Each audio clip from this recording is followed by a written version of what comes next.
Good morning, everyone. Welcome back to our second and final day of the conference.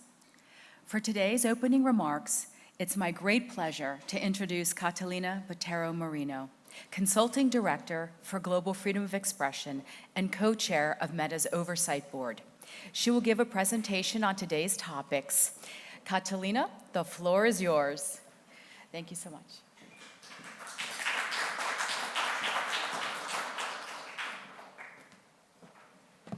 Hello, everyone, and good morning, and welcome back to our event on regulating the online public sphere.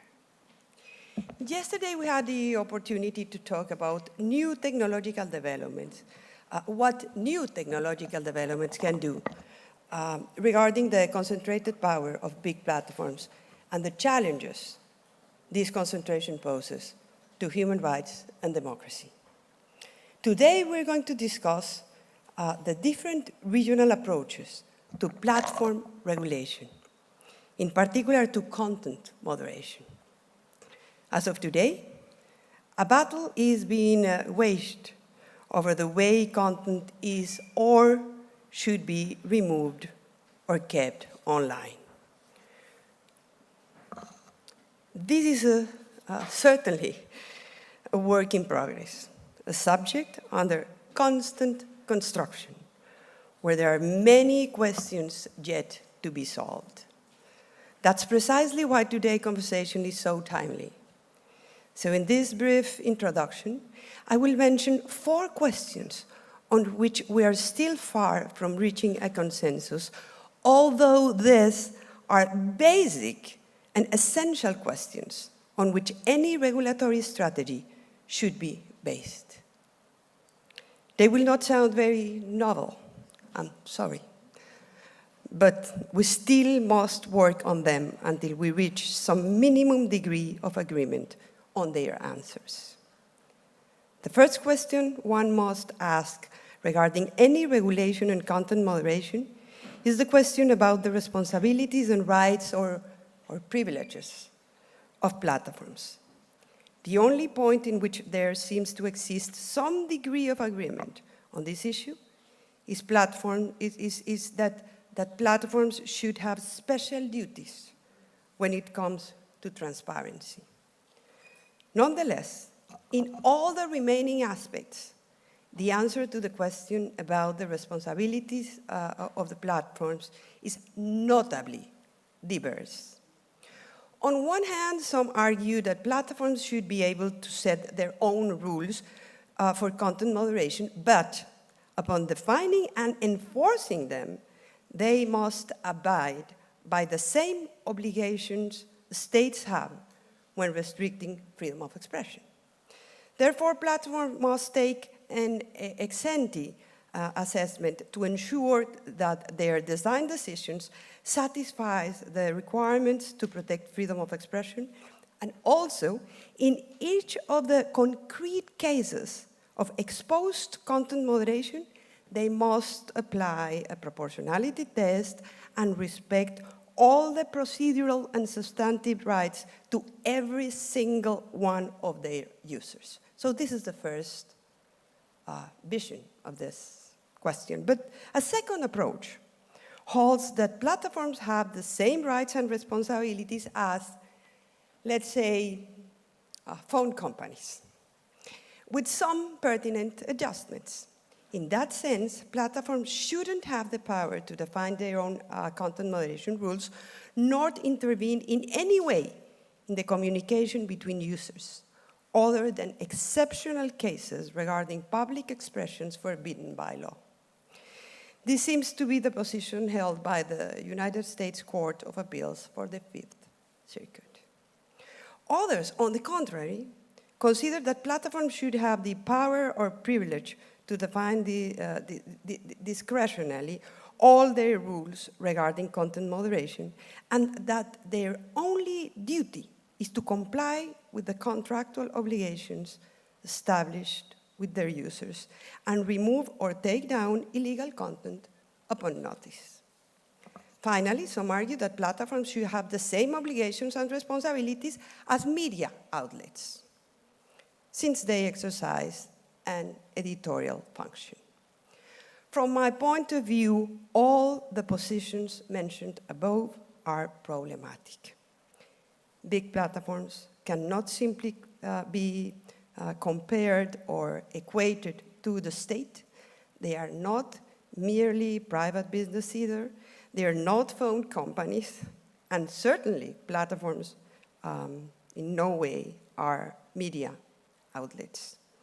For those reasons, the regulatory framework of those entities can't be simply transplanted to the digital sphere. As we will have the opportunity to discuss here today, the Digital Services Act and some judgments issued in countries as Germany, or Italy, or Argentina, or Colombia, have a better and more adequate understanding of the novel and distinct nature of internet platforms. I believe this understanding to be an appropriate starting point for the development of better regulatory solutions.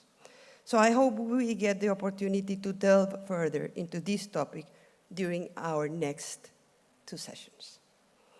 The second question that seems important in today's discussion is the question on what law should regulate content moderation. It's really related to the first question. In some countries, judges have given priority to public law, especially constitutional law. In others, they have applied communitarian law or international human rights law. Some judicial decisions have been based on private law, specifically on the contract that regulates the relationship between users and platforms. Finally, in some cases, judges have interpreted these private contracts using constitutional law and international law in force in the corresponding state. The Oversight Board has adopted the regulatory framework provided by international human rights law. The question is then, what is the most appropriate legal framework to protect at the same time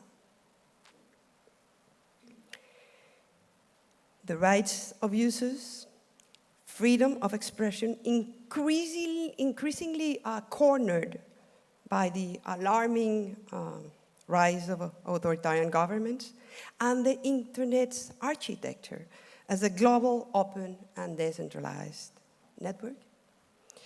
So from my point of view, no solution can be on the sidelines of either the direct or indirect horizontal effect of international human rights law, which I know can be a highly controversial stance. The third question that is essential to ask is who should have the final word on content moderation?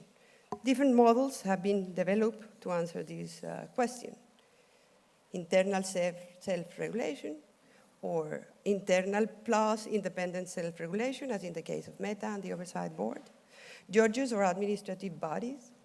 So the European Union, to cite an example, has just approved a complex regulatory model with different and complementary mechanisms whose implementation will pose a great challenge. One of the goals of today's conversation is to understand the pros and cons of each model, their compatibility and complementarity.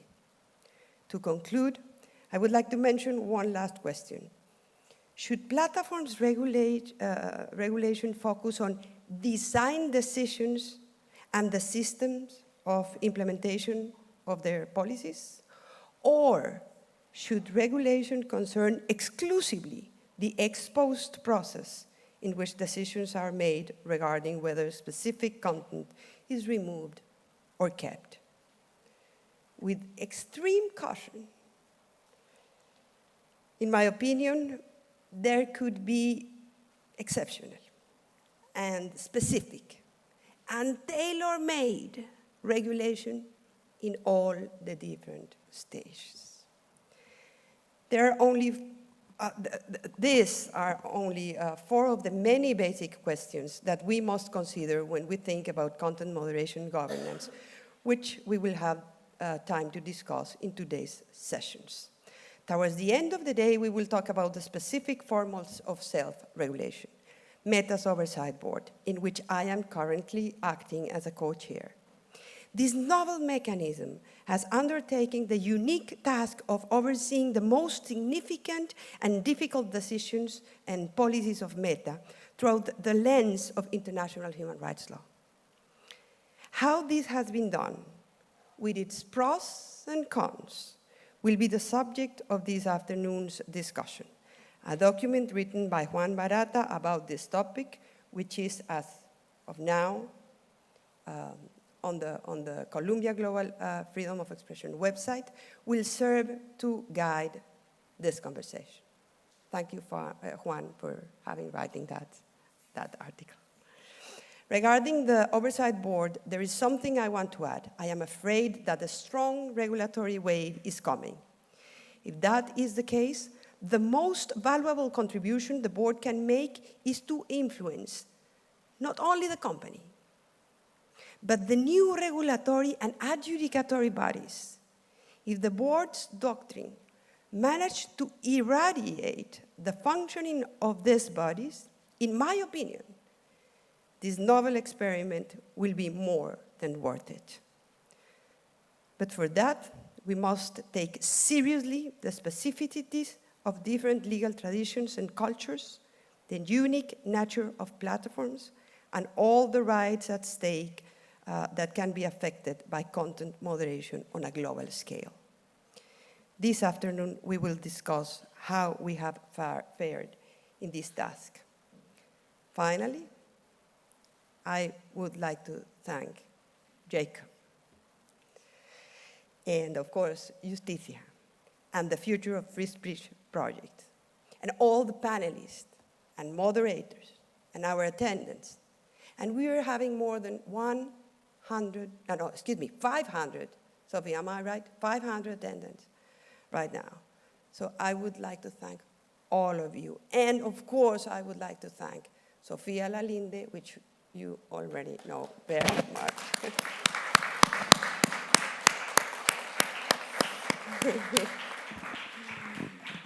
Holly, thank you very much. You were great. And all the people from the Columbia Global Freedom of Expression and from Justitia, who has been just instrumental for this seminar. So Pamela, the floor is yours. Thank you very much.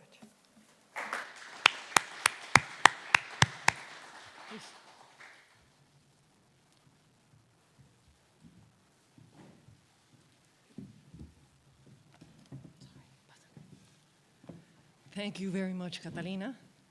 And I think that you made a very good summary of some of the main problems that we should be addressing today, and that we will not end up having a solution for today, but that we could start having some ideas. And that I think we'll have to be able to get in line with the conversation we had yesterday too, where we're looking for other alternatives that may not be the only alternative for the problems in content moderation, but that can give us some hints as to which direction we should go through, or we should push different platforms, different governments, and different companies to apply. And of course, I can't not start by saying that, as Catalina just mentioned, and all of you probably already knew, this morning the European Commission finally approved the DSA. Yet we still have to fully understand how it is going to apply in the real world. It's just been approved, but we don't know what that's going to mean completely in the real world, how it's going to work. There are a lot of questions that are still unanswered. There are many rules, many rules for different platforms that have differences between larger platforms and smaller platforms, but there's a lot of questions that are still unanswered. And I'm sure that some of them will be addressed today in the conversation that we are going to have. We are still to see, and I think this is one of the most important parts, how these rules are going to be enforced. Because the way that rules are enforced is just as important as the rules themselves. And that is something that we still have no idea about.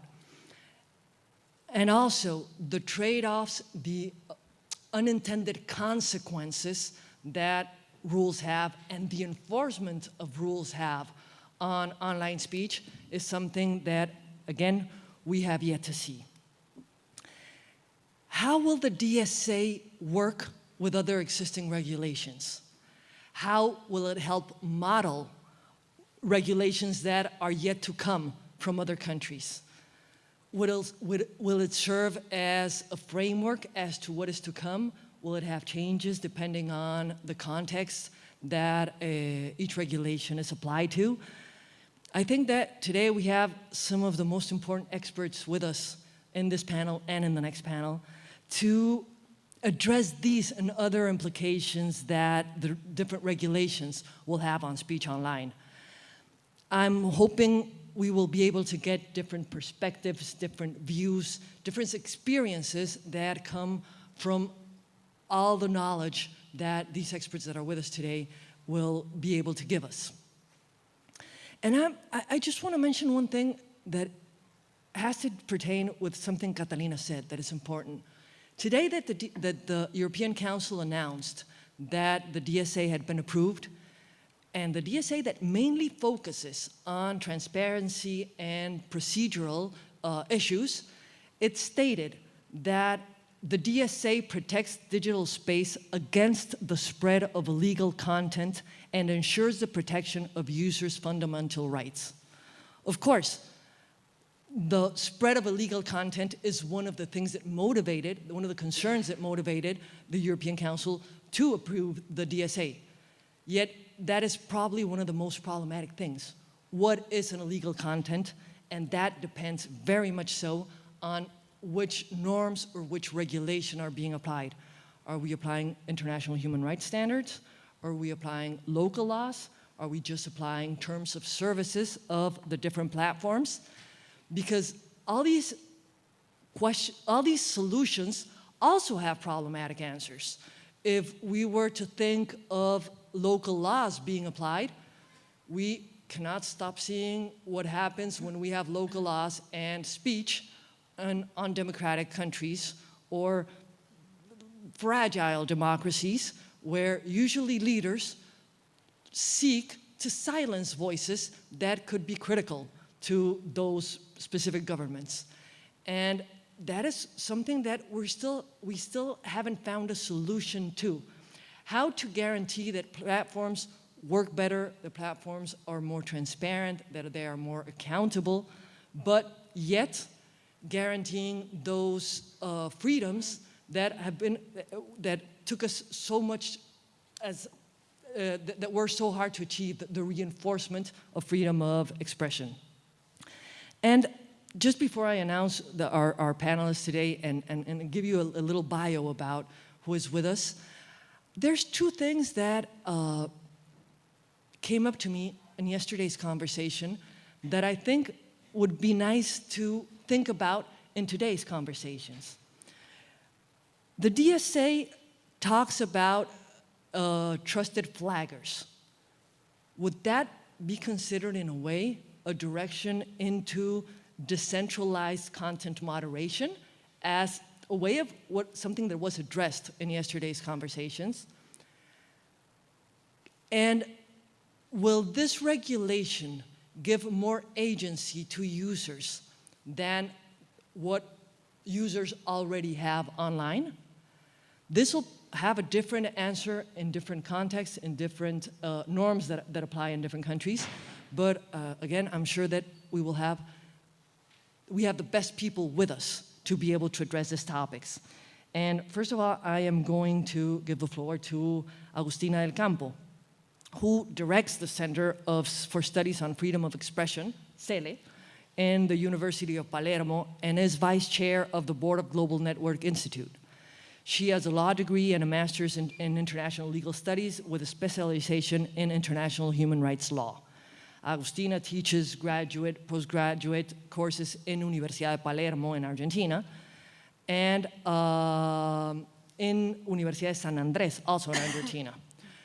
She has written numerous papers and is one of the biggest experts on this field in Latin America. So please, Agustina, I think what you have to tell us today is completely relevant. So it'll be wonderful listening to you.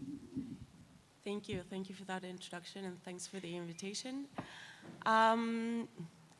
So I was thinking about Catalina's introduction and the conversation yesterday, and maybe I should frame this conversation in sharing with all of you guys two of my latest obsessions. One is harmful but legal, and the other one is oversight and implementation, which I think have so many complexities and so many issues, and they're so relevant when we're thinking about what the legislative field is looking like, particularly when we are looking at social media regulation. And I was listening to Catalina, and maybe the first point that I would like to make here is pose another question, a prior question. Do we think there is consensus across different regions as to what are the problems that we're trying to solve with regulation? And I think we keep speaking about we need regulation to solve the problems linked to social media, but we're not necessarily, I think, in agreement as to what those problems are. So we may be finding solutions that across borders may look alike and may be traveling across different places.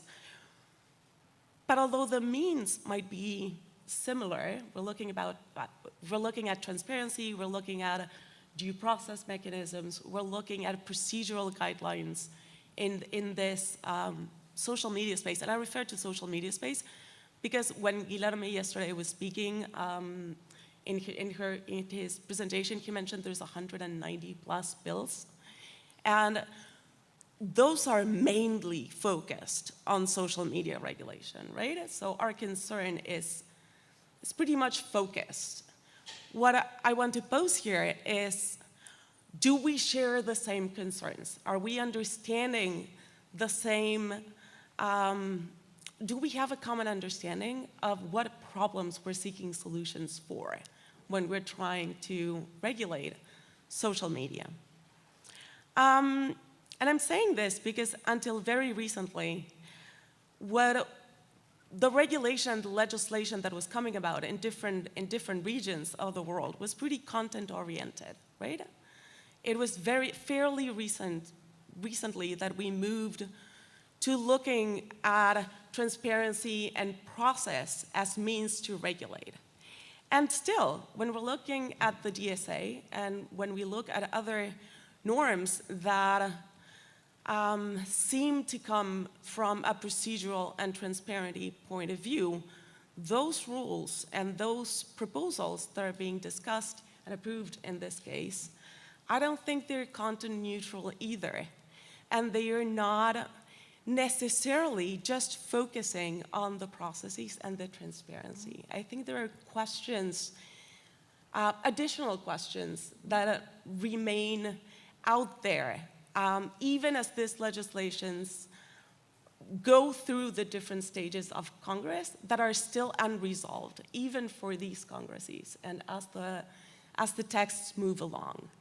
Catalina mentioned that one of the very few agreements and consensus that we have is that there needs to be more transparency. And I fully agree.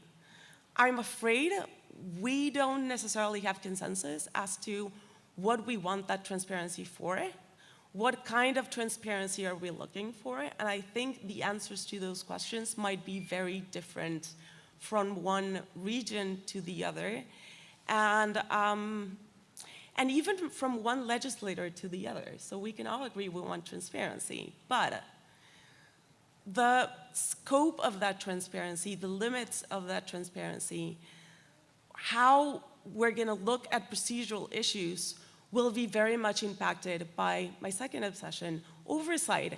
How is this going to be implemented? What is it that we're going to be looking for in those transparency obligations, in those risk assessment obligations, in those procedural obligations? And what will the regulators, those in charge of overseeing the compliance of the companies with these rules that are coming about, what are they going to be focusing on? And how are they going to enforce those obligations or meet disappointments with the levels of transparency that they're receiving or the levels of information? What will happen when these mandated transparency and mandated processes reach conclusions that are dramatically against state interests, or the regulators' interests for that matter? And I think we should be asking those questions as we think about regulatory approaches, and I'll add those questions to the list, if I may, of the four basic questions. So overall, at CELE we have a legislative observatory, and we've been tracking legislation mostly in Latin America, but we're also looking at legislation around the world for comparative law purposes. How are these legislations and regulations traveling, and what are the givens behind legislation that do not necessarily migrate with the text of the proposed regulations? And in looking at the legislation that's coming up, I haven't looked at the 190 bills, but I have looked at a number of different bills around the world. There are three issues that, to me, are particularly raise a lot of concerns. One, that most of the regulation and legislation that is coming up, even the procedural one, is not content neutral. Two, there's an underlying harms approach beneath the regulation, the procedural regulation and the transparency regulation, that I think is making legal conversations about the limits of speech very difficult and a lot more complex, because we're not looking at legal categories of speech, we're looking at the results of those speech, right? We're focusing on the harms and not necessarily on the types of speech that the harms are the product of. And the law looks at the types of harms, at the types of speech that create the harm, but not solely to the harm itself. And the third is there's no clear implementation or oversight processes. So these two other questions gain a lot more importance in the absence of clear guidelines as to how this is going to be resolved. So as a conclusion of the legislative trends that I'm seeing, at least, I see a continued litigation of the limits of freedom of expression through the regulation of social media, and a lot of times a very indirect regulation and litigation of those limits of free speech. And that, honestly, to me, is a little bit concerning. And yeah, from a freedom of expression point of view, I think that's really problematic. So what are we seeing in Latin America? And with this very short, and I'll finish. So the Latin American region has a very specific and different framework from other regions. We have an explicit prohibition of prior censorship, and we have an explicit prohibition of indirect restrictions to freedom of expression. And I think this is particularly relevant when we're thinking about how these other regulations, the DSA, the debates over First Amendment and social media regulation in the US, how will they impact our debates regionally, and what standards are we going to test those regulations that are being adopted in different parts of the world against? So there's a couple of other things that make the Latin American region kind of unique. Most of the Latin American region does not have an equivalent of Section 230 of the Communications Decency Act, so we don't have an intermediary liability law, save for Brazil, which is a different case, but it's the only country that has a specific intermediary liability regulation. So most of the conversations on the day-to-day basis have been going through courts and through ordinary civil liability regimes. And it has been, the jurisprudence for the most part has been driven by defamation cases, which, looking at it in retrospect, I was one of the ones that was advocating 5 years ago for the adoption of a Section 230 kind of standard in different countries in Latin America. And looking at it in retrospect and looking at how the jurisprudence in the Latin American region, at least, has developed, I think the fact that it's driven by defamation cases and that it's driven by ordinary civil liability regimes has not turned out that bad. So we ruled out strict liability, thankfully, which was the debate back in 2014. And now what we're seeing are case decisions that are really freedom of expression framed. They are framed from a point of view of freedom of expression, and they're looking at the regulation of content online from freedom of expression standards. So a lot of the conversations that we're seeing advancing in Europe that are focusing on harms and not on legal or illegal content, and a lot of the language that we're seeing in different bills, like the UK online harms bill, we're not seeing in the Latin American region, at least within the jurisprudence, the body of jurisprudence that we have built. We are seeing those in legislative initiatives that are coming up, in some legislative initiatives that are coming up. But the good news is those legislative initiatives are being tested against freedom of expression standards so far. So what we've seen is a number of different regulations that have been proposed in the same breath as the Europeans are legislating, but they are not moving through Congress beyond the discussions of freedom of expression standards. So when they are found not to meet the free speech standards that we regionally have, those proposals eventually, so far, have not prospered. Having said that, and I'll end with this warning, we do look a lot at what happens in Europe particularly, and we have a very European-infused framework. Interestingly, not so much in our freedom of expression standards, which look a lot like US standards. They're a mix between US and European standards. But the debates are coming, and it might be interesting to look at Latin America and the framing of that conversation in Latin America, because I think it has an opportunity of being a little bit more nuanced than it is being in other places. So it's a hopeful intervention. Who knew?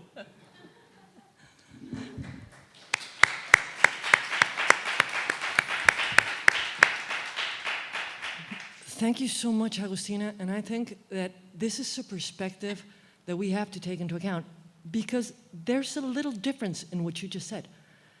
In Latin America, we're having judges solve the problems in a case-to-case basis, while the regulation that is being approved in other countries is a legislative regulation where they're not finding the nuances that judges are being able to find, which may lead us to a conclusion of how it is that we have to find these solutions. If we could find some better solutions going through jurisprudence, going through interpretations that can take the nuances into consideration, which is not necessarily that easy in legislative norms. But in a second point, I think I completely agree with you. I'm not sure that we are in agreement of what the problems we're solving are, of what it is that we want transparency for, what it is we want accountability of. We all talk about the importance of, I said at the beginning, protecting from harmful or illegal content. What do we understand by illegal content?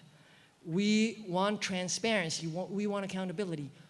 What do we want it on? What do we want it for? How is it going to be enforced? How is it going to be useful for different communities, for different organizations, for different countries?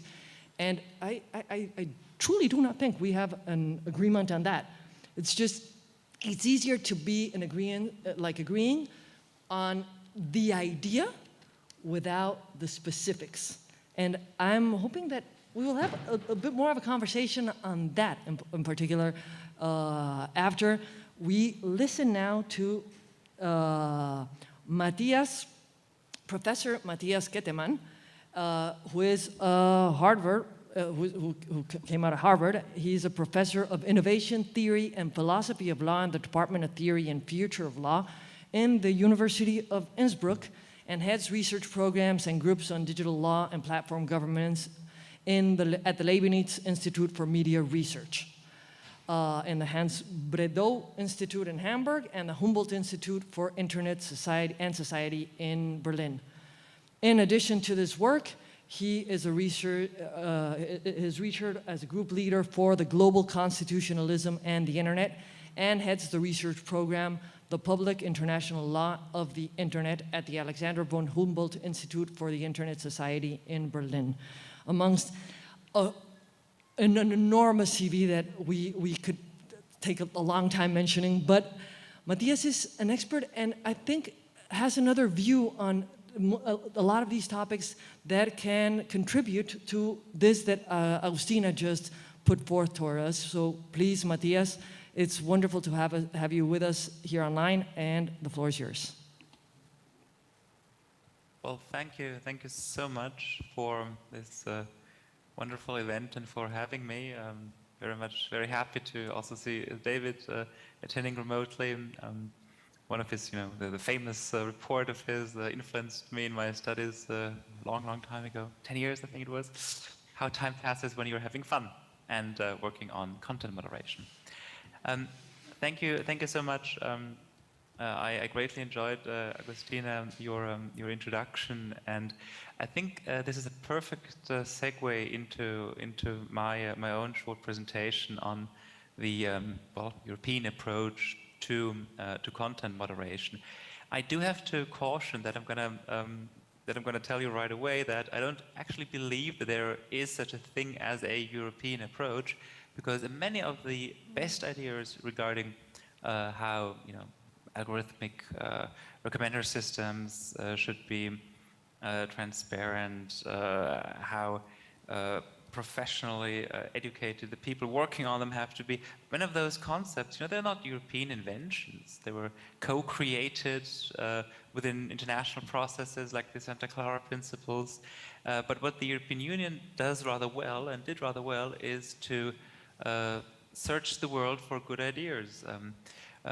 There's sort of a joke within European ministries. Once you become good enough, at some point you'll be snatched up by the Commission, right?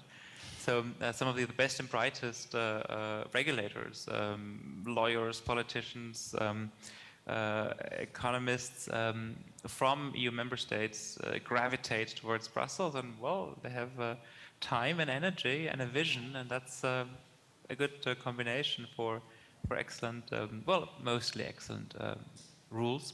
The Media Freedom Act, which is currently under discussion, has some major flaws, but today let's focus on something which should make us all happy, and that's the Digital Services Act. Now, I'm a big fan of Friedrich Thorberg. He's an Austrian writer, turn of the century novelist, and he created a figure called Tante Jolesch, Aunt Jolesch, like the wise aunt, from a Jewish family. And she said he wrote that, she said among many clever things, may God have mercy on me and not make me live in interesting times. However, it turns out that today's times are extremely interesting, and especially when it comes to content moderation. We've seen such tremendous changes over the last years. We've seen companies, we've seen platforms suddenly engage in much more strong-armed content governance when it comes to elections. We've seen substantial new standards introduced by platforms on a, well, not on a whim, but in a very short time period when it comes to public health and vaccine-related disinformation. We've seen companies reacting very quickly to Russia's war on Ukraine and conflict information governance. So we've seen, in retrospect, the period from probably 2017, 18 until now will be seen as a turning point, a true turning point in content governance. Until recently, while a lot of things were happening in the US, not too much normative impetus came from Washington in terms of content governance.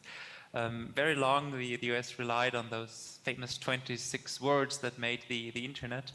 The Europeans' approach is slightly more wordy. I haven't counted it, but I think it's in the thousands, right? If you take to get the DSA and the DMA, so it's probably the 12,000 words that, well, they didn't create the internet, but they will contribute to saving the internet, to making sure that online communication it stays sane, I guess. Now, why is it important? Why is this event important? Why is it important to talk about the future of content governance in a comparative perspective? One of the reasons is that we're now sitting at a point where a number of new European acts is going to change how content governance is being conducted. It's truly a historic moment in time. We often talk about the Digital Services Act, but that's not the only important act on the table. The Digital Markets Act is also extremely relevant for the behavior of platforms. There's also the Data Governance Act. There's a Data Act. There's an AI Act. Those are only the ones that are very influential for how platforms act. I've mentioned the Media Freedom Act, which basically nobody is very happy about. As one lawyer said, if they want to do something against Poland and Hungary, well, they should say so and not just call it Media Freedom Act. Not to say that media freedom is something which is bad. Of course, it's great, but it's not a good toolbox which they have opened there. Now, you've mentioned, Agustina, that you see a focus on sort of procedural aspects and transparency requirements within the digital services approach to regulation. That's of course very, very true. However, I would also add that what I see within the European Union's digital package is a value-oriented approach, because of course transparency alone is nothing. Transparency, you always have to ask what's in it. Why do we have to have transparency? What's the goal? And of course, the goal behind is to ensure fairness, ensure freedom from discrimination, ensure the rule of law. And we're only able to tell as a public whether platforms stick to fairness, but they act without discrimination, whether they act in accordance to the rule of law, in the sense of that they have standards, they apply those standards equally. We're only able to say that if we have more transparency. Hence, transparency for in pursuit of certain values is important. In both the DMA and the DSA, you'll also find references to public health, public safety, protection of minors, consumer protection, user autonomy. So the whole ambit of sort of the human experience that has migrated to online settings. You have to remember that the European Union has had a very strong track record of supporting the consumer, of ensuring that the internal market stays free and open. The four original freedoms are all very much market-oriented, and you see that popping up again. You have a lot of references to the consumer nature of the internet user, and interestingly enough, one of the candidates within Germany for the digital services coordination post is the Federal Networks Agency, which also is tasked with dealing with small things like gas and petrol and electricity and things which are completely unimportant right now. Anyway, the new boss of that agency has a history of being the boss of the Consumer Protection Agency, and he wants to move that new agency towards consumer protection. And so we see this interesting dimension that what we've long said that platforms are guilty of, namely seeing people mainly as as engines for their own growth, as entities whose data they can use and extract. The European Union's approach isn't extremely far away of that too, because it has this focus on individuals as consumers, which sometimes might be, well, let's say we should probably add footnotes from time to time to make sure that things like human dignity as a foundation of any rule and any ruling, that they are also kept in the mix. Now, another important point I'd like to mention is that unlike other regimes, self-regulation will continue to play an important role within the whole legislative approach of the DSA and the DMA, inspired by similar clauses in the GDPR, the famous data law. Platforms are asked and forced to provide certain commitments to comply with Commission rulings, compliance obligations, which are then being made binding. So they have sort of a regulated way of self-regulation. They have to develop codes of conduct, voluntary standards. So this element of a platform autonomy is also part of the overall DSA-DMA package, in recognition of the argument that the European Union, America provides innovation and EU provides laws. That's something that the Commission doesn't want to hear, right? So they want to underline that we can also ensure some autonomy to make innovation possible. You've mentioned the procedural duties in the DSA. They are very important, and they're also the way that a number of European judgments have started to address platform rules. The famous judgment of the German Federal Supreme Court of 1 year ago, when the court underlined that yes, Facebook is allowed to rule their own turf. They can have their own terms of service, but in applying them, they have to meet certain procedural standards, which by way of proceduralization basically become substantive. Standards like you need to tell people when they're doing something wrong. You can't just arbitrarily throw them out of your platform. You have to inform them before you want to close their accounts, things like that. So this is sort of a a substantivization of procedural rules, if you allow that horrible turn of phrasing. Where we're right now seeing a lot of potential of research is in the enforcement of the DSA. Some countries are easier. Austria, for instance, only has one candidate for digital services coordinator. In other countries, there's a strong, well, I wouldn't call it a battle, but let's call it a beauty contest, right? For that post with data protection agencies, network agencies, consumer protection, youth protection agencies, all battling in a way for a perfect position within the DSC architecture. Obviously, you have to nominate one DSC, so it has to be either a new entity or an independent entity, what's more, within an existing organization, which then has to develop some sort of coordination rules to come up with good solutions. If you're interested in that, there are excellent studies by Julian Rausch of the Stiftung Neue Verantwortung on that topic. They can find them online. I'm turning slowly towards the end, as are, incidentally, a number of national laws that European states were rather proud of in the past, including the Network Enforcement Act, which, as my institute's director told me, is one of the few words that in Indonesia he found out that a lot of people knew in German. So das Netzwerkdurchsetzungsgesetz, one of those beautiful composite words. Anyway, that's obviously doesn't have much future now that the DSA is going is arriving. That being said, some aspects of it might survive. They're working currently. The German government is currently working on finding out how to translate that into the future. Now, I started with, I guess, summing up.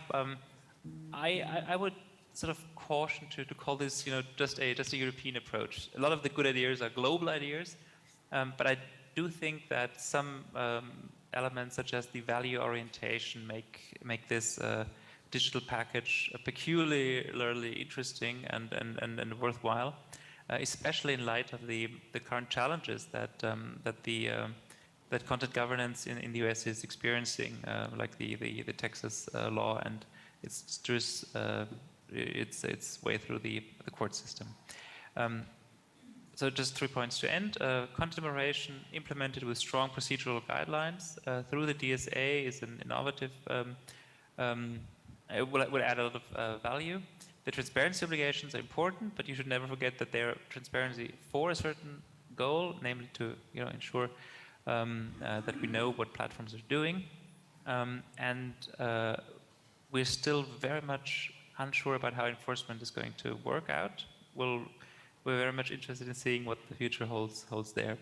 In looking up that Tante Yolesh quote, the one about that God may have mercy upon me and not make me live in interesting times, I found out that there's a very closely related Chinese proverb, which is actually not so much as a proverb as more of a curse. That curse is, may they live in interesting times. It sounds a lot like the Thorberg quote, which brings me to the final point. Well, that obviously translates really well in a cross-cultural perspective. Content moderation very often doesn't. There are a lot of cultural conflicts when it comes to implementing content governance rules. And I do hope that in light of our challenges, in light of the importance of securing an online communication space for our children, in ensuring today that we have the good rules, those rules necessary to protect the to ensure stable democratic discourse spheres for the future, that we find a way to find a common language on content moderation, and events like that are perfect for that. Thank you so much for having me.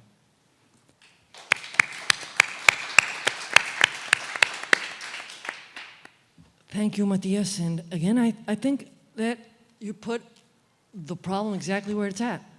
How is the enforcement going to look like, and how is it going to look like in the different member states? And how is an enforcement going to look like on freedom of expression when you see the user as a consumer? What impacts will that have, specifically in the application of the DSA? But I'm not going to go much into that before I give the floor to David Kay, who I know needs absolutely no presentation. He is a former special rapporteur for the promotion and protection of the right of freedom of opinion and expression from the United Nations. He is a professor of law at the University of California, Irvine, director of its International Justice Clinic, and he is also author of Speech Police, the Global Struggle to Govern the Internet, and is independent chair of the Board of Global Network Initiative, where he works very much with all these enormous companies and enormous platforms, and a trustee at Article 19.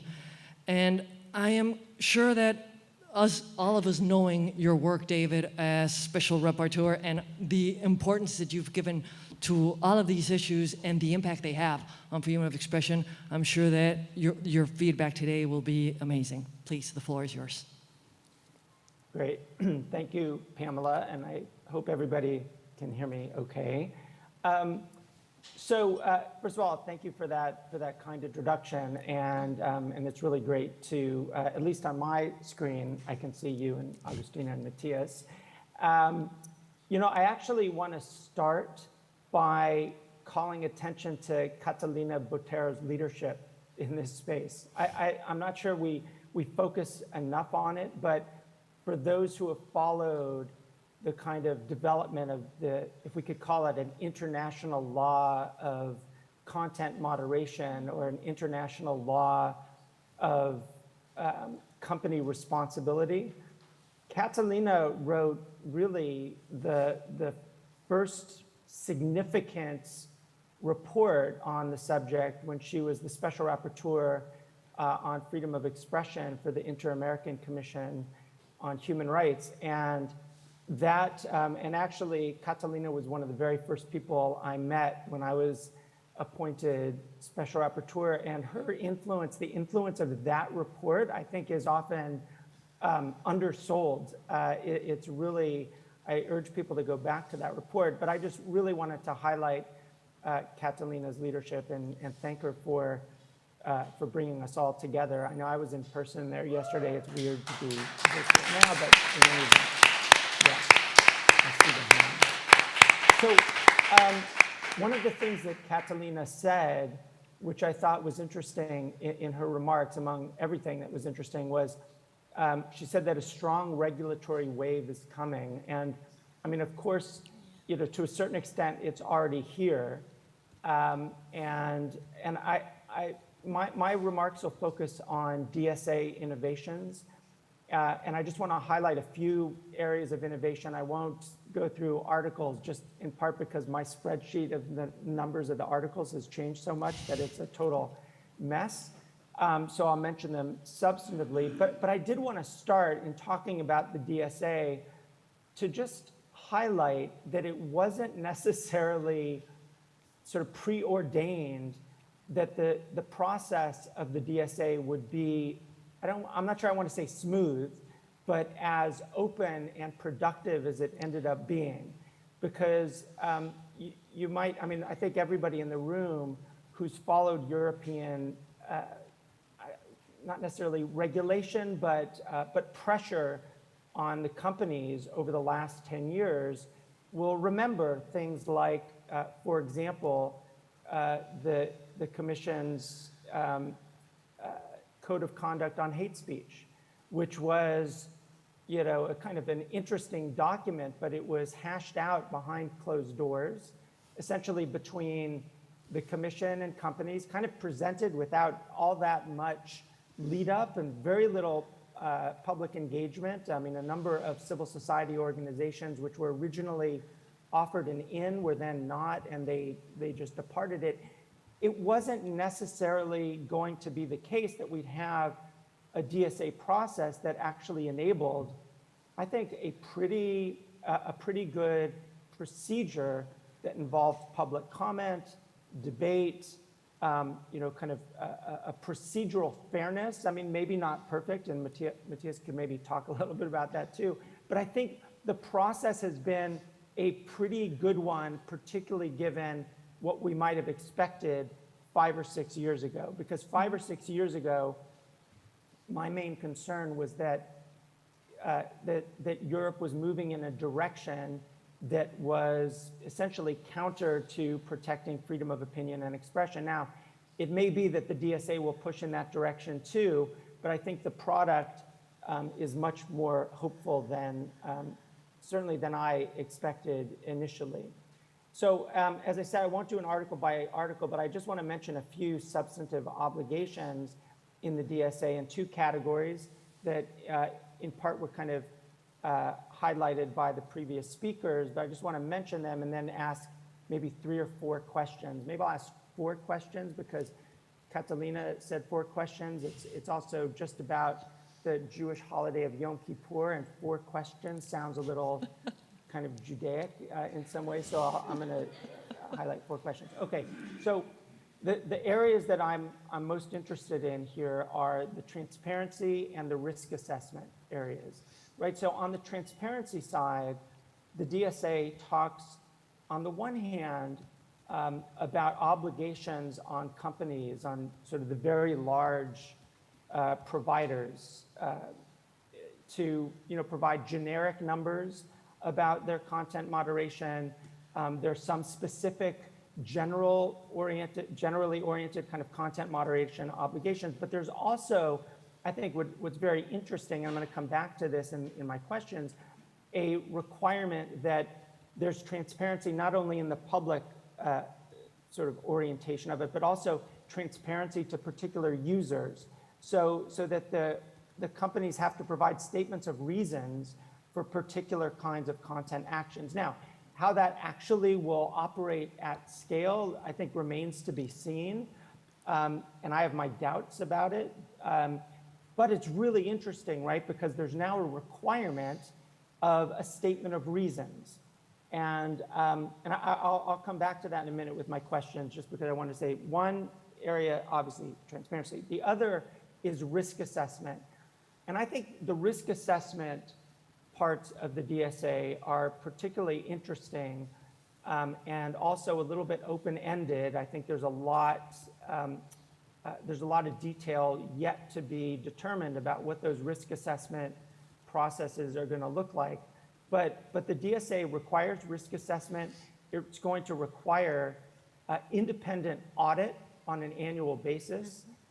In response to those risk assessments, there's going to be the need for companies to take mitigation measures to avoid those systemic risks. There's going to be publication by, I think it's the Commission, of best practices that might derive from the learning that we get from the risk assessment. There's also, I know this gets really into the weeds, but there's going to be the identification of compliance officers. And for any of the people in the room who've worked in the companies, I'd be really interested to hear, what you think in terms of the transformation of some of these issues from sort of policy issues for companies into compliance issues, and whether that's going to have either a positive or negative impact on the application of the DSA and sort of the breadth of it in some respect. Okay, so if we're talking, and I haven't gone through in any detail here, but if we're talking about transparency and risk assessment, I have essentially these 4 questions. Okay, so the first question is, and this is really derived from my, I guess, sort of parochial interest, but also my interest and my background in human rights, and that is, to what extent will the transparency and risk assessment requirements push forward a human rights assessment agenda under the UN guiding principles? So the DSA recitals, I think, make reference once to the UN guiding principles on business and human rights. And I think it's worth reflecting on this for a moment, because the UNGPs, which have become such a big part of the general conversation around company responsibilities in the tech and non-tech sectors around the world, they call for the prevention or mitigation of human rights harms that their activities cause. And yet at the same time, the DSA doesn't really specifically talk a lot about the UN guiding principles and what they mean for company implementation of the DSA. And so this leads to my second question, which is, so if on the one hand, the question is, will there be a kind of explicit reference in company implementation of the DSA to their responsibilities under the UN guiding principles? And are those at all sort of working together? Are they in conflict or whatnot? But the second question is, will this process promote a European-focused approach or something more along the lines of the UN guiding principles? Now, I'm assuming there's a slight difference here, and the difference I'm sort of identifying is that on the one hand, the UN guiding principles push us in the direction to think about global human rights norms, right? In other words, to push us in the direction to be thinking about implementation of the Universal Declaration of Human Rights, or more specifically, the International Covenant on Civil and Political Rights.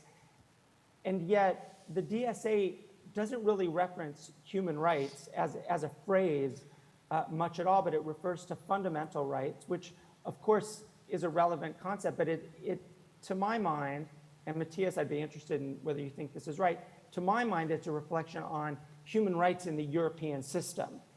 But that's the sort of, because fundamental rights tends to be the language that is often used, certainly within the EU context. And so my question in this context, and in sort of thinking about sort of a European-focused approach or something more along the lines of a global approach, is, will the DSA push a kind of divergence between European human rights and the rights that apply in the context of the companies, a divergence from that and emerging global norms that we might think of as norms in the Geneva context. So Evelyn Oswald, who I think is in the room, and I published a paper earlier this year that, at least in the context of hate speech, highlighted how, on the one hand, there's this increasing convergence at the global level that is sort of in the UN treaty bodies, within the UN system more generally, a kind of convergence around the human rights that apply or how we understand online hate speech or hate speech more generally. And it's a divergence from the European understanding of how hate speech law applies. And so my question, and I'm being very generic here about it, but my question here is, will the DSA push forward a kind of continued divergence between European and global standards?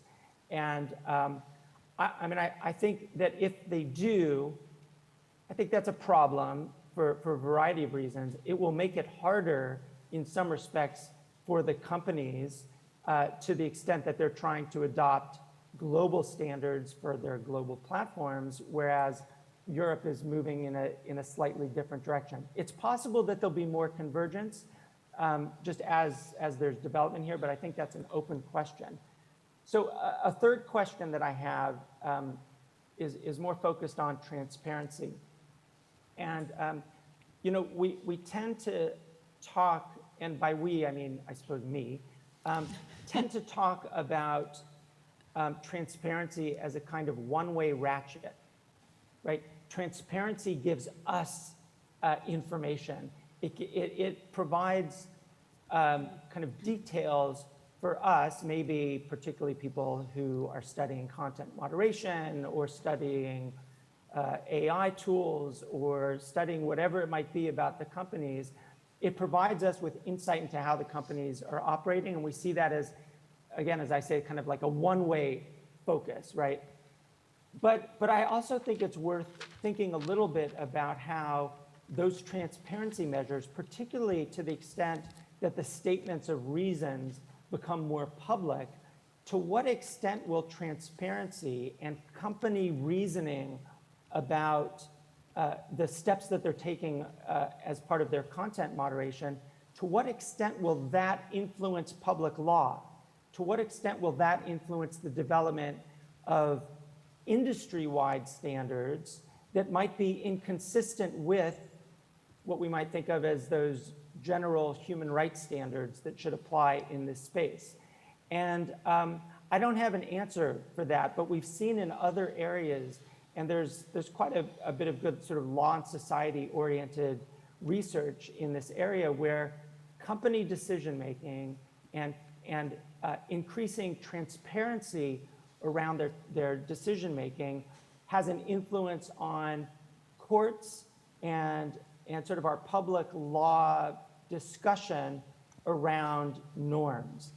And you know, I think one interesting thing to look to, you know, we already see this kind of public discussion and reasoning in the context of the Facebook Oversight Board.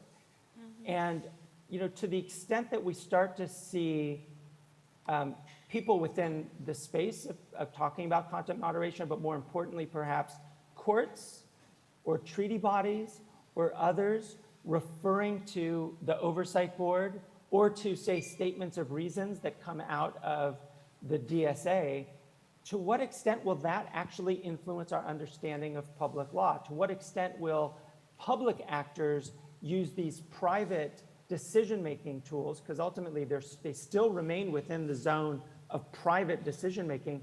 To what extent will that have an influence on our public law discussion? So in other words, I don't think we should see transparency only as that one-way ratchet, but it's going to have kind of this paradoxical impact where there'll be a little bit of a feedback loop between, I think, public law and private decision-making. And to me, that's interesting and something to study. And then the last thing that I'll mention is just the question I think has been raised here a couple of times, and that is, what will be the broader impact on regulation around the world more generally that comes out of the DSA?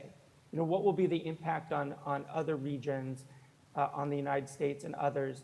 Now, Jacob and Justitia did a really great report, it's probably 2 years ago, on the impact of NetzDG on sort of public decision-making, on sort of how many authoritarian-minded states did a kind of cut-and-paste job of NetzDG and applied it without some of the rule of law guardrails that you have in the NetzDG. And I have to say that on the one hand, I don't think that, that Europe has to think in all of its policy making, it doesn't have to always be thinking, oh, how's this going to be applied or abused by other states? If its rules make sense for Europe and they have appropriate guardrails, that is due process in both a procedural and a substantive sense, if those are implemented and laid out clearly, you know, that's obviously Europe's decision to do. But I think that over time, there will be a need for European policymakers, European courts, and sort of the network of different organizations that will be implementing the DSA at the regional, you know, sort of at the commission level, but also at the national levels, to be constantly thinking about, given the fact that they've adopted this new model that I think will be quite influential, how do they articulate what it is that they're doing so that it makes it harder for others to abuse it? I hope that makes sense. I don't think that they can protect fully against authoritarians who are going to want to use online space as they have for many years for the repression of rights to freedom of expression, privacy, and so forth.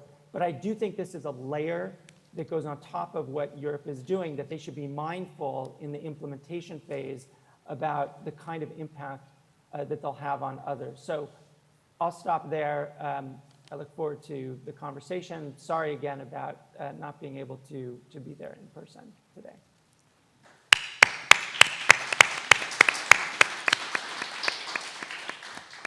David, thank you so much. And again, I think you raised another set of questions that are completely relevant.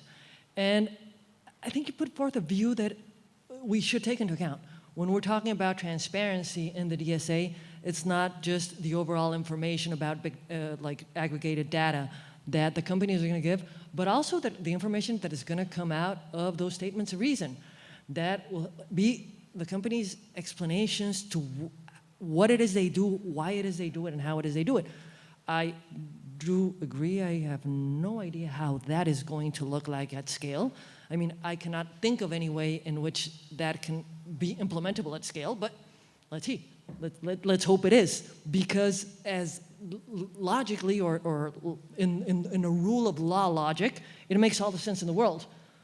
In a practical sense, I'm not sure how they're going to go about it, but it will give us a lot more input, and I think that it will also give other state powers. It could be legislative powers or even courts. I don't know how much they're going to take into account what those statements of reason say, but at least it will have more information to make better regulatory choices, I hope. And I also think that you raise an important point in relation to the UNGPs. It is something that we have to take into account, the fact that the DSA does not talk about human rights, international human rights, that it does not talk about UNGPs. So how they're going to understand it, I agree that, of course, Matthias's input on that will be completely relevant, seeing as I think he has like the closest relationship to how this all went about and it was being looked for through that regulation. But before I give, I let Matthias tell us a little more about that. so that the people in the audience can participate. We don't have that much time left, so I think it's important that we can get at least 1 or 2 questions so they can be answered by our wonderful panel members.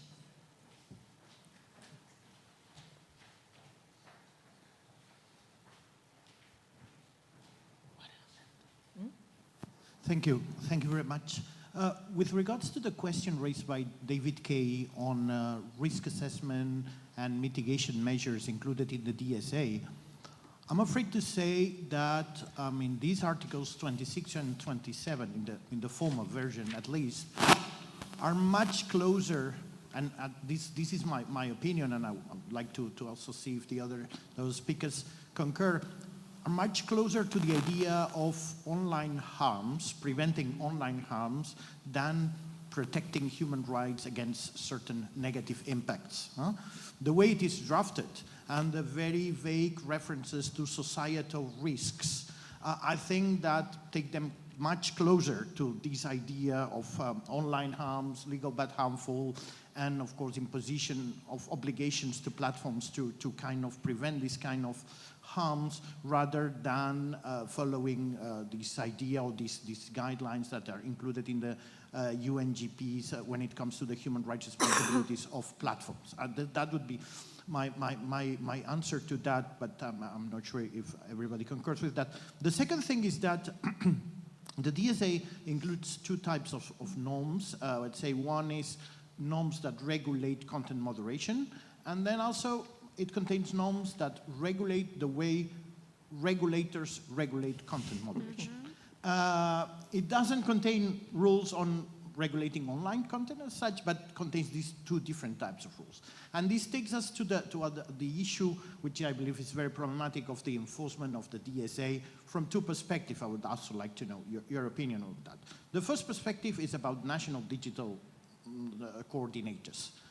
Because, I mean, as we already have seen in the failed implementation of the Audiovisual Media Services Directive, national regulators are not prepared to do any of these tasks. At least most national regulators are, still, in the process of deciding in Europe whether they are convergent or not, and in many cases they are still deciding whether they are independent or not. And this is something that we see in Poland, places like Poland and Hungary. So I think that this is something that, there's some sort of an assumption that national regulators were ready for this task, but probably they are not. At least this is my impression. But my most relevant concern, and this is my final remark, is that for very large online platforms, the regulator is the European Commission. How can we accept, from an European perspective, that a non-independent political body will take relevant decisions affecting the right to freedom of expression and will adopt, let's say, regulatory measures, and when we are talking about a body that doesn't fit in the requirements that the European Union has always established when it comes to regulating human rights? But nobody seems to have questioned the role of the European Commission, because they say, well, we need someone very powerful to regulate these very powerful actors. So everybody thought that the Commission was a good idea, but I think that this also triggers relevant risks, at least from my point of view. Thank you. Thank you very much. I'm going to take 3 questions so that we can give a little time to Matthias, David, and Agustina. Here, we have the second one, and back there we have the third one.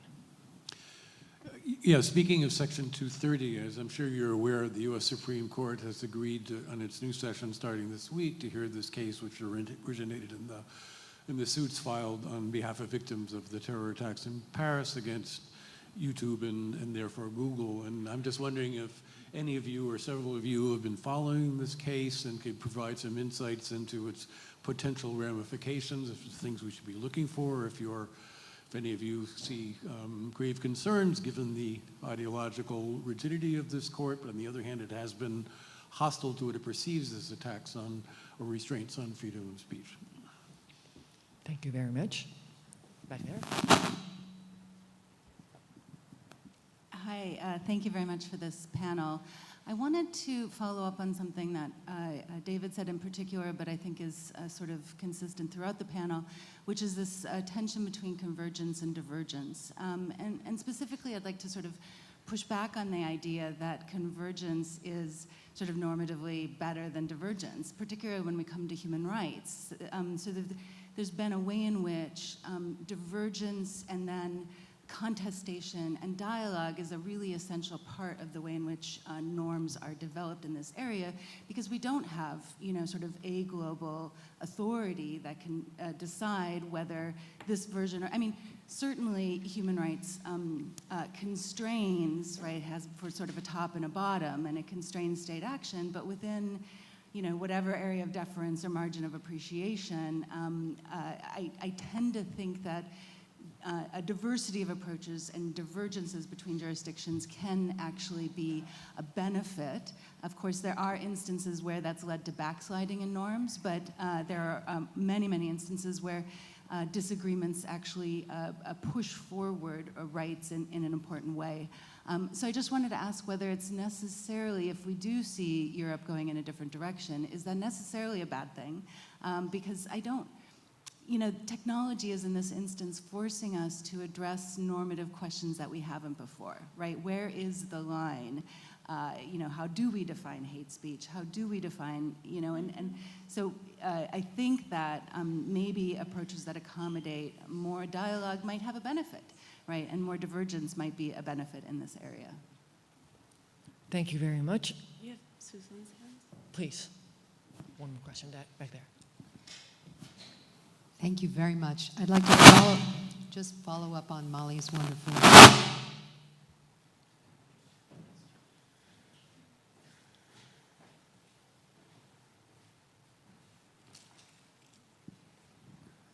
Just follow up on Molly's wonderful question by also recalling yesterday's first panel, in which there was so much thought-provoking discussion about decentralization and federalism, including, of course, of content moderation.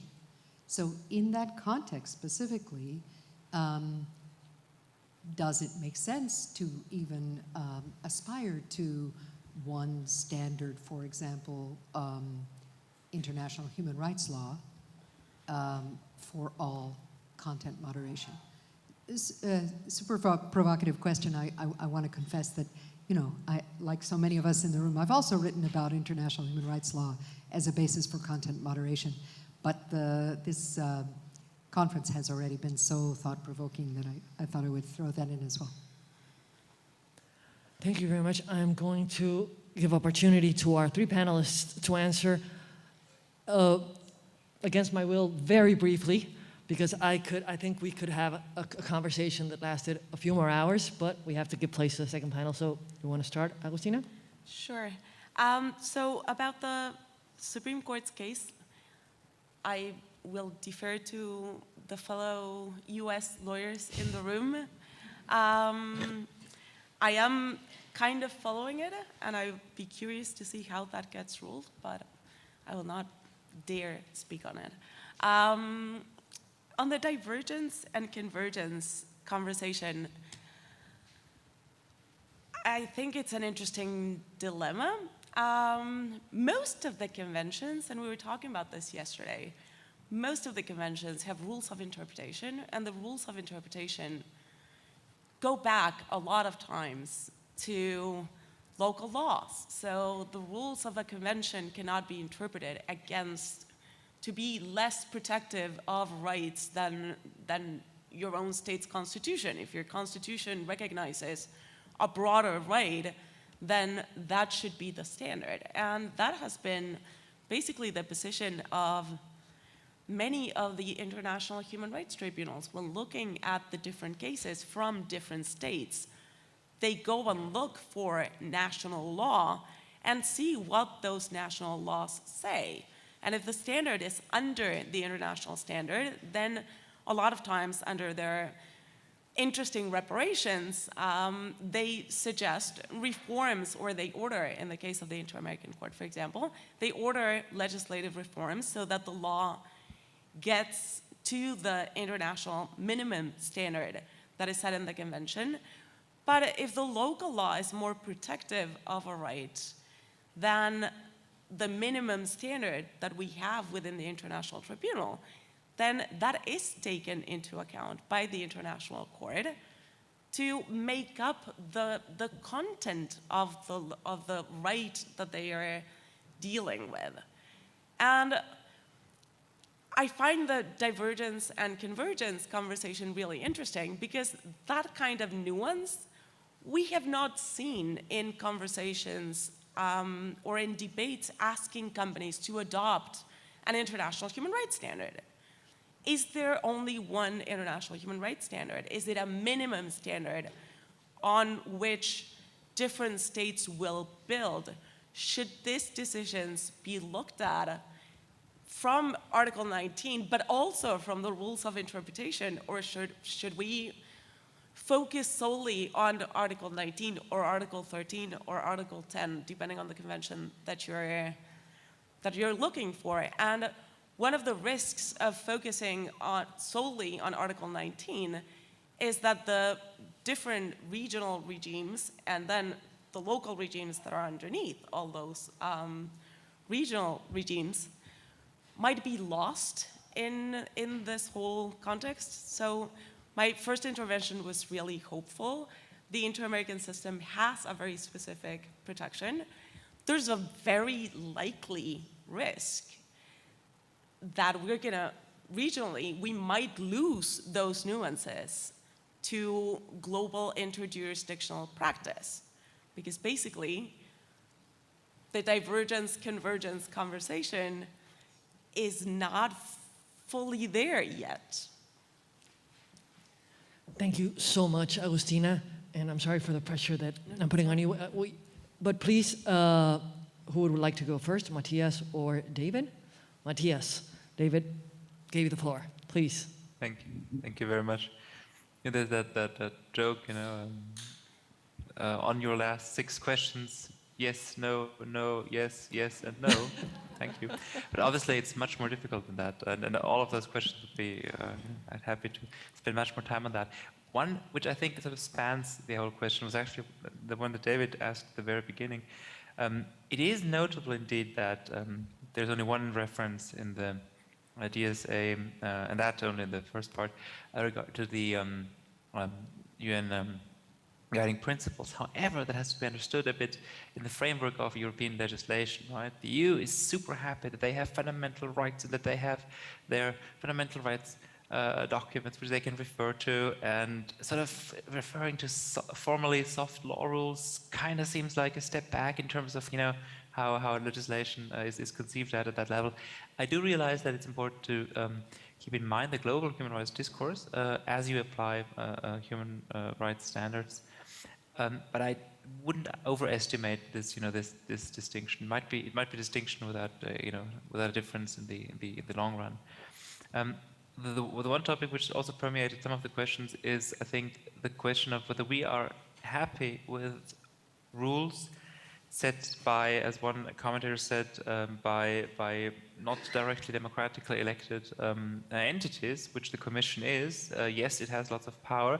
A number of criticisms have been voiced against the Commission for that extraordinary role, but that role is sort of an echo of its past role in enforcing competition law against those big companies, right? It has sort of become a culture the Commission has to being the big dog regarding platforms, and sort of their DMA duties sort of seeped into the DSA duties which they gave themselves. So that's kind of interesting.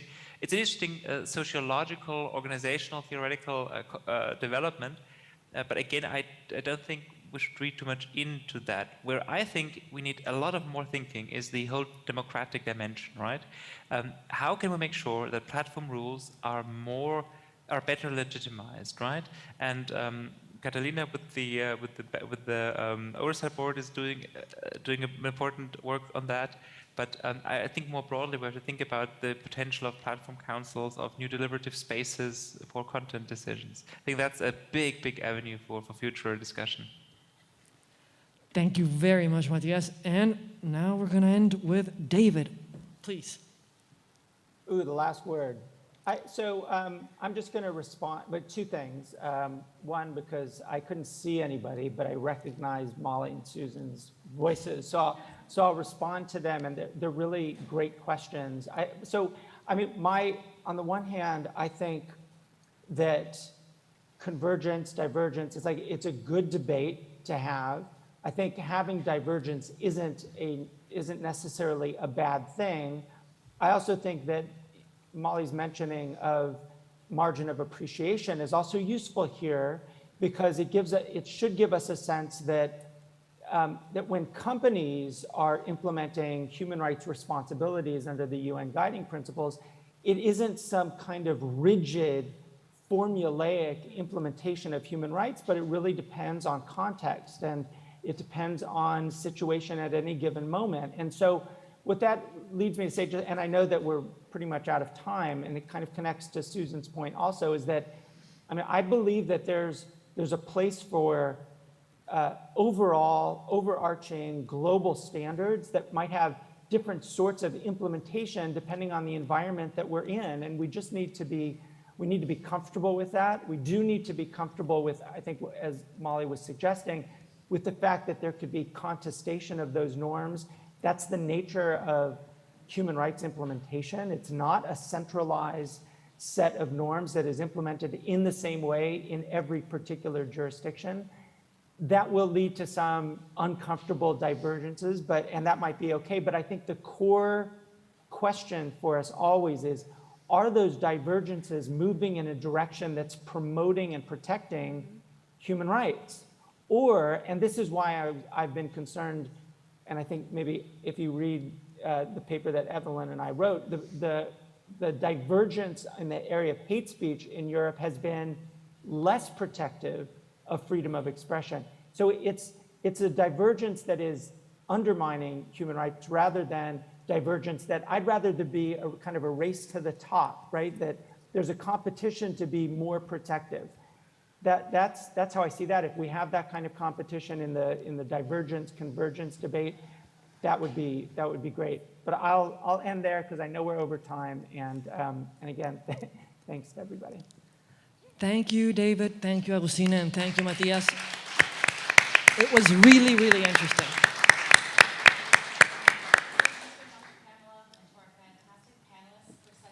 Really fascinating discussion, and we're going to have continuation of this discussion in just a moment. If you could all please stay seated while we change the panelists. Thank you very much.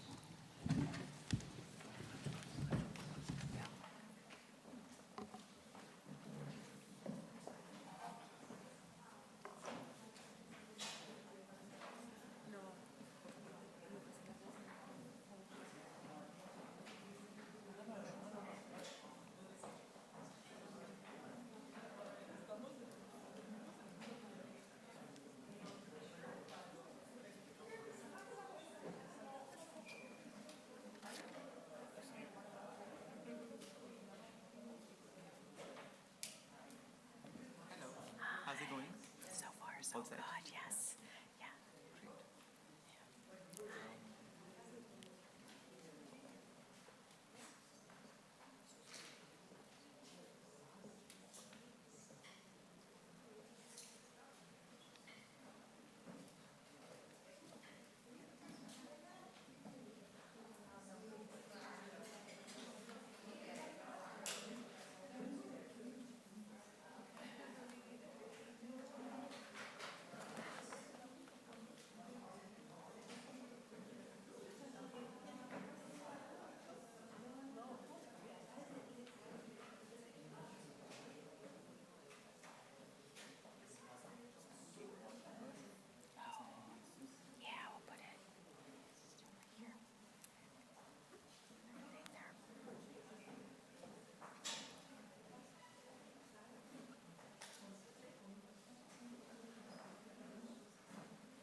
We'd like to welcome everyone back to their seats and invite our online audience to join us once again. This next panel is part 2, calling this session Regulating Online Speech Between the First Amendment and the Digital Services Act. This conversation will be moderated by Jamal Green, Dwight Professor of Law at Columbia Law School and co-chair of the Oversight Board of Meta. At Columbia, Jamal teaches constitutional law, comparative constitutional law, the law process, political process, First Amendment, and federal courts. His scholarship focuses on the structure of legal and constitutional argument. Prior to joining Columbia's faculty, he was an Alexander Fellow at New York University Law School. We're excited to welcome him and his fellow panelists. Jamal, the floor is yours. Thank you, and it's good to be here. This will, of course, continue the conversation that we've just been having this morning, and also continue the conversation that's been going on over the last couple of days. We are talking about various responses to online harm, various modes of regulation, from self-regulation to governmental regulation to, in some sense, regional regulation in the context of the Digital Services Act. And this is a really great set of panelists to have this conversation. So I'm just going to introduce the panelists. They're each going to take about 15 minutes. I'll put a question to each of them, and then they'll maybe answer the question, and then I'll open it to questions from the audience. So without further ado, and I'll just go to my far left, starting with Jacob Mchangama, who is the founder and executive director of Justitia, a think tank focusing on human rights, and he's also a former visiting scholar at the Columbia Global Freedom of Expression. He has commented extensively on free speech and human rights in the media and in academic journals. He's the author of several books, and most recently, the critically acclaimed book that I saw in the background of David Kaye's Zoom screen, Free Speech, A History from Socrates to Social Media.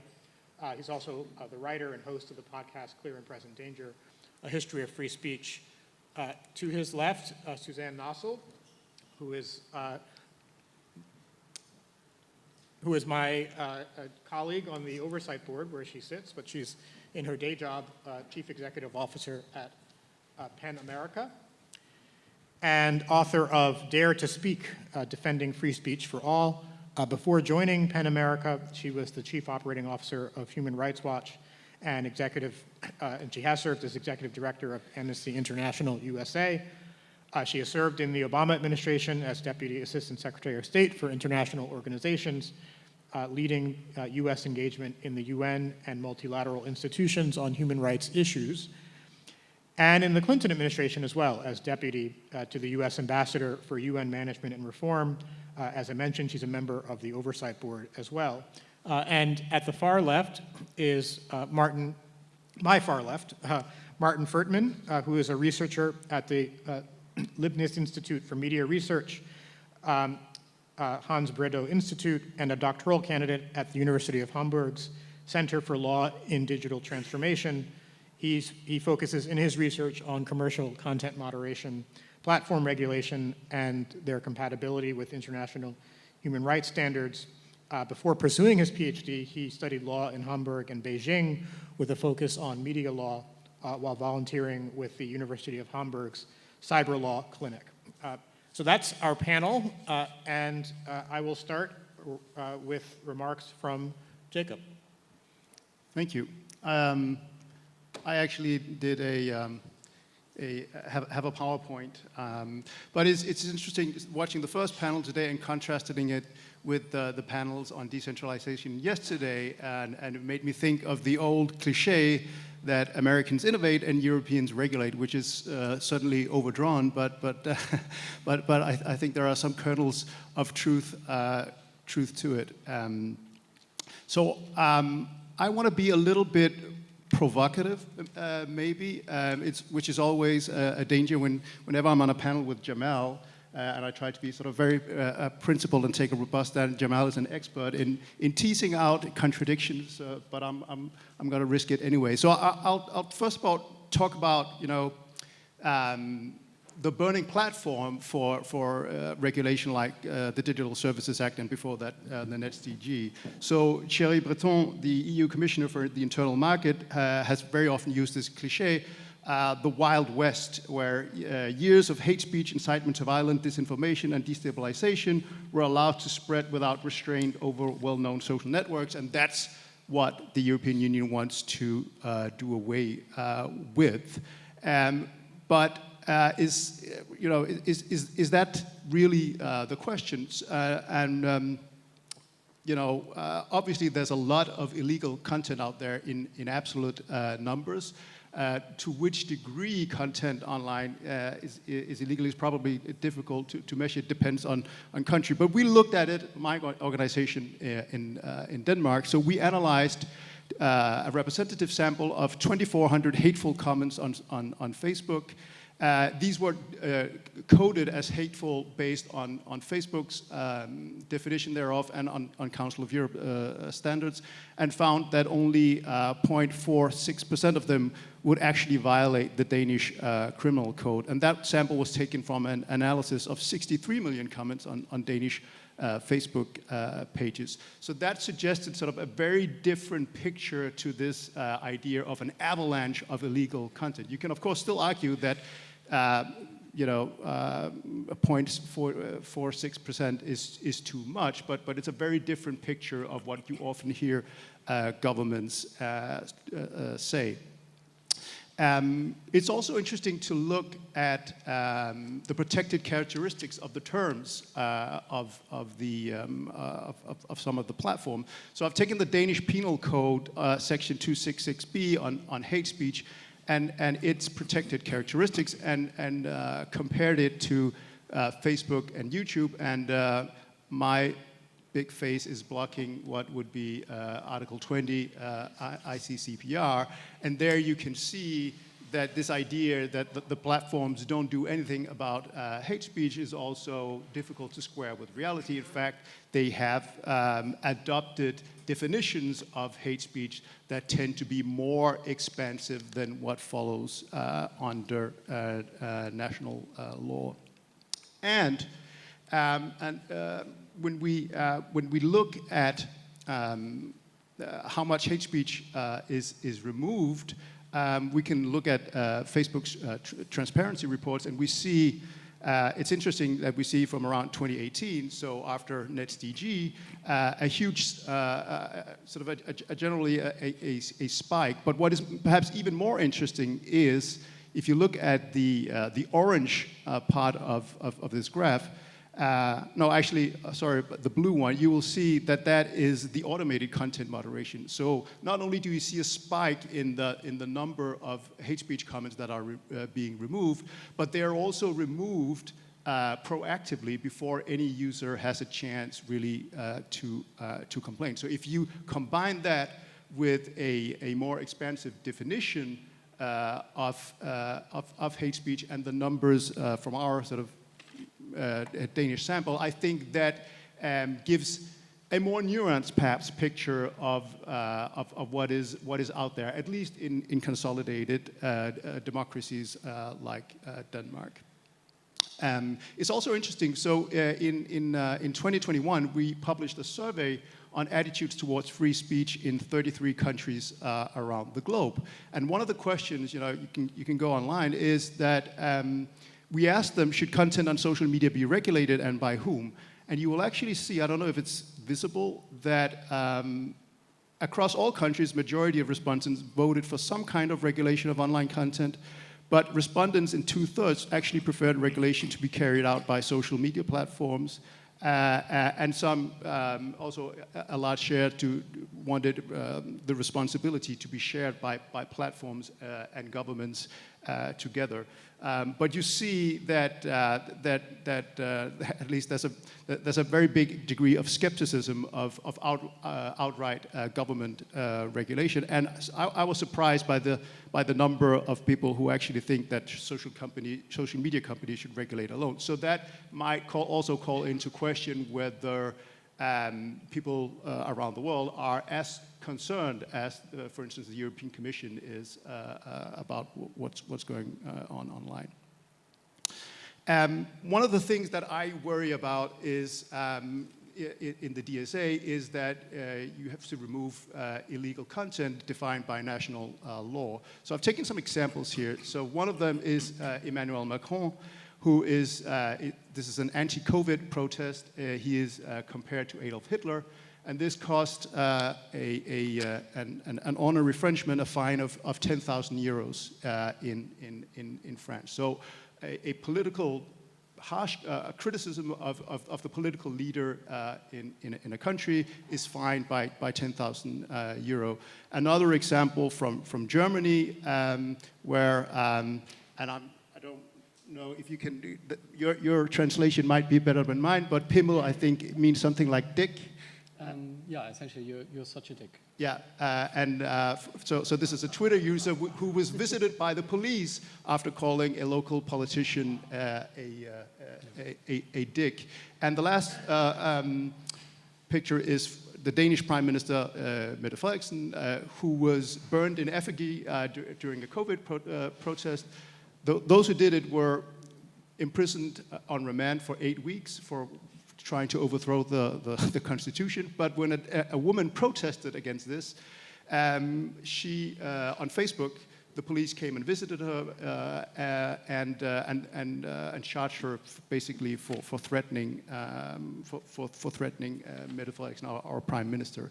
And this shows that in a number of European countries, there are actually speech restrictions that go pretty far, and I would argue that would violate international norms. You might then argue, well, okay, but the DSA says this. It also has to be in compliance with EU law, where you have fundamental rights, and you have the Charter of Fundamental Rights, Article 11, which has to be interpreted in line with ECHR Article 10. The problem, which I think that David Kay alluded to, is that on a number of issues, Article 10 provides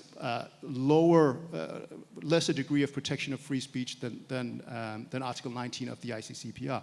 Religious insult, for instance, even though the last decision on blasphemy on Poland was good by the European Court of Human Rights, it still has this idea that freedom of expression can violate the right to freedom of religion. So the rights of religious believers can be violated by blasphemy if it's sufficiently intolerant in nature. Memorial laws can also, to a degree, be upheld. And as David mentioned, the interpretation of hate speech under Article 22 of paragraph 2 of ICCPR has become, I would say, much more protective of speech than what follows under Article 10 ECHR, where insult, ridicule, intolerance in a number of cases has been sufficient for the court to say that constituted hate speech that was not protected. So I think that's a major issue. Another thing you could point to is that I think 23 countries in the European Union have criminalized defamation or insult, very often according to broad and vague laws. So what do you do when you have powerful actors, businessmen, politicians, who might use the complaint mechanism and might get their lawyers to send a notification asking for something to be removed because it's insulting to someone? Again, at a level of protection that is not as robust as what would follow under Article 19. Then we have the whole question of, how do you, can you have anything resembling due process? Ideally, it's very good that, someone has their content removed, and then you have a procedure to have that adjudicated. The problem, of course, is if you want to have proper due process standards, that takes time. So we did a survey where you can see in a number of countries, hate speech cases take a long time to go through the legal system. Of course, there are obvious differences between criminal procedure and content moderation, but still, you know, it talks to the complexity of trying to get this right according to due process standards. And the final thing that I wanted to talk about was, like David, I fear a global censorship race to the bottom. We saw that with the NetzDG, how that spread to, I think our last report mentioned 23 states, many of them authoritarian, illiberal states. So this is not just a theoretical possibility, it's something that we've seen. And of course, these countries would adopt censorship anyway.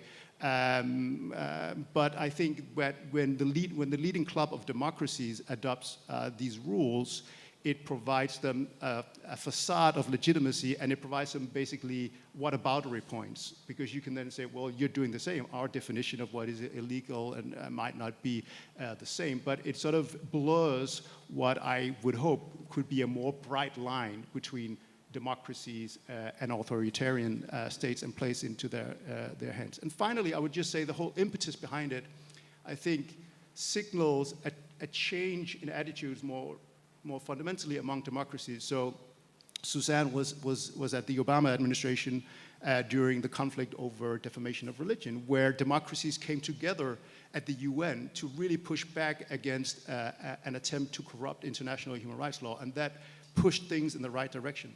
The Helsinki Accords was the same thing.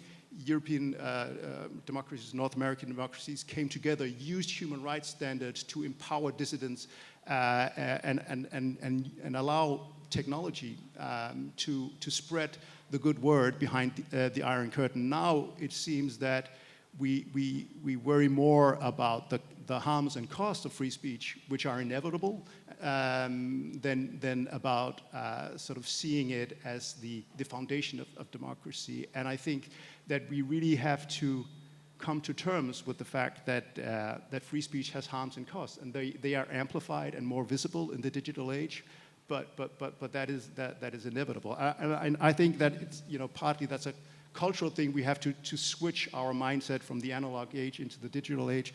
And my children provide me maybe the best hope for the future. Sometimes my daughter will claim something, and then my son, my daughter's 10, my son who's 13 will say, "Is that a TikTok fact?" And I think that that I think is a good sign that, you know, younger generation may not be as gullible, maybe have a more detached attitude to what's going on social media than those of us who were just thrust into the digital age and didn't have sort of the immune system to navigate what's going on. So yeah, those were my comments. Thanks. Yeah.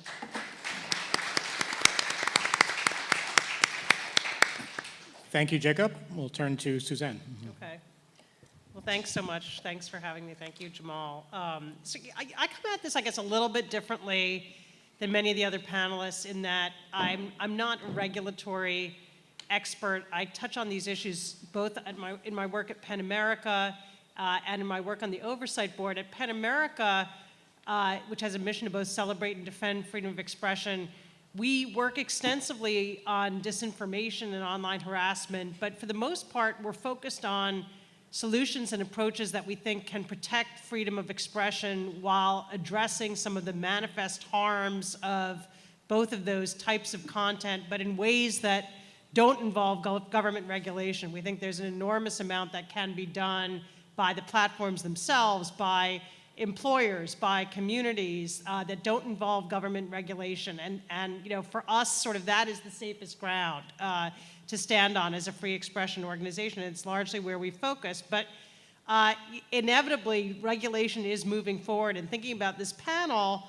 you know, I was sort of thinking a little bit about the move toward addressing climate change and some of the parallels. You sort of feel like these inexorable forces that are progressing, and it can feel like it's very slow, and then it suddenly jerks forward in ways that, on the one hand, were predictable, but somehow we never quite imagined. And we've been talking about regulation in both spheres for a long time. We have an enormous expertise, wisdom, and many good ideas, but there's no comprehensive solution and no consensus. And from time to time, it sort of seems like we're on the cusp of something really big, and I think that's true today with the DSA. But then somehow that feeling usually passes, and we always seem to revert back to this sense of kind of an epic struggle. Both issues involve what is essentially a man-made problem, but one that feels perilously outside of human control, with a complex web of unintended consequences seeming to lurk down every alley. The difference, of course, is that while sea levels, temperatures, crop yields, et cetera, are subject to precise measurement, the consequences of the digital realm for our democracies, our mental and physical health, and our social cohesion are a lot harder to pin down. And the rough equivalent of what are factual matters that have long settled among serious climate experts remains hotly debated among social media researchers and professionals. Moreover, the counterpart to much of the essential data that's in the public domain in the climate sphere is closely guarded in the digital realm, making study and insight elusive. There is so much about the platforms that is opaque, I think even to the platforms themselves. To me, the most striking is the confluence of the rise of the platforms and their transformative effect on communication and information flows, and the manifest intensifying erosion of democracy, both here in the United States and around the world. I don't believe those two things are a coincidence, but nor do I believe any of us fully understands how they interact or how to change how they interact. The platforms weaponize human nature for good and for ill, and what you're fed depends on where your own nature leads you. And as it turns out, there are a lot of noxious, conspiratorial, paranoid, and hateful impulses that lurk. And the algorithmic logic that drives people toward that which is perilous and destructive, I think is largely the same as what drives us toward what can be most valuable about social media platforms, whether that's human connection to family and friends or mobilization on behalf of women's rights in Iran. And it makes it really difficult to, I think of it as sort of having to surgically separate what is best about social media from what is most dangerous. And I think it sort of remains to be seen whether that, that kind of surgery of something so closely conjoined can actually be done. So to me, all of regulation is experimentation. I've found it kind of helpful to think about what scholars have described as three forms of regulation: traditional kind of top-down, self-regulation, and co-regulation of the nature that we see in the DCA. None is optimal. I think all have pitfalls. Traditional top-down regulation, enforceable with criminal and civil penalties, seems more palatable in areas like privacy and transparency that don't implicate the First Amendment or global free speech protections. But everywhere we see pitfalls of information asymmetry and the law of unintended consequences. When it comes to privacy, we're learning that mandated disclosure and consent are no match for the incentive structures that operate online, prioritizing speed, immediacy, and connectivity, and abstracting the consequences of the forfeiture of privacy to the vanishing point. When it comes to regulating content, we're witnessing some of the other drawbacks of traditional regulation. Legislators don't understand the platforms well enough to fit them into their paradigms. We have this perpetual debate of whether they're more like phone companies or publishers. Of course, the answer is neither.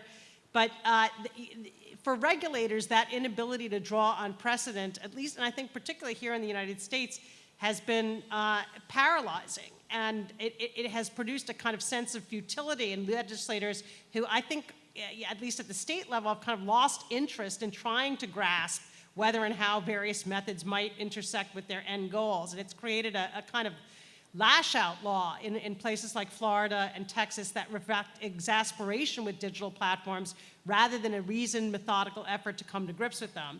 The must-carry law portion of the Texas law, I think, is a good example in that there just doesn't seem to have been any real thinking through of the nature of the national and international character of the platform, imposing requirements that perhaps cannot be implemented at the state level without shutting down the platforms entirely. And so, this approach, I think, though, to the debate we had a few minutes ago about sort of particularist versus universal approaches, I don't think that's going to go away. I mean, we certainly see it in our work at PEN America, a kind of localization of attitudes toward free speech that I always thought of as global and national. You know, we're now seeing in debates on book bans and curriculum bans that there is an insistence on a kind of local standard and local mores being applied. And I don't think we're going to, as much as I'm a believer in the universal system, I don't think we're going to defeat that outright. And I think it's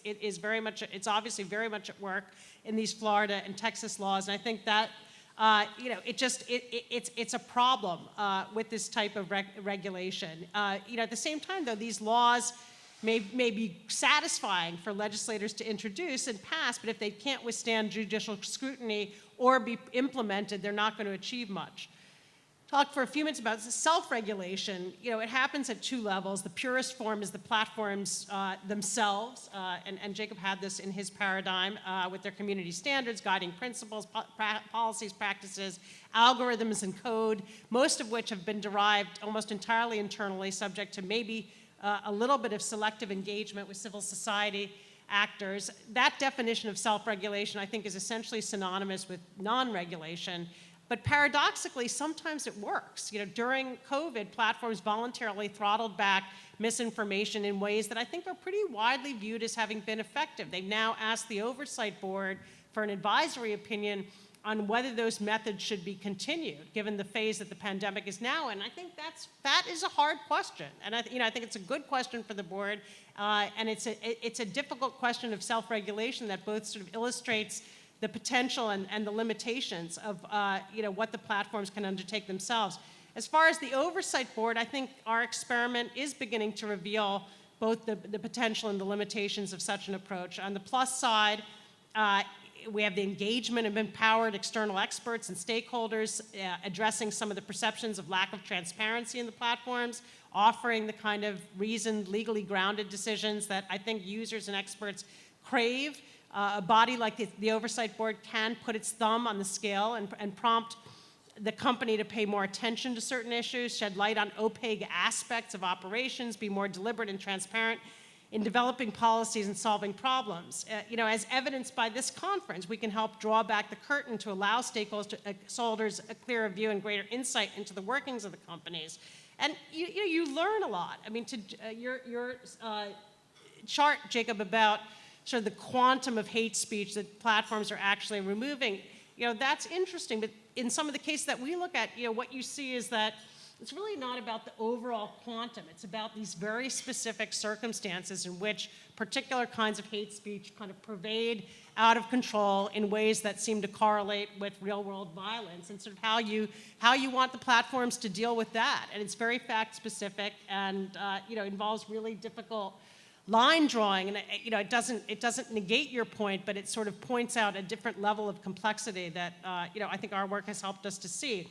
At the same time, the limitations are also evident. We too suffer from drastic information asymmetries. We're working to address that through the addition of more expert staff, including people who come out of Meta and other platforms, but it will never be fully bridged. Knowing what questions to ask, understanding where the automated and human systems have broken down to yield the results that we see, grasping the array of possible technical and human correctives and their practicability are challenges that arise for us in nearly every case that we look at. We also suffer from the problem of inevitably self-serving scoping, and that companies will naturally and unavoidably self-regulate only where they see a business interest in doing so. And that interest may be the result of public pressure, an effort to deflect direct responsibility for tough decisions, or an attempt to stave off government regulation. So the Oversight Board has jurisdiction over a very finite number of content appeals, and we can't readily reach into, for example, the company's approach to affording or denying data access to researchers and the public, even though it's an issue that arises in many of our cases. One fundamental development we face is whether to conceive ourselves as operating purely within the four walls of our mandate as established in our governing documents, or to instead conceive ourselves, as our name suggests, an oversight board, and seek to fulfill, insofar as possible, and where we have or can gain leeway, what we think stakeholders want and expect from a body with that name and mission. So, you know, we can't look proactively, for example, at what's being done to address disinformation ahead of the U.S. midterm elections or other elections around the world. We operate at the sufferance of the company with a clear understanding that if we ask or demand too much, the response might be a stonewalling of the board or limiting our remit or influence. So self-regulation is a paradigm with a lot of potential and a lot of constraint. The middle ground is co-regulation. I think the Digital Services Act, to me, constitutes the most ambitious and interesting of the experiments thus far, with its various mechanisms that other panelists have described, and sort of the interplay of what it's asking companies to do, the guardrails that it's setting, the engagement of civil society actors and scholars, and the transparency and accountability requirements. Inevitably, I think not all of the provisions are created equal. We will find out which ones turn out to be really consequential and which ones not. I think David Kay's question is an interesting one as far as whether the shift from kind of a human rights paradigm to a compliance paradigm pushes companies to approach these issues differently. I think it could. It certainly seems as though when legal constraints come into play, there's a kind of rigor and force to the company's approach that I don't really see when it comes to how they look at upholding human rights obligations that don't have that legal backstop. So some of the hurdles of information asymmetry, territoriality, and expertise that have bedeviled the traditional top-down regulatory approaches are also, I think, potentially resolved here. Just a few final observations. I think this experimental phase will probably last for decades. I think we need to make sure the experiments yield usable data to support conclusions. With something like NetzDG, I think your study of how the global implications of that law is fascinating.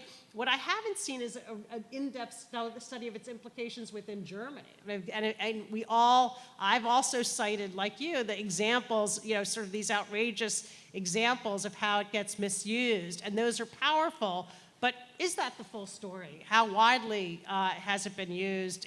Are there people who would argue that's really been effective in either tamping down hate speech or hateful attitudes? And can we adduce evidence that allows us to draw a conclusion one way or another? So I think it's extremely important that we get more granular so that we can be evidence-based going forward. I also think we have to think about how to sort of capacitate this process over the long term and how we overcome some of the hurdles of lack of expertise and information asymmetry that really confine the range of regulatory options, and that during this phase of sort of co-regulatory experimentation, we should be thinking about the institution building that's needed to confront these issues going forward, and how we're going to get to a more evidence-based approach. I guess in conclusion, I'd say it feels like the waters are rising. The passage of the DSA, the conclusion of the UK coroner that a young woman's suicide was caused by social media, these two cases that the Supreme Court has just taken cert on involving terrorist content, all of that progression is pushing this to a head. So I think the questions that we're grappling with couldn't be more pressing. Thank you.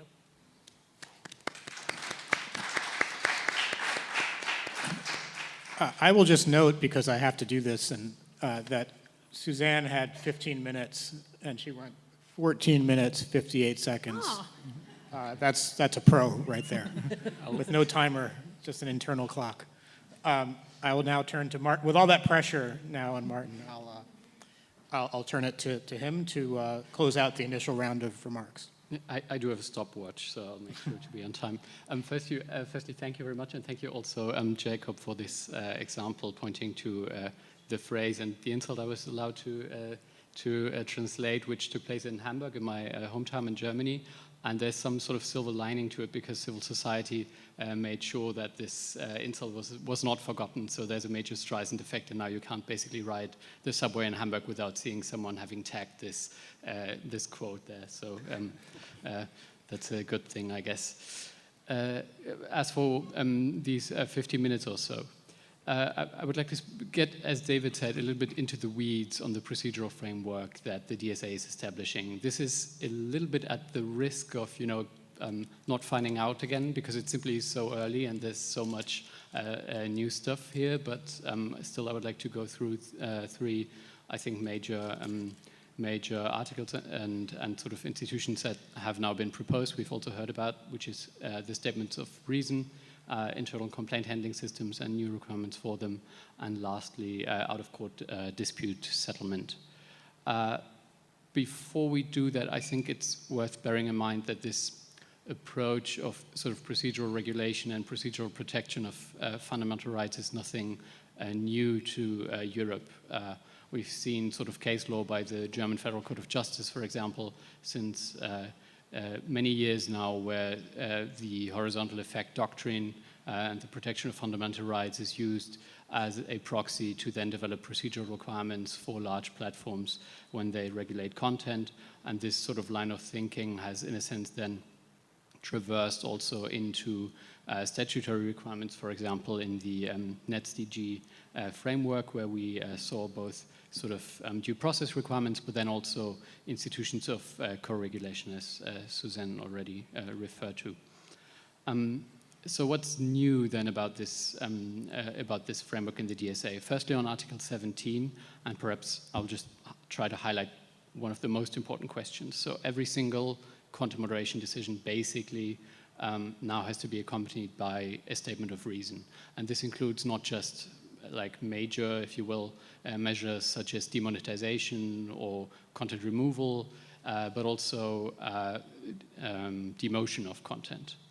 And this is perhaps the most tricky one, and then leads to like one major, I think, future point of discussion. Do we now have what amounts to basically a de facto ban on shadow banning, and perhaps also, lighter forms of shadow banning, when you will. So do we now have a ban on basically all content measures that go unnoticed by the user? I think this is a pretty major point, looking at how big the reliance also on these measures that go unnoticed basically by users has been. So this will be something interesting to look forward to. And of course, all these approaches to regulating demotion sort of run into the problem of establishing a baseline. So we really don't know at this point, how are you going to pin down what is effectively a demotion and what is just a regular curation basically happening.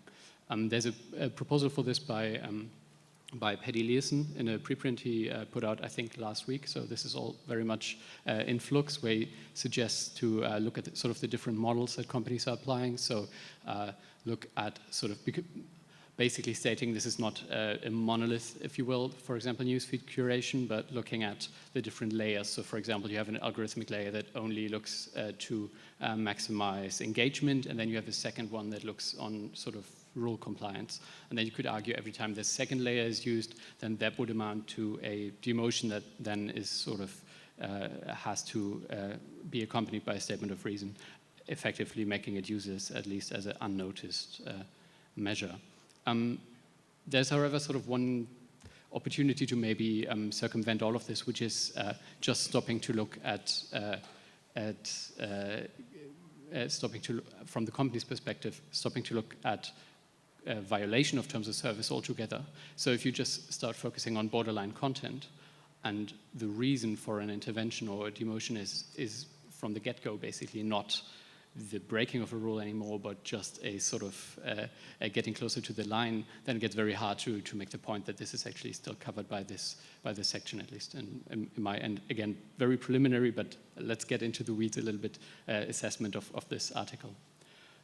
So that was the statement of reason, and just one perhaps interesting aspect about this. The second one I think is important is the internal complaint handling system and requirements for this. So that platforms basically do have some kind of complaint handling systems is of course obvious, and this Article 20 now doesn't really impose that much fundamental new requirements, at least from my perspective in the German regulatory framework. What's interesting is though how this is going to be enforced, and specifically what might happen with this sort of obligation to handle complaints in a timely, user-friendly, fair, and so on way when it comes to sort of damages when this hasn't been done. There is a provision in Article 55 of the DSA referring to basically every single case of a violation of this due process requirement triggering damages. And there is also in a recital, I think it might be 59. I replace the recital right now, it's so confusing, but we do have a recital that refers to class action suits that can be utilized also to make these claims. So there's a little bit of interesting music in how these procedural obligations will translate into perhaps new actors bringing class action lawsuits for systematic violations, and just a new enforcement measure of maybe systematic failures when it comes to procedural fairness, basically by platforms, that is very different to what we've seen, for example, in the NetzDG, which was very much a sort of top-down approach where you have the German Federal Ministry of Justice being able to just impose a massive fine if procedural requirements aren't met on a systemic basis. This is a little bit more bottom-up, if you will. Similarly, the approach of the out-of-court dispute settlement mechanisms in Article 21. Again, the basics might be fairly obvious. So providers of online platforms that don't meet certain thresholds when it comes to employees and turnover. So more than 50 employees and 10 million euros turnover or more have to engage in good faith with a out-of-court dispute settlement mechanism. The decisions by this mechanism are, however, not binding, which is a sort of weird compromise we've now arrived at, where you might wonder actually how well you can engage with the body in good faith while continuously ignoring its decisions. So will there be at least some kind of binding effect simply by virtue of the fact that you have to engage with them in good faith for decades to come, potentially? The interesting then sort of regulatory factor when you look at these dispute settlement mechanism is the cost bearing. The idea in the cost bearing is that the platform is supposed to basically carry the cost all the time, except when the user is using this out-of-court dispute settlement mechanism manifestly in bad faith, which is quite a high threshold, of course, to arrive at.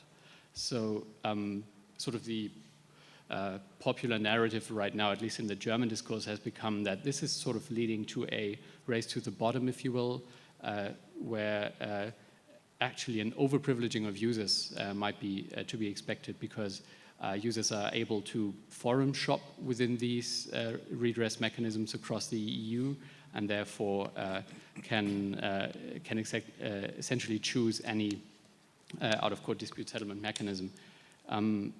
I would argue this is more unlikely. There is a provision of, or there's an opportunity to choose out-of-court dispute settlement mechanisms in different countries, but this is only because we have the situation of languages being spoken in multiple countries.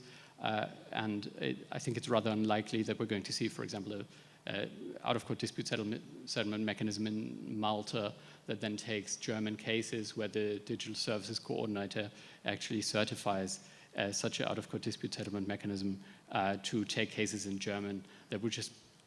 That would, in a sense, just be a massive infringement, which, I mean, might be possible, but just seems too much of a hack to me personally at this stage of this framework to be something that we should expect.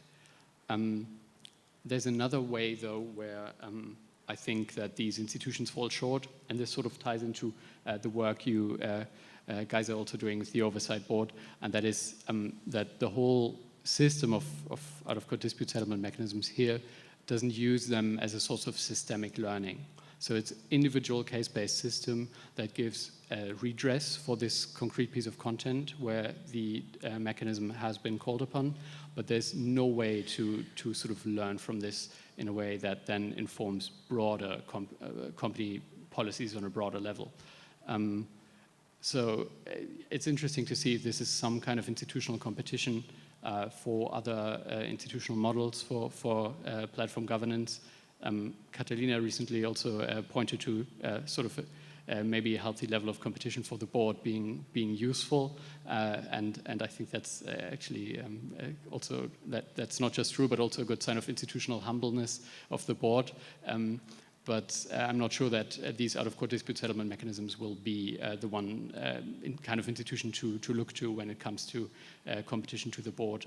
I would think that proposals, for example, in Germany right now of social media councils being introduced that might function more as a sort of systemic advice giver might be sort of the closer comparison. Yeah, I think so much sort of for the specifics, and I know that I left a ton of questions out that arise with these articles. I just wanted to spotlight a couple of, I think, emergent issues.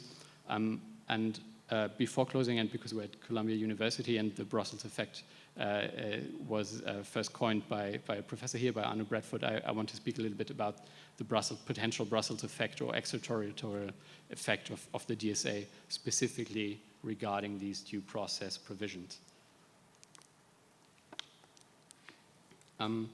So what we've been hearing for the last couple of years, at least that's how I receive it, is sort of a common narrative that we've seen the GDPR. It has documented, I wouldn't challenge that, a Brussels effect in the sense that it entices voluntary compliance by companies with the GDPR outside of the territory of the European Union, and therefore now we have sort of this documented role of the EU's regulatory clout, and now whenever a digital policy proposal comes from the EU, we sort of kind of expect it to, in some way, inform what happens around the globe. I think when we're looking to the DSA, and specifically when we're looking to due process requirements, the odds are stacked against this happening. There's massive differences between how the GDPR worked and how this is going to work. The GDPR was essentially a framework where the economies of scale and the sort of technical realities of the business model just speak to companies applying sort of non-divided standards across the globe to be then able to transfer their data, and there was just an economic case for this. The EU, and we've heard this also ties somewhat into the discussions about fragmentation and convergence, or convergence and divergence in this space. Here it's somewhat different. I think it's not just about convergence or divergence of standards, but it's helpful to think of this to an extent also as a problem of distribution of scarce resources. So we have a limited amount, basically, of human deliberation, if you will, limited amount of oversight board members looking at cases, limited amount of case workers, of content moderators, of people working at the intersection of sort of algorithmic enforcement and policy proposals, and people who basically can do something. And we're thinking about how to distribute this know-how. And with this DSA proposal and the due process requirements now, you have maybe what amounts to more of sort of a monopolization of this limited deliberative resources, basically for the using the economic leverage of the EU for the territory and the languages and so on of the EU. I'm not saying this is certain, but at least I think this seems like a likely way for me, a more likely way for me for this to play out as compared to sort of the broader Brussels effect narrative. And then, yeah, drawing from this, I think this speaks again to the need for sort of different levels and sort of a multiplicity of governance approaches and institutional experiments, which we've also heard about just now, when it comes to this space, because the DSA will remain, and David also pointed to this, a very European approach in many ways, and is looking to the Charter, the EU Charter of Fundamental Rights above all else, to make these decisions, and we have to be mindful of not having too many hopes on the positive global implications of this, because it might turn out just the other way. Yeah, I think that's it for now. Thank you very much.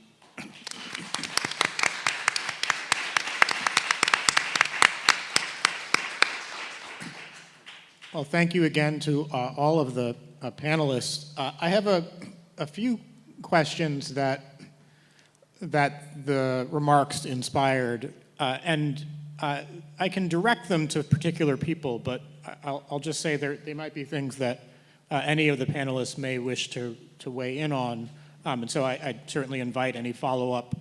But I'll starting with Jacob, and I'm wondering, you know, when we think about so the presentation was really about was really focused on the potential risks to freedom of expression from a regime like the DSA, given variation in local law, given potential for something like a Brussels effect or a race to the bottom. And I'm wondering about the kind of other end of that, of the spectrum, namely something like the Texas and Florida laws, where we can think about free expression as a principle that applies against the state, and that's sort of the core of what freedom of expression is about. It's a restriction on state action. Or we can, if we're sort of occupying the minds of the Texas legislators and the Florida legislators, free speech is free expression is a principle that applies regardless of who whether the institution is a public or private institution, and there are free expression principles at stake in the internal moderation practices of platforms as well. So I wanted to invite you to offer reflections on any rights that we might think rest with the platforms themselves to engage in their own content moderation. Does that engage free speech values in ways that we should find interesting? And does that, if so, maybe not, but if so, does that extend to resisting procedural mandates or resisting transparency mandates as well? Yeah, no, great questions. I would say generally, I believe that free speech is not limited to laws. I think ultimately free speech rests on a culture of free speech, basically an acceptance that social dissent is a good for society, and that in many ways is the antithesis of violence. That people who have great disagreements on political, religious, philosophical issues can be friends, lovers, neighbors, compatriots, and come to terms with each other through reasoned debate, among many other justifications. But I also do not think that the model, sort of the Texas-Florida model, I don't think the culture of free speech is much more difficult to legislate than the classic example of state restrictions on free speech. So there are many ways I think that the culture of free speech can be undermined by private actors that you can't necessarily legislate, and where if you try to legislate it, it might actually undermine free speech itself. It seems to me, without being an expert on these issues, that you might not necessarily expect legislators in Florida and Texas to be completely principled about what type of speech they think should be protected or not. So I would not go in that direction. And so my criticism, and then when it comes to transparency, I think that those are good. And so I didn't have a lot of time. So I think I'm not against regulation per se. I think there are good intentions, good parts of the DSA. I try to focus on sort of the ones that I think are most critical from a classic free speech position. Transparency is a good thing if it works, and let's see how it plays out. I think that has value. And of course, antitrust, all these things are also ways that you can regulate big platforms. I don't have a problem with that per se. I just wanted to follow up on one thing you said, Suzanne, about the effects of the NetCG, and you'll probably know more about it. But there was a study from last year by Mark Lisching, I think, who's a professor of media law and media theory at Leipzig University, who found that it basically, it didn't have any effect, like it was not, the formal procedure was basically not used. And that goes back to my slides, if they're still on, they're not. But basically that the NetCG and similar laws will encourage the platforms to adopt broader definitions. So if hate speech or incitement under German law is defined here and has a number of categories, then YouTube, Facebook, and others will define it here. And then they'll supercharge their content moderation they'll automate it, and then it'll just be removed under the terms rather than under the formal procedure. And then the German government can come and say, wait, there's no problem here. But we have very little transparency into what types of speech is then actually removed. And there's another hint, I think, that the NetzDG may not have been as effective in removing hate speech, because last year, late last year, I think it was, the European Commission proposed a harmonization of hate speech under EU law. So it would basically make it an EU crime, hate speech an EU crime. And if you go in and read the justifications, they point to Germany as a country where hate speech, online hate speech has risen dramatically, and therefore the EU needs to step in and toughen hate speech laws. That would seem to suggest that maybe the NetzDG has not done its job. I mean, I'm not using it as a conclusive evidence, but it certainly suggests the other way around. So those two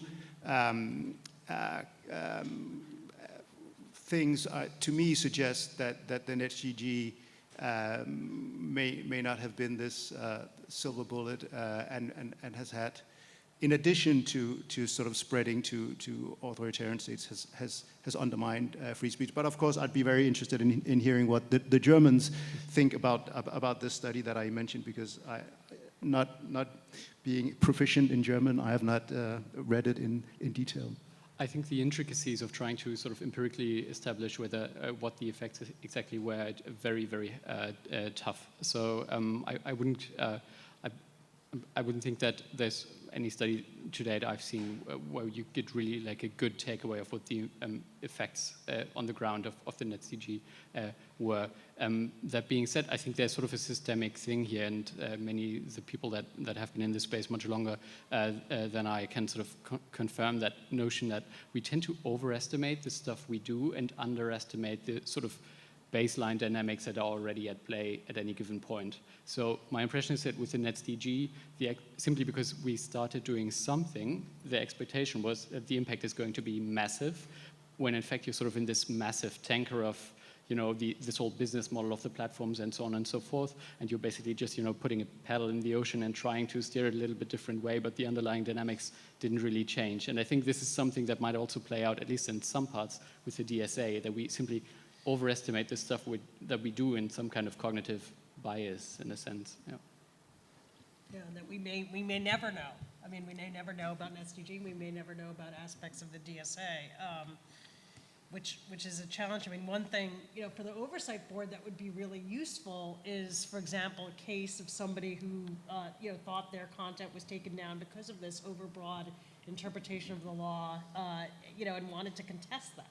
That's the kind of thing that, if we get it, can kind of, allow us to open up and explicate some of these questions. One of our challenges is we don't have a lot of control over the pipeline of cases, and it's sort of eliciting the kinds of, test cases that you would want. We don't have the mechanisms that exist, for example, in the US legal system, where those cases can be sort of teed up and allow us to weigh in on those questions. Just a kind of a quick comment on your question, Jamal, to Jacob. I really agree that we have to, as we approach these debates, think about why we protect free speech in the first place. And it's not just because you have a right to say your piece. It's because we believe free speech is valuable, that it helps us discern truth, sort out good ideas from bad ideas, develop better policies, have a more participatory and democratic society. It sparks innovation and creativity, all of those goods. And so I think when we confront the question of what is the role of the platform, what is the role of government in enabling this, we have to ask ourselves those questions in terms of those end goals and goods of free speech, and how these policies can foster and inhibit them. Great. I'm going to pick up where you left off, Suzanne, on a question about end goals.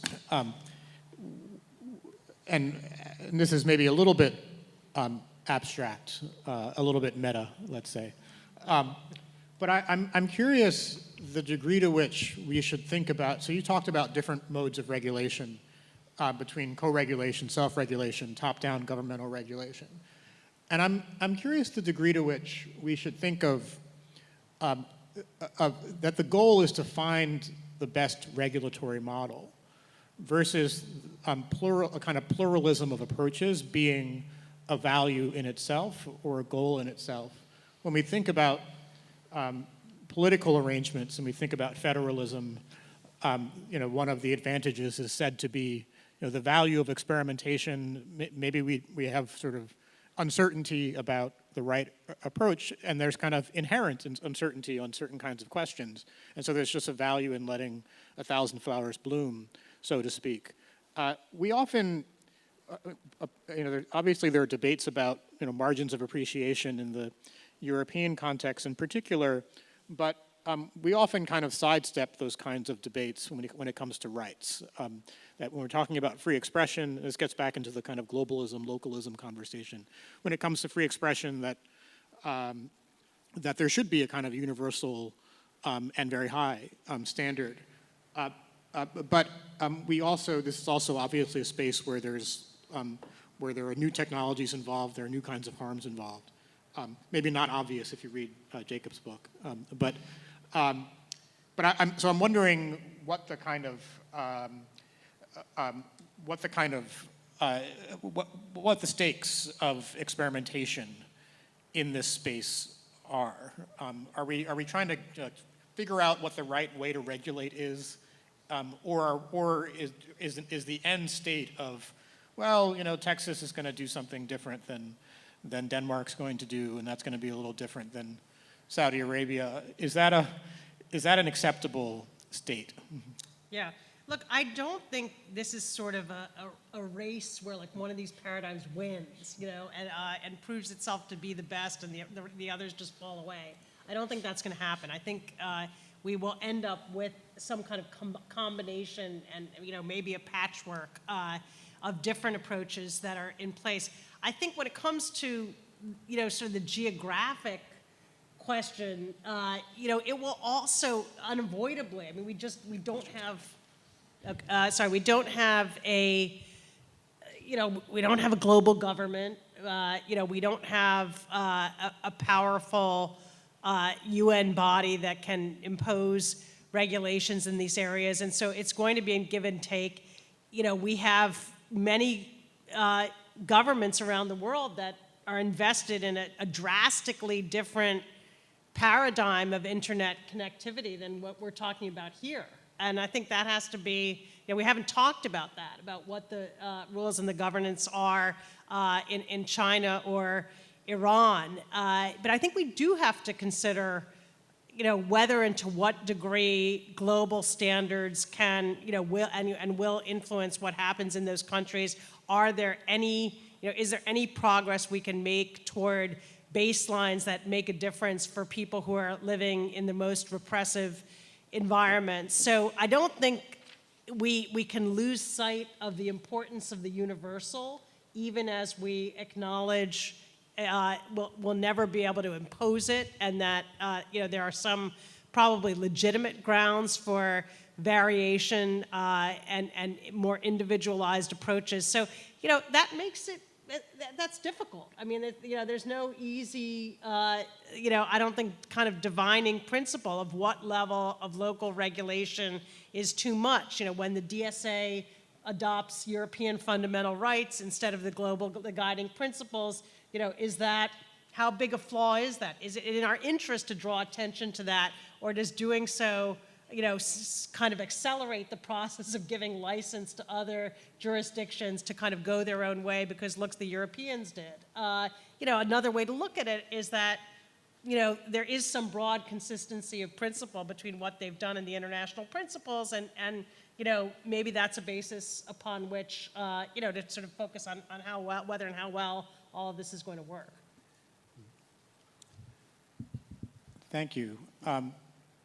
So a question for Martin, but again, this may be of interest to others as well, is about I'm inspired a little bit by what Jacob just said about antitrust and the relationship between the DSA and in some sense, the sustainability of particular platforms. There is some concern that a particularly complex procedural regime will benefit those who have deep pockets, benefit those platforms that are able to lawyer up in the proper way and provide the resources necessary to do this. Is that a concern? Is that a superficial concern? Is that a real concern? Do you have a prediction? I think at least for the due process framework, as I've tried to line it out here, not as much as we've heard from some people. So my impression is that the sort of exemptions from the due process obligations, which are, I think I said it, 50 employees or 10 million euros turnover annually, are fair for obligations that essentially sort of coincide with how many user complaints you have to deal with because you're a smaller platform. So to that extent, I think there might be maybe provisions in the DSA that sort of entrench or stabilize a status quo in the competitive sense, but I don't think the due process provisions do. Well, I'm going to open the floor to members of the audience to ask questions. You can raise your hand. I guess there are mics that are going to be floating around. Yes, Jeff. Thank you. Wonderful panel. I want to follow up on your question, Jamal, to Jakob, in that I fear that we're losing the idea that choice is also speech. That whether you're an editor or a publisher or a producer or a platform, you have the right to choose what to carry and not to as your own speech. And it's being questioned by the efforts to impose moderation on platforms, telling them what to do, what not to do.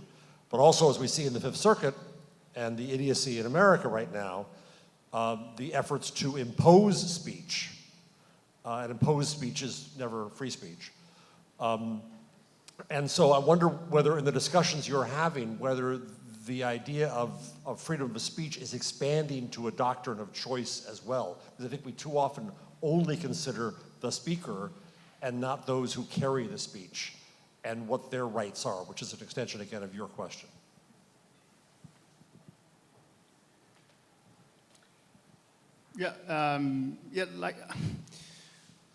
Am I as worried about Meta's right not to carry some speech or as for sort of certain types of speech that might be purged and that might contribute to undermining free speech? No, but I still think it is dangerous to impose an obligation on the platforms to do so. I certainly think it has free speech relevance in that term. Though, I think it will be more problematic with smaller platforms or than these big ones. But as I said, I think these. And without being an expert and without having read these laws and decisions in detail, I think it goes in the wrong direction of sort of compelled speech, if you like. But more generally, I just one of the other worries I have about the DSA is that it is this, even if less top down than the SDG, it is still sort of an example, sort of the gold standard as the Commission likes to talk about it. And sort of my reading of the history of free speech is that generally a more decentralized environment for information and opinion has really been a driver in free speech. There's a reason why the Dutch Republic printed much more than France, even though France is a huge country. And it's because you had a decentralized state with weak central authority, and I think it would be interesting to have different models. Even though Denmark and Germany are neighboring countries, there's we talk about a European approach to free speech, but there are huge differences in how Germans and Danes perceive of free speech and where the lines should be drawn, and everything from Holocaust to denial to banning totalitarian organizations and so on. And so it would maybe have been interesting to have, various European democracies experimenting with different models rather than the EU option. Of course, I understand from an EU perspective why you'd want to go that way, and of course it does allow for differences at the national level. Other questions from the audience? Hey, thank you very much for all the panelists. This is really interesting. Martin, you raised the Article 21 out-of-court dispute settlement mechanism. That enables these out-of-court settlement bodies to make decisions on not just types of illegal content, but on complaints as regards policy enforcement. So that opens the door to EU regulated certified bodies making decisions about lawful but harmful content through a local lens. And I'd say that there's considerable pressure on platforms to comply, even though they're non-binding decisions, reputationally, operationally, and obviously the cost mechanism that you described. I would love to hear the panel's view on how concerned platforms should be about that direction of travel, the potential fragmentation of the EU applying their local sensibilities to content in respect of global platform policies, and to what extent potentially divergent EU and international human rights standards need to be embedded into these new forms of alternative dispute resolution. So maybe we'll just take a quick comment down the line on that, and then we'll wrap up. I think there's the two most important things against that backdrop, and that's of course a perfectly valid point you raised. One is that the certification of these mechanisms is going to be the key thing to look out for, as well for civil society, but also for platforms, of course. So which mechanisms are going to be certified, under what requirements?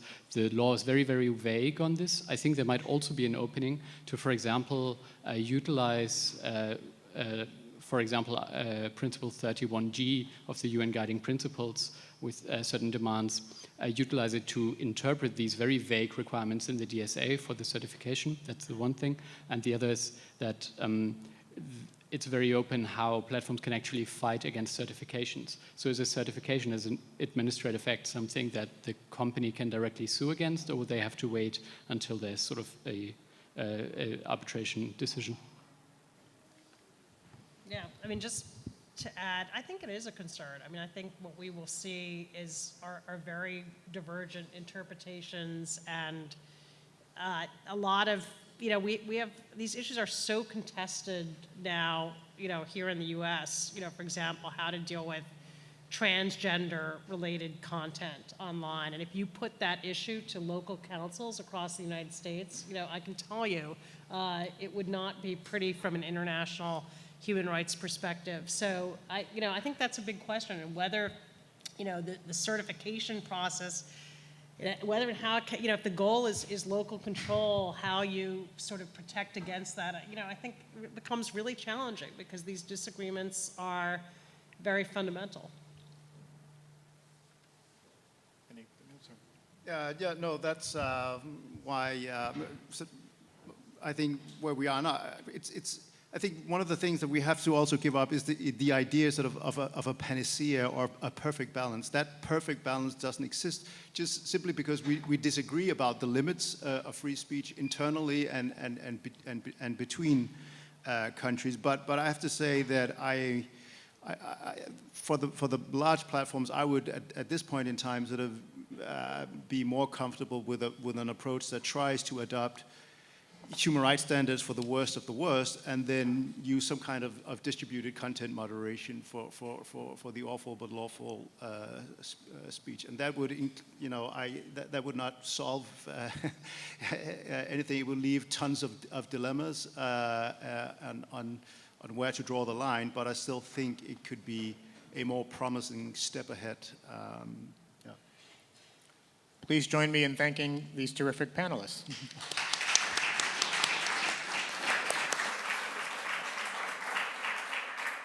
Yes, thank you guys for a really fascinating discussion. And we'd like to thank all of our online participants. There are over 500 people watching right now. So thank you for joining us for the morning session. We're going to take a brief 30-minute break right now for lunch. And we'd like to welcome everybody back for the afternoon session at 1:30, both online and in-person viewers.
Hello, everyone. Welcome back.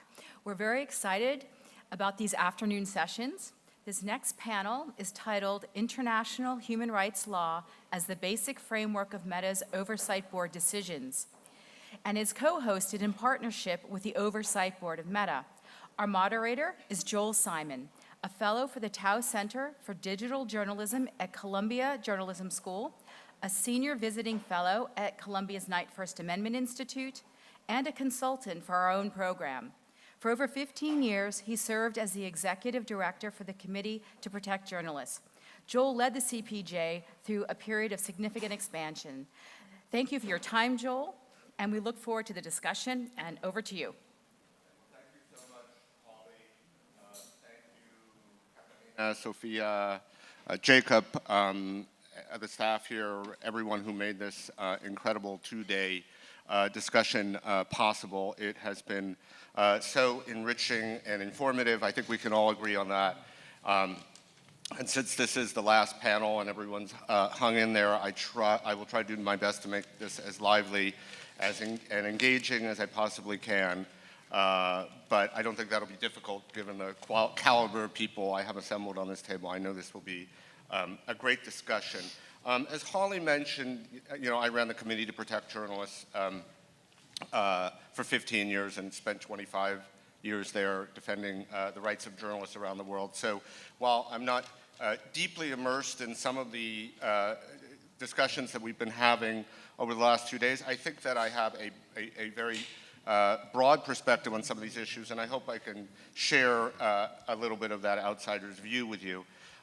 So I wanted to follow up a bit on Catalina's intervention this morning about the lack of consensus. She mentioned a lack of consensus around the framework for content moderation, around the basis for government oversight, and then we heard from Agustina Del Campo on a panel earlier today, and she zeroed in on some other questions where there isn't a clear consensus about the problems we're seeking to solve, and particularly in a global context. And she asked, do we have a common understanding of these problems? So let me add another observation about an area where I think there's consensus is lacking, and that's, I'm not totally sure that we have a consensus on what it is that we're trying to achieve and how we express our goals and aspirations, particularly taking a step back and looking at the issues globally, and particularly as they relate to regulation.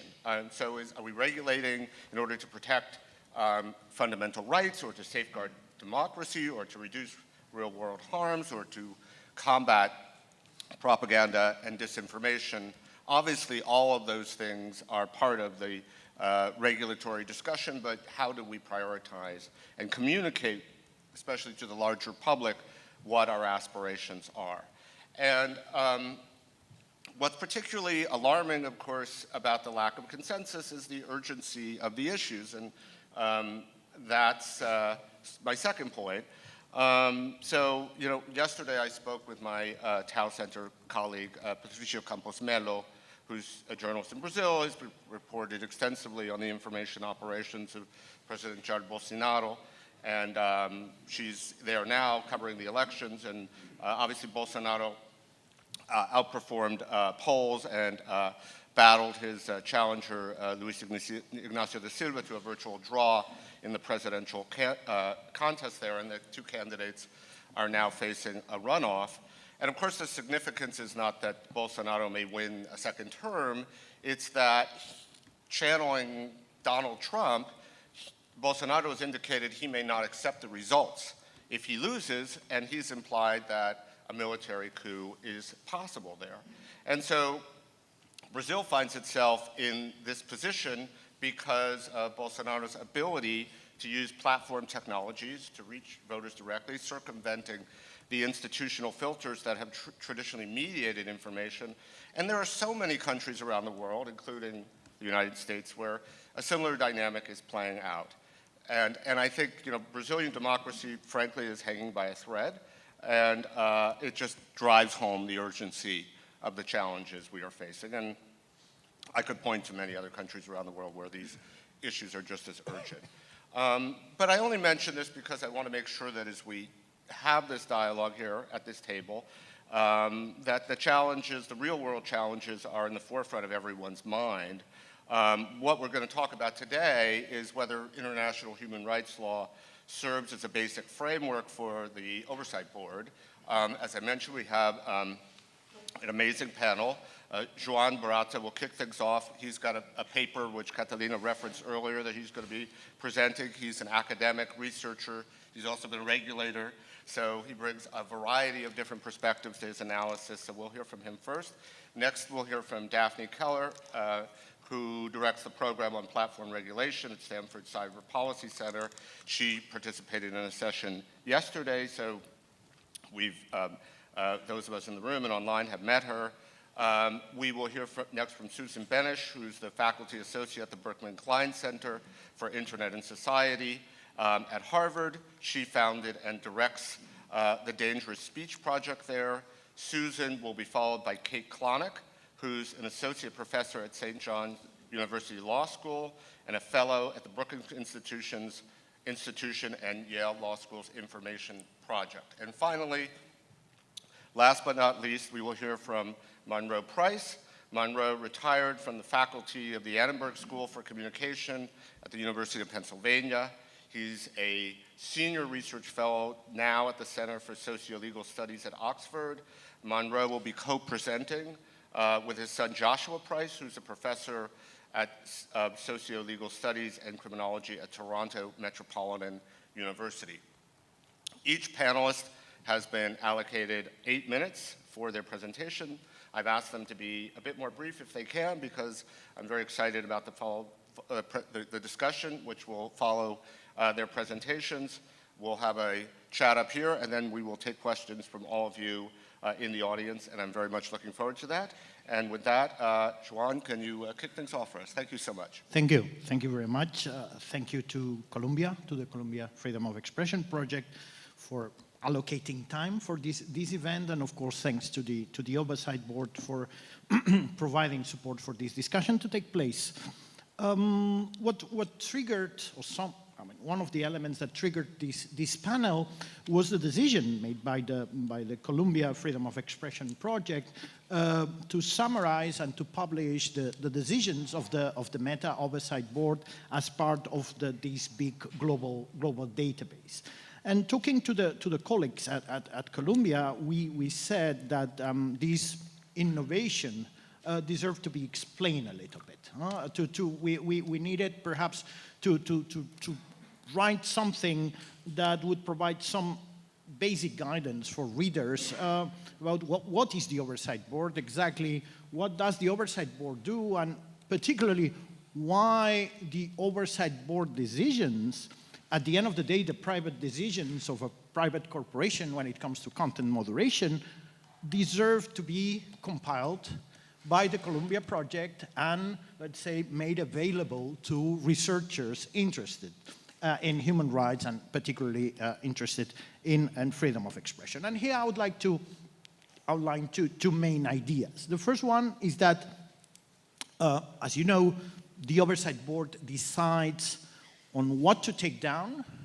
It has a final word when it comes to Meta's services on what to take down, what to leave out, and also to make policy recommendations regarding community standards and more broadly content moderation practices. So the Oversight Board is important in this sense because it has the possibility to decide, to change, to correct decisions made by Meta, big platform, when it comes to the users. And this has an impact not only on users, but I think that the decisions of the Oversight Board, let's say, contribute to the public disclosure of more content moderation criteria used by Facebook and Instagram in a more detailed manner than we are used to.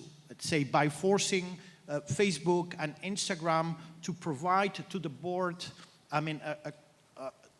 say a detailed explanation of what triggered a certain decision. This also makes available to the general public the way Facebook takes decisions and Instagram take decisions when it comes to certain area. I think that this already has an important value.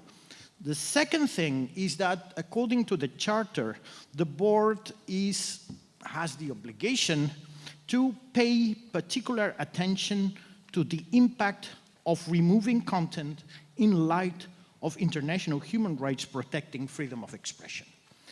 This is a complex sentence because particular refers to particular attention to the impact of removing content, and there's a reference to human rights, but basically to human rights protecting freedom of expression.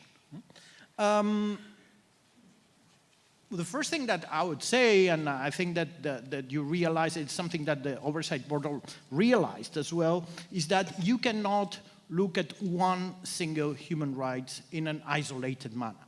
You need to look into freedom of expression, taking also into account other fundamental rights, other international principles that may intersect in the right to freedom of expression and may shape the way freedom of expression is interpreted. This is why I believe that considering these, that the decisions of the Oversight Board have particular interest in contributing to what David Kay has described as kind of the public law discussion. They may enrich the way, from the point of view of public law, international law, we look and we find new interpretations or new ways to frame the scope of the right to freedom of expression, also considering the fact, I insist, that the right to freedom of expression is also connected, necessarily connected to other fundamental rights. When we look at the decisions of the Oversight Board, we see that the board indeed uses the right to freedom of expression or international human rights standards when it comes to freedom of expression, particularly at the universal level.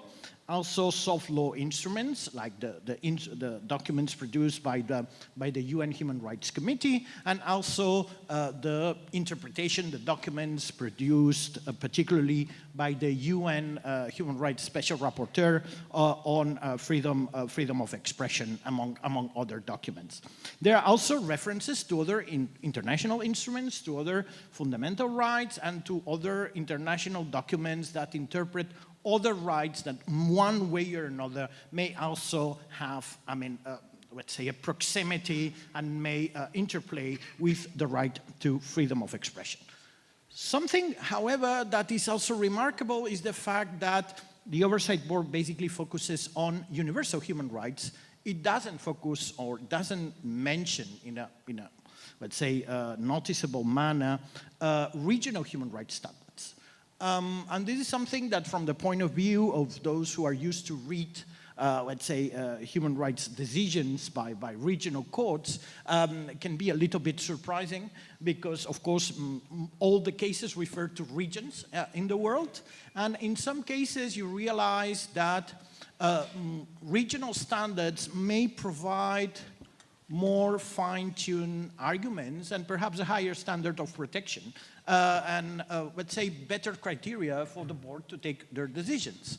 Not only that, if a decision of the board refers to a certain region, for example, Africa, I think that in terms of legitimacy of the decision would have a greater impact in terms of legitimacy, visibility for the let's say in the community in question, if regional human rights standards are mentioned rather than only universal human rights standards. But this is something that, there are some references to decisions of the European Court of Human Rights, but these are only made, as the French say, en passant, just to, let's say, use some reference, but this is something that until now we cannot see the use of regional human rights standards. And again, I think that in some cases they can provide a higher level of protection when it comes to speech. The second important thing here that I wanted to stress is the presence of, let's say, two very important standards when we talk about international human rights, particularly in the field of freedom of expression. The first one is the use of the three-part test. The three-part test is something that can be derived not only from Article 19 of the ICCPR, but also from the other regional human rights conventions that basically says that any restriction to the right to freedom of expression, in order to be acceptable, it has to meet the requirements of legality, legitimacy, and necessity and proportionality. The three-part test is present in, I would say, all the decisions of the board, and let's say content moderation decisions and the enforcement of content moderation rules, internal rules of Facebook, is assessed against the three-part test, with some particularities though. For example, when it comes to the principle of legality, the way it is interpreted and is considered is more generous than what an international court would do, because I think that the board acknowledges the fact that the way community standards are drafted is not exactly the same way as legislation is drafted by states. So there's some tolerance when it comes to vagueness in community standards, in as much as the other two, let's say, steps of the test are fulfilled. The second thing that the second step, which is legitimacy, I find it very interesting here in terms of discussion how this can be incorporated and how this can be assessed as a part of the test applied by a private body when it comes to human rights. Because, I mean, Article 19 of the International Covenant on Civil and Political Rights basically establishes 4 main areas of legitimacy. Protection of rights of others, morals, protection of health, public order, if I'm not mistaken, because sometimes I mix this with the regional court, but I think that Article 19, this is what it says. Question here is, there are other legitimacies that would be legitimate for a platform that are not legitimate for a state? This is not 100% clear if we read the decisions of the board. Sometimes we can interpret that some, let's say, reasons that would legitimize introducing restrictions by Facebook on Meta could go beyond what would be acceptable in terms of legitimacy if we were talking about states. But this is something that, I mean, still a bit open. For example, I think that the nipple case in Brazil, I mean, takes me to ask this question. I mean, in the nipple case, the board says, in this case, context tells us that, I mean, the reason why the nipple was shown was to raise awareness. And my question is, well, I mean, we know that international human rights law in general protects showing nipples, even if it's not to raise awareness. So the question would be here, the legitimacy that, let's say, Instagram, or the legitimate reasons that Instagram would have not to show nudity are acceptable on a private platform, whereas probably we wouldn't be acceptable if we're talking about the state authority. So here, I mean, the question of legitimacy, what is legitimate?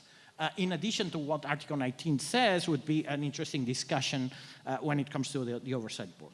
And then I think that the use of the most important standard, this is also something that we see the same when we look into the International Human Rights Court decisions. Necessity and proportionality basically gives us the key to the case. The main solution always is about necessity and proportionality, and I think that here, I mean, the approach of the board is particularly valuable, and context is frequently used to assess necessity and proportionality. Not only context, sometimes the proportionality of the measure itself, but I think that here we can see a huge difference, a huge gap, sometimes a surprising gap between the, let's say, very obvious mistakes in terms of context that Facebook has made in a certain case, and the very, let's say, granular analysis of the content that a body like the Oversight Board does.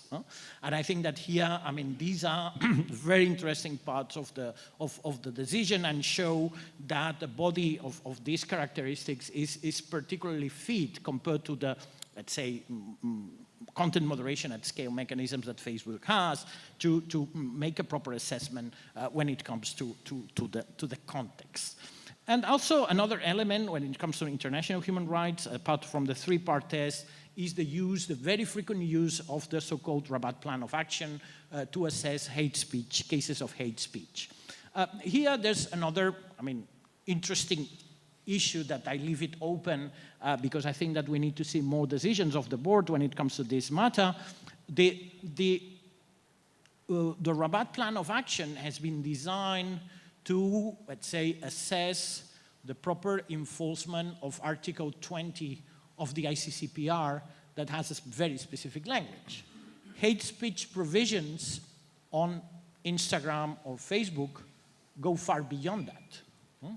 So to what extent the Rabat Plan of Action can help us solve all the issues, because what the Oversight Board does is not just to look into a decision against, let's say, the international human rights standards. First, it looks whether a decision has been adopted in line with community standards. Then we can also subject the community standard to a certain test. But first of all, here we have community standards that refer to hate speech that are not exactly the same, that doesn't say the same thing as a state would say when it comes to hate speech. That would be, at least a democratic state, would have more restrictions when it comes to defining what is hate speech and what is not. In any case, and when it comes to the Rabat Plan of Action, the other thing is that, of course, a question that remains open is to what extent the 6 steps of the Rabat Plan of Action can be used to moderate content at scale. That's another issue, because the Rabat Plan of Action is something extremely granular that requires, let's say, paying specific, very particular attention.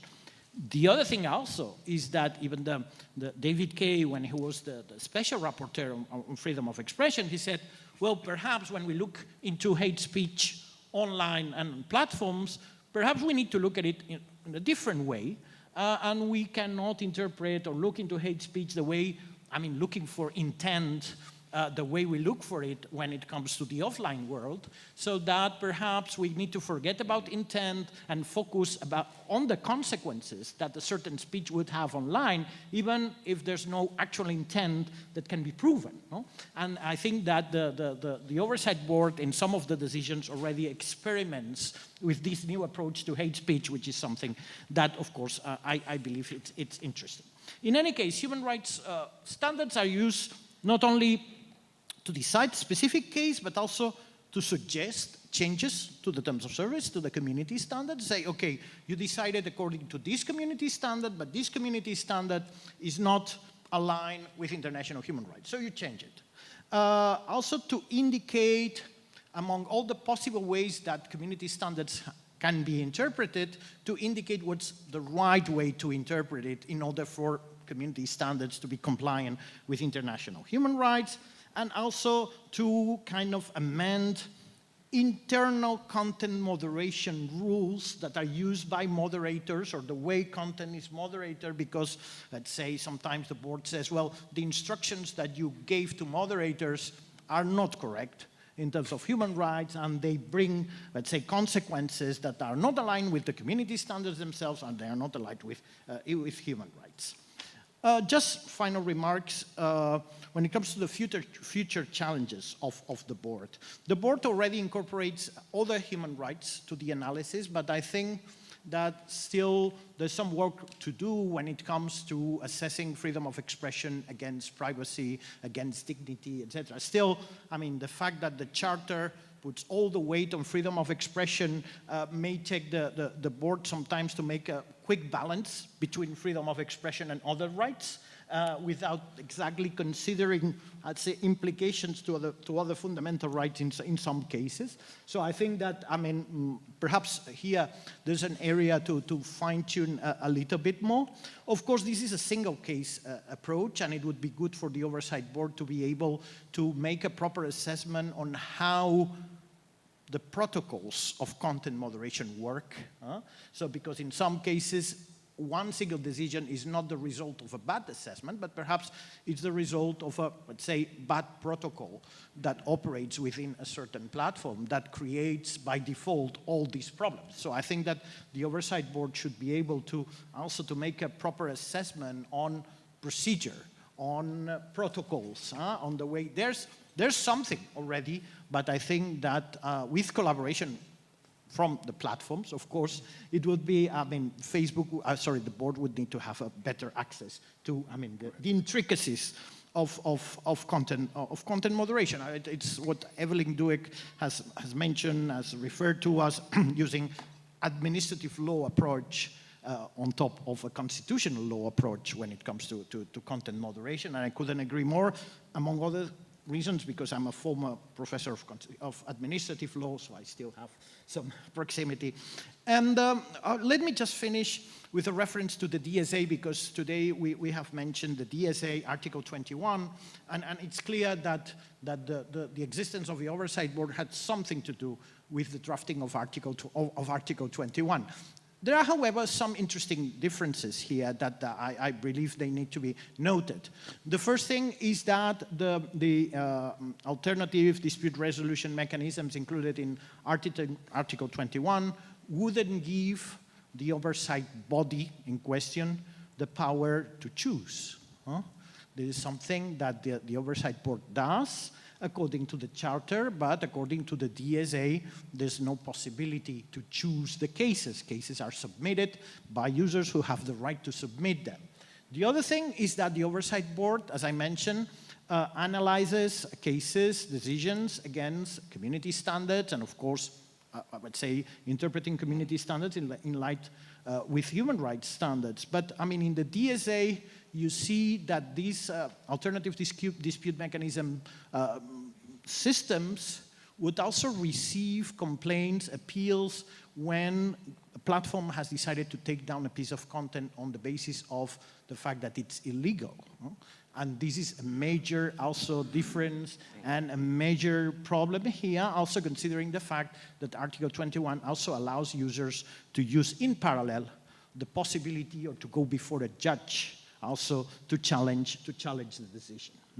And the last thing is that I believe that, and here I'll take this opportunity to make a proposal, that I think there's a business here, which is the establishment of a board in Europe, in the European Union, on the basis of Article 21, to offer the services to different platforms, perhaps to compete or not with the board, because this is what the DSA also seems to offer. No, I'm just kidding, but I think that of course here we are talking about, let's say, a territory that is unexplored, and we also need to see what kind of dispute mechanisms are established, because I don't believe that, considering the kind of activity that, I mean, all the, let's say, mechanisms that will be created will have the same level, the same quality and level of expertise as the oversight board, because I think that here we're talking about a different dimension. So we'll see also what happens in this field. So in a nutshell, these are very quick conclusions. Thank you very much. Okay, thank you. And before we turn to Daphne, let me just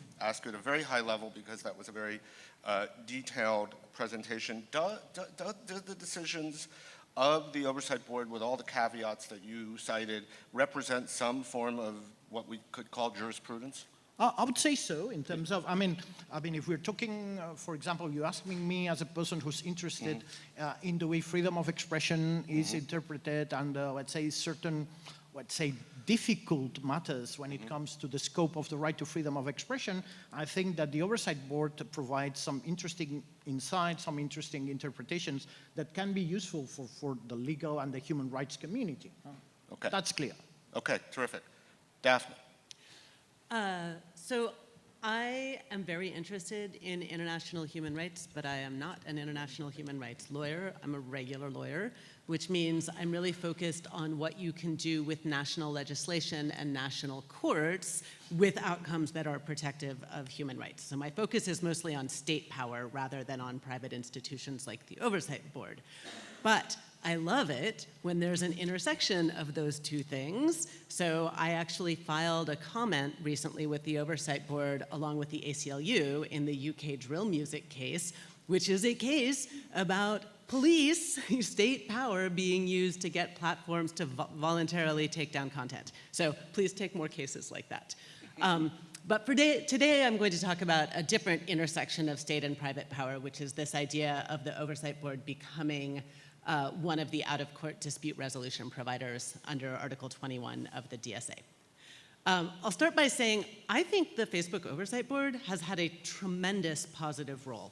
And the reason for that is 100% about the credibility of its members. There are amazing people on the Oversight Board, several of whom are in the room today. I will echo David's comments earlier on how incredibly ahead of the game Catalina was in her 2013 report, which said things the rest of us are like kind of barely catching up with today. And I think Juan actually kind of convinced me that to see the Oversight Board as sort of the world's best funded human rights court, right? It's like a bunch of extremely credible experts creating a body of not law, not binding precedent, but something that will get respect from the, formal courts that have the job of applying formal human rights law. I also agree with Juan, there is a business opportunity in becoming a private arbiter in the EU. But while I'm open to being convinced, I don't think we want the Oversight Board taking that particular business opportunity. And part of that is because of a sort of broader philosophical commitment to decentralization, to not wanting a single speech monoculture or a single body resolving rules that bubbled up out of different jurisdictions or out of different platforms. I think that there is a reason to have limits on centralized power over speech, even from the most expert and best intentioned people, to avoid a speech monoculture, to want a diversity of rules and a diversity of arbiters for those rules. And so I have real reservations about anybody becoming a centralized point of control for that. Another part of my concern is about the DSA in particular and how it relates to what platforms sometimes called ROW, rest of world, the majority world, as I think Kate put it yesterday and Chinmay Arun has put it. Having the Oversight Board take on this role under the DSA would create a massive center of gravity in Europe for a board that has a global role.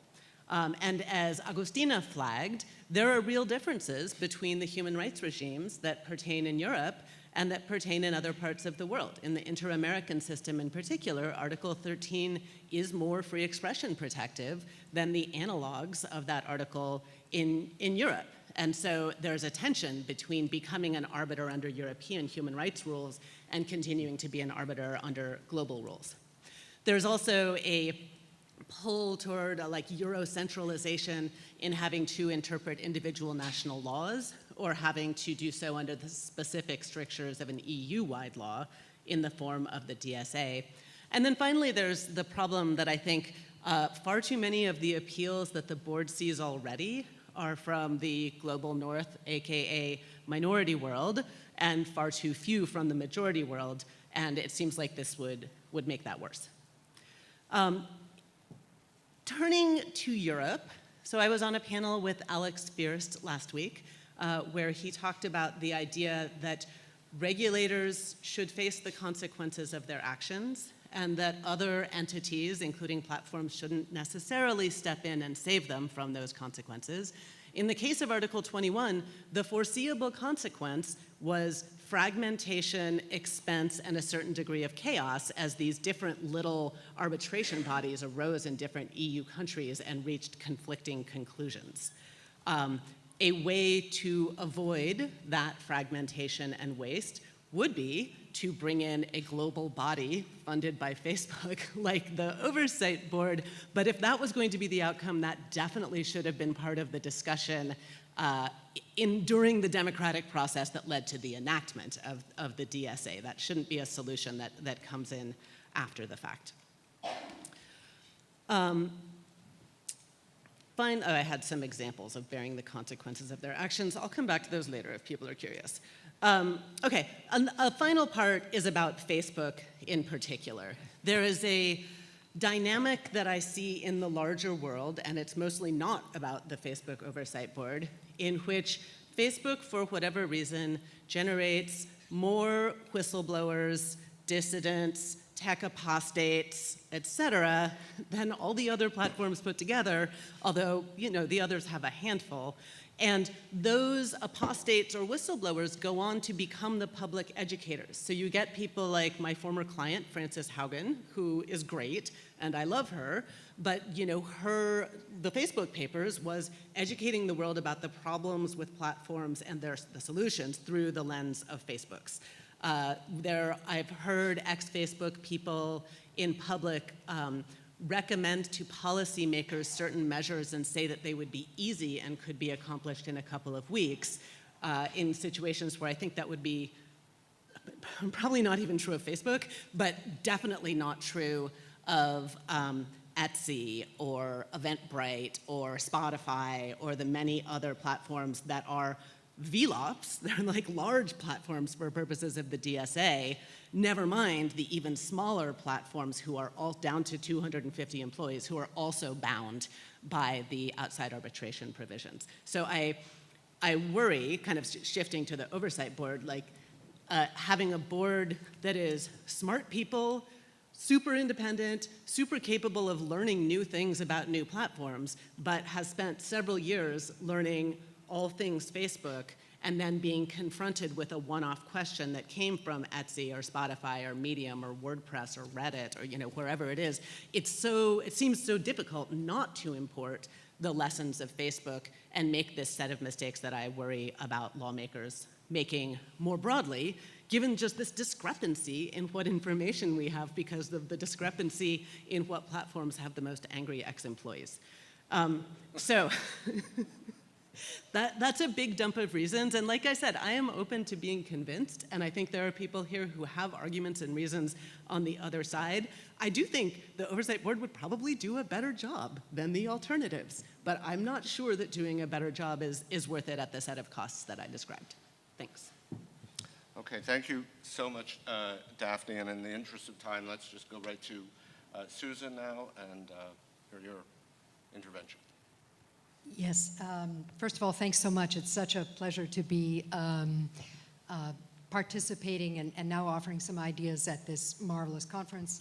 I must begin by responding to Daphne about all those disgruntled former employees, that they are indeed a tremendously important source of information about what actually goes on inside Facebook. They are, in fact, the greatest such source. And that's a terrible way of going about learning what such a powerful and consequential institution, really, which is what Facebook and other large platforms now are, is doing. So I in that light, would like to talk briefly a little bit about what oversight is and what it means, since it's hanging there in the name of this board. And then I'd like to talk, I am an international human rights lawyer, so I'll try to be useful in saying a little bit about international human rights law and what it actually says and how that is relevant to the work of the board and how I think there's another business opportunity, or at least an opportunity. So about oversight, first of all, what does that mean? Please be thinking about that as I tell you that Facebook takes down a lot more than 1 million pieces of content every single day in the process of enforcing its substantive content moderation rules. That, in other words, doesn't include the oceans of spam that are removed or content that is removed for copyright violations and various other things. This is the specific enforcement of the content moderation rules that are not very well known to those of us on the outside. That's another issue. But just think about that every single day. The board, by dint of a tremendous amount of hard, thoughtful, impressive work by its extraordinary members, I couldn't agree more with Daphne. they have taken a small opportunity and made a tremendous amount out of it. Also a very small amount of power, by the way. They have mobilized very well in the circumstances. They have managed to decide a total of 29 cases, I believe, including the one that came out today, in the course of about 2 years. So despite this gigantic effort, they are able to review only a minuscule proportion of all of the decisions, which we could think about as maybe molecules on the surface of a drop of water landing in not a bucket, but an ocean. So instead of calling it the Oversight Board, we could very affectionately call it, for example, the Overglimpse Board. And now I want to ask you, what about the ROC, or the rest of content? What about the gigantic majority of content that the Oversight Board has, of takedown decisions, let's say, that the Oversight Board has no capacity to look at? In particular, I'd like you to think about that in human rights terms. I'll explain in a moment, but first I want to acknowledge, of course, that the board chooses its cases very carefully, just like a Supreme Court or a constitutional court. One of its most important functions is selecting cases, not only deciding them. And it is, of course, the case that decisions about a few individual pieces of content will usefully guide decisions about much more content. This is already so. This process, however, doesn't allow the board to even attempt to answer some questions that are fundamental to the enjoyment of human rights, including freedom of expression, such as questions about equity, inclusion, and discrimination. For example, how would you, if you wanted to know, and I want to convince you that you should ardently want to know the answers to questions like, if white people and people of color post the same content, is it taken down at the same rate by Facebook or by any other platform?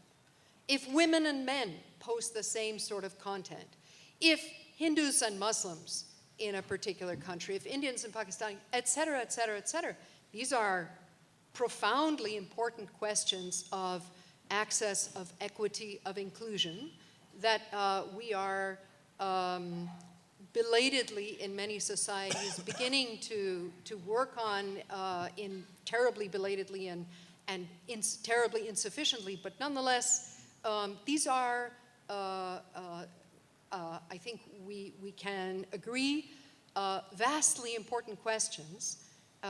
So a company like Facebook, which regulates more human speech right now than any government in the world ever has or does at the moment, including China's government.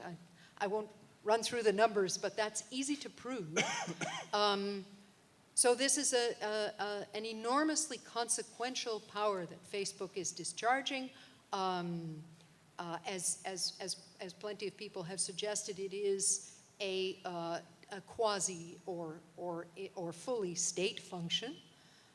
In any case, with enormous impact on individuals' enjoyment of human rights and also on the function of civil society and democratic life. It is vital to be able to ask and answer questions of equity and discrimination.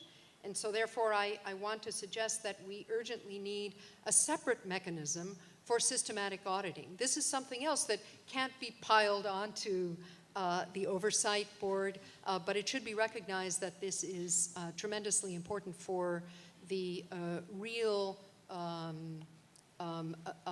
active enjoyment of human rights, including freedom of expression. Now, in response to Catalina's questions and Joel's reminder about them, I want to focus a little bit on the substance of international human rights law with a view to building consensus, which requires, of course, clear meaning on which to agree. So as I think Joan noted, the board's charter directs it to, quote, pay particular attention to the impact of removing content in light of human rights norms protecting freedom of expression. That's all one, as he said, all one well-packed sentence. So clearly the focus is on freedom of expression.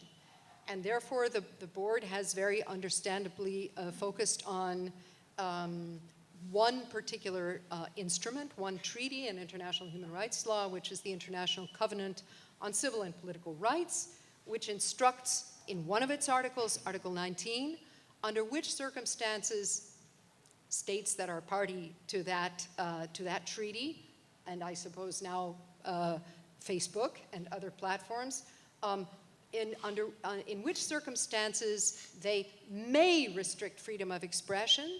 And then in Article 20, the same treaty instructs under which circumstances freedom of expression must be limited.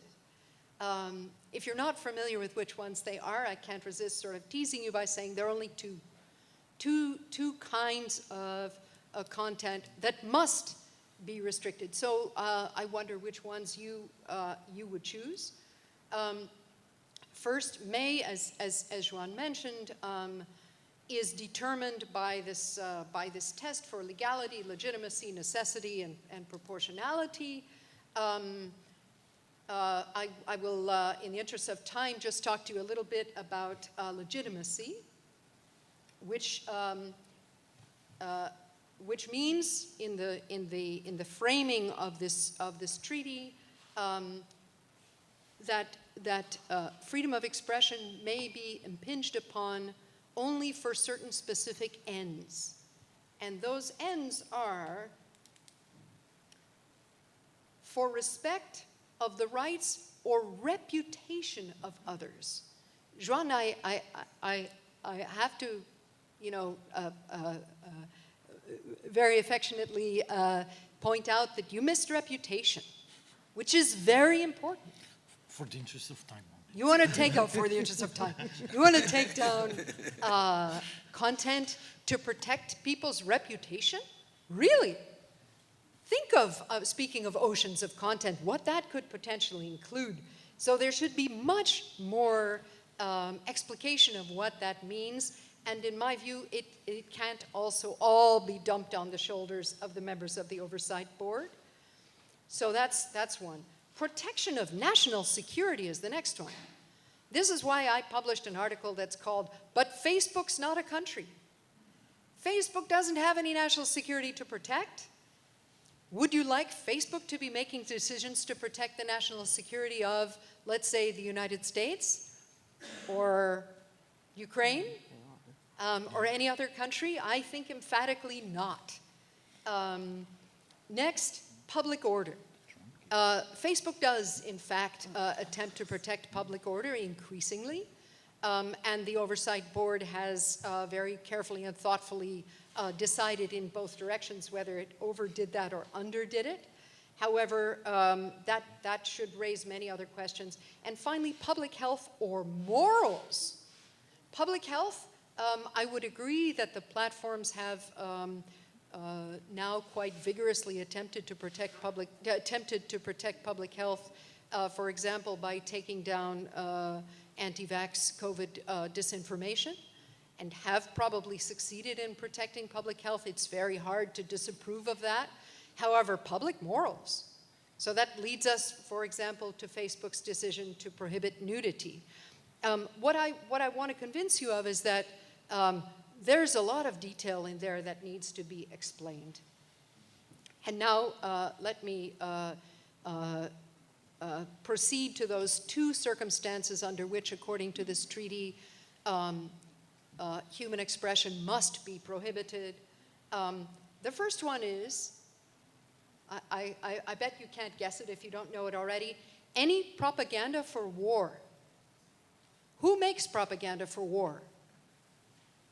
All the time, with huge troll armies and lots and lots and lots of bots all over the world. Like, for example, Russian bots and trolls and so forth. Who makes propaganda for war? States do, governments do. on a terrible scale, and a lot of it is enormously damaging. However, we international human rights lawyers have frankly done a disastrous job so far. Well, I shouldn't say disastrous. There's very, very little explication of what that means and where its boundaries are. That is, in my view, urgently needed for the Oversight Board to fully discharge its functions. In fairness to the board, it hasn't yet taken a relevant case, but it urgently should, if I may suggest that, and then it will need more detail about what that law means. The second kind of content, kind of human expression that must be prohibited under this treaty is any advocacy of national, racial, or religious hatred that constitutes incitement to discrimination, hostility, or violence. National, racial, or religious is a very old-fashioned and limited set of characteristics. After all, most definitions of hate speech now include much longer list of forms of identity or groups. So as Joanne suggested, the platform, as Joanne correctly said, not just suggested, platforms have rules against hate speech of various types that are much broader than this particular provision of the treaty, and the so-called Rabat Plan of Action, which is really a sort of a guide to estimating which kinds of advocacy of hatred do constitute incitement to discrimination or hostility or violence. Exactly as he said, only gets at a very narrow tranche, a sort of a narrow sliver of another ocean that is hate speech. So again, there's really quite a lot of work to be done on the substance of international human rights law, in my view, before it can be fully applied to the work of the Oversight Board, or for that matter, to content moderation, and in particular, before there can be a truly robust consensus on what it means and how it should be used. Thank you very much. Thank you. Thank you. Thank you, Susan. And Kate, I understand you offered to forego your prepared remarks, so I'm going to ask you a question then, because we want to make sure we take advantage of your wisdom. And this may be a unknowable question, but if anyone knows it, it's you. And my question is this: we've been talking about the kind of legal underpinnings and the way the Oversight Board incorporates international human rights law in its decision making. But do you have any sense of what impact the decisions of the Oversight Board have in the actual exercise of content moderation within Facebook? In other words, the cases pertain to individual decisions and occasionally with community standards. But more broadly, how are the decisions of the Oversight Board incorporated into Facebook, and how do they impact decision making? Do you have any insight into that? If so, we'd love to hear it. Yeah, that's a great question, and I'm happy to talk about that, and sorry that I can't be there today. This has been really fascinating, though, and I have enjoyed hearing everyone's remarks. So to your question, there was a team that was implemented inside Facebook Meta that corresponds to the Oversight Board and basically works, receives the decisions that come in from Meta, and then goes about kind of researching, implementing them, and then drafting a response back to the Oversight Board about what it is that they're going to implement or what they're going to do. And so as far as I understand it, that has been a valuable process for Meta in a lot of ways, in that it provides a signal back to the company, at least about what the effects are of everything about the board's decisions. Provide this kind of really loud signal in all of the noise, and in what kind of Daphne and Susan just referenced is kind of the rest of content and all of this kind of stuff of basically what the board thinks Meta should be focusing on and how they might want to implement it. And one of the things that I think is really interesting and that has developed in the last couple of years, and you could not have I think this had to come organically from the board itself, is the idea that they have a group that is working now at the Oversight Board, as I understand it, to essentially evaluate the effectiveness and the implementation that Meta does. So it's kind of this back and forth, right? This kind of like the oversight board responds to Meta, Meta does something and responds back to the oversight board or declines not to do anything. And then now the oversight board has its own kind of, has its own research that is going into and evaluating the impact that is happening within the oversight board on, within Meta in response to the oversight board's decisions and signals that they're giving back to them. So I hope that kind of answers your question. But all of this is like just kind of the fact that this is happening out in the open, the fact that there are reasons around this. And of course, like this is the nature of transparency and accountability in a lot of ways, and this is how transparency behooves accountability. And so I think that some of it sounds a little bit bureaucratic, but it actually is, it provides tremendous practical and pragmatic signals. And it also does, as John like very precisely kind of said, this jurisprudence for the international human rights law and world around this stuff. Okay, fantastic. Thank you so much, Kate. And now we'll hear from Monroe and Josh, and then we'll have a discussion. Thank you so much, Monroe and Josh. Hello? Yes, we can hear you.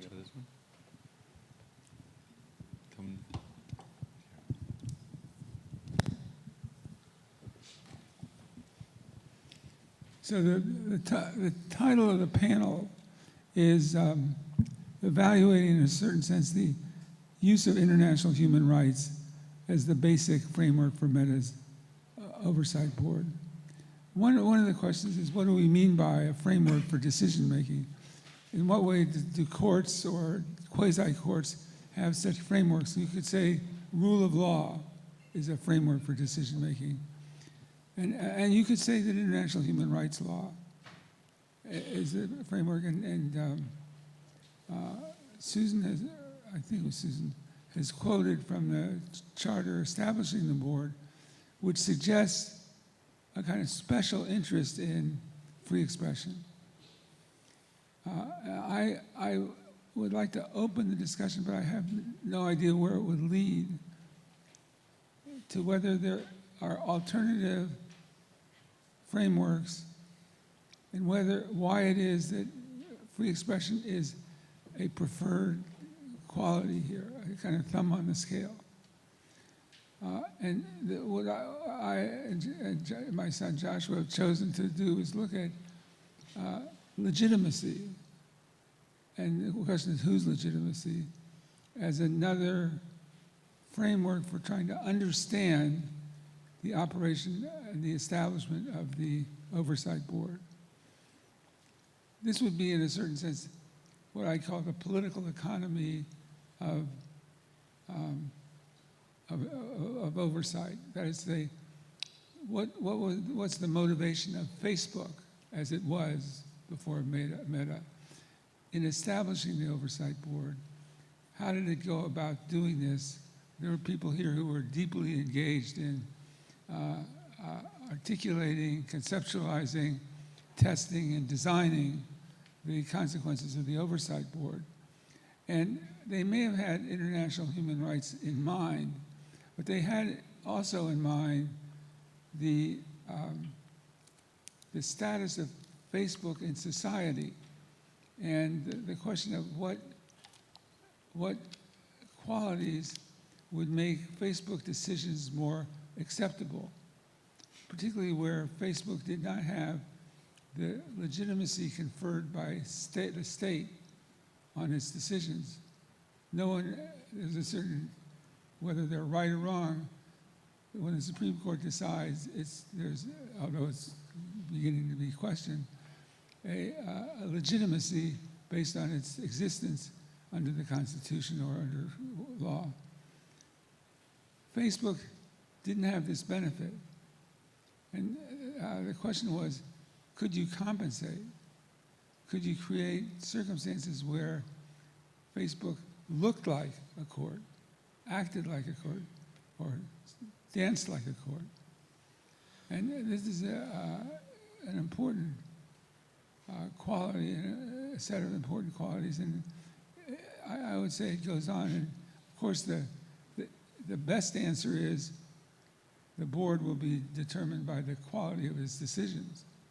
And if it makes great decisions, people will try to understand whether it's the makeup of the board, the appointment process, the independence process, the compensation, et cetera, et cetera. But I think that this reminds me of why this is such a special opportunity, and to have kind of scholars, interested parties, and members of the board here. And I want to single out Susan Nossel's comments in the last panel, in which she began to look internally at the workings of the board. Everything we've discussed today is on the relationship between the board and the external community. What are the standards, what's put up and what's put down? Susan said, well, what are we as members of the board doing? The questions that I have are like, do members talk to each other? Do they form panels, not in a formal sense, but dedicated to certain viewpoints?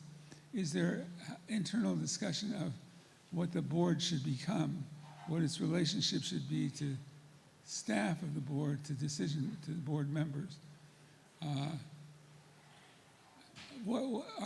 its goals, one related to international human rights law as a basic framework, or is that too confining?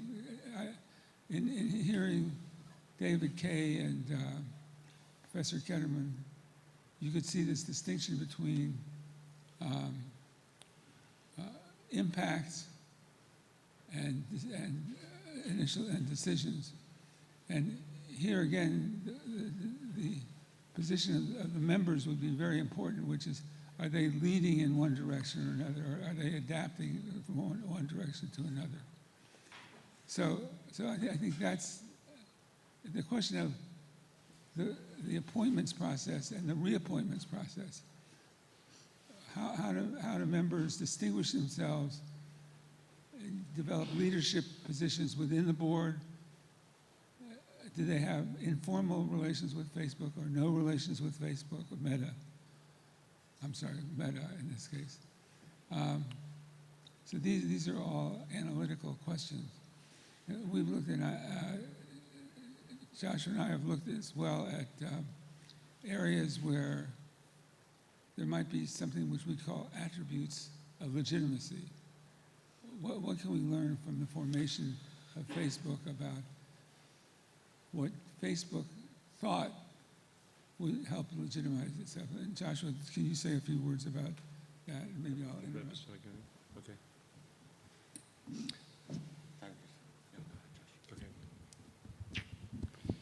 Thanks.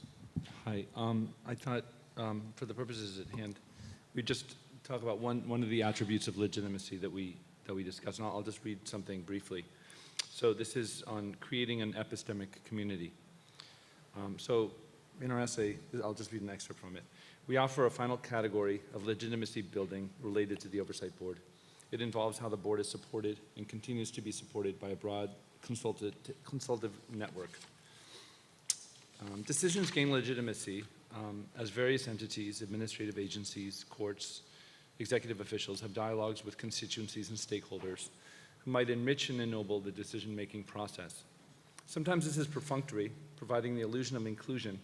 Sometimes it's a mode of obtaining consensus, whether warranted or not. But the theory here is that the governing entity is stronger or engenders more respect or cause for adhesion if the discourse surrounding it is broader and deeper, part of a process of examining alternatives. There are different aesthetics and pragmatics of this interchange or process of engagement. In Habermasian terms, the point is to create a domain of social life where public opinion is formed, a verdant, non-dominated, non-corrupt public sphere often tailored to the specific entity or decision maker. So one could read the formation of the Oversight Board as an intervention designed more formally to re-engineer its relationship to a critical set of interlocutors. The procedures established to govern decision-making contains structured efforts to include comments from the public. And the launch of the board has been Josh, if you could speak a little closer to the mic. Oh, you can't hear me? Okay, sorry. So the launch of the board has been the occasion for serious debates that effectively bring together scholarly, governmental, civic, and business zeal. This has been a process that has involved academics writing alone and academics assembling in purposive formation such as Stanford's project on intermediary liability, the Information Society project at Yale Law School, with a committee of experts on internet intermediaries of the European Union and many others. Building expertise has engendered large-scale foundation-funded studies. At times, the most valuable contributions to critical community building includes the work of individual scholars like Evelyn Dueck, who have become solo institutional critics, generating knowledge, advancing positions, and creating a pattern of debate and discussion which raise the quality of decision-making for the oversight board, governments, and stakeholders. So what emerges is what some might call an epistemic community, a network of professionals with recognized expertise of competence in a particular domain in an authoritative claim to policy relevant within that domain or area. So the coming... You could say that this meeting is an example of all of this, and an excellent example of it, I might say.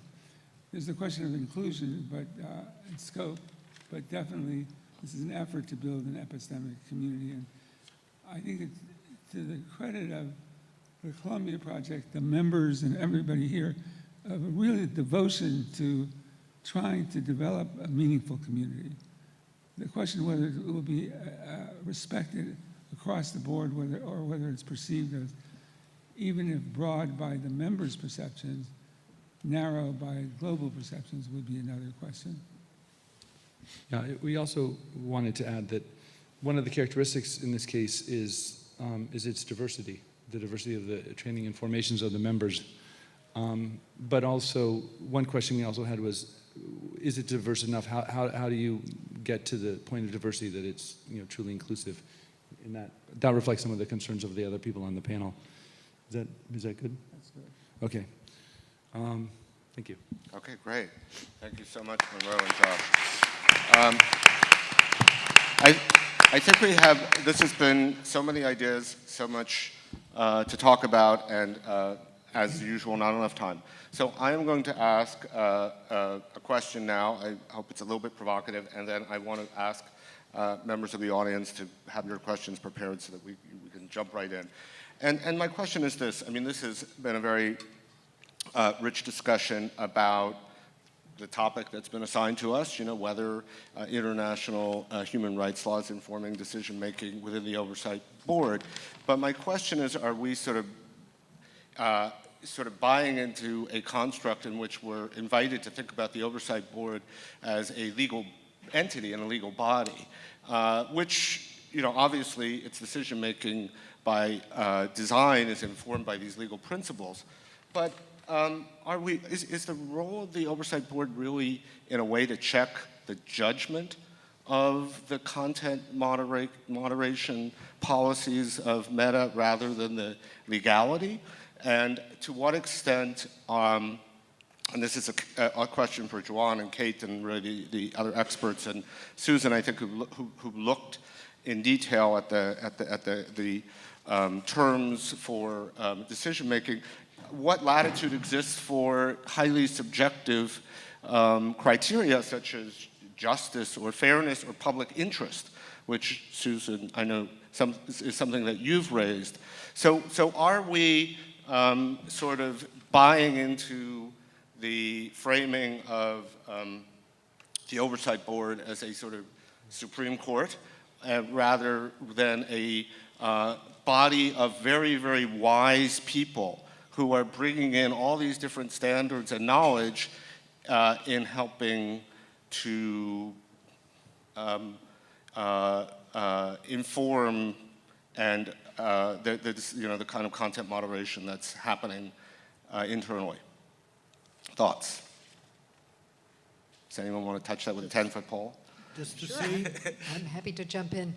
From reading the decisions of the board, from watching it work, it seems clear, though I'm happy to be corrected by the members of the board who are here, it seems to be doing at least two things. One is determining whether Facebook is correctly enforcing its own rules. The rules, after all, are much, much, much, much more detailed than the international human rights law that I sketched out. In fact, there are several different versions of the rules. The version that they used to disclose, which was very sketchy and general, the version that they now disclose, which is more detailed, and the infinite, much, much, much, much more detailed version that the content moderators actually use. That is almost that's secret until a whistleblower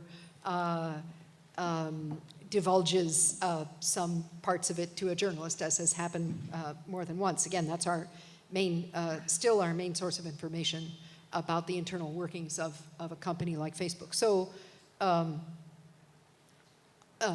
holding Facebook to account, to enforce its own rules consistently is one major task. And then an additional task that the charter of the board gives it is to do that work in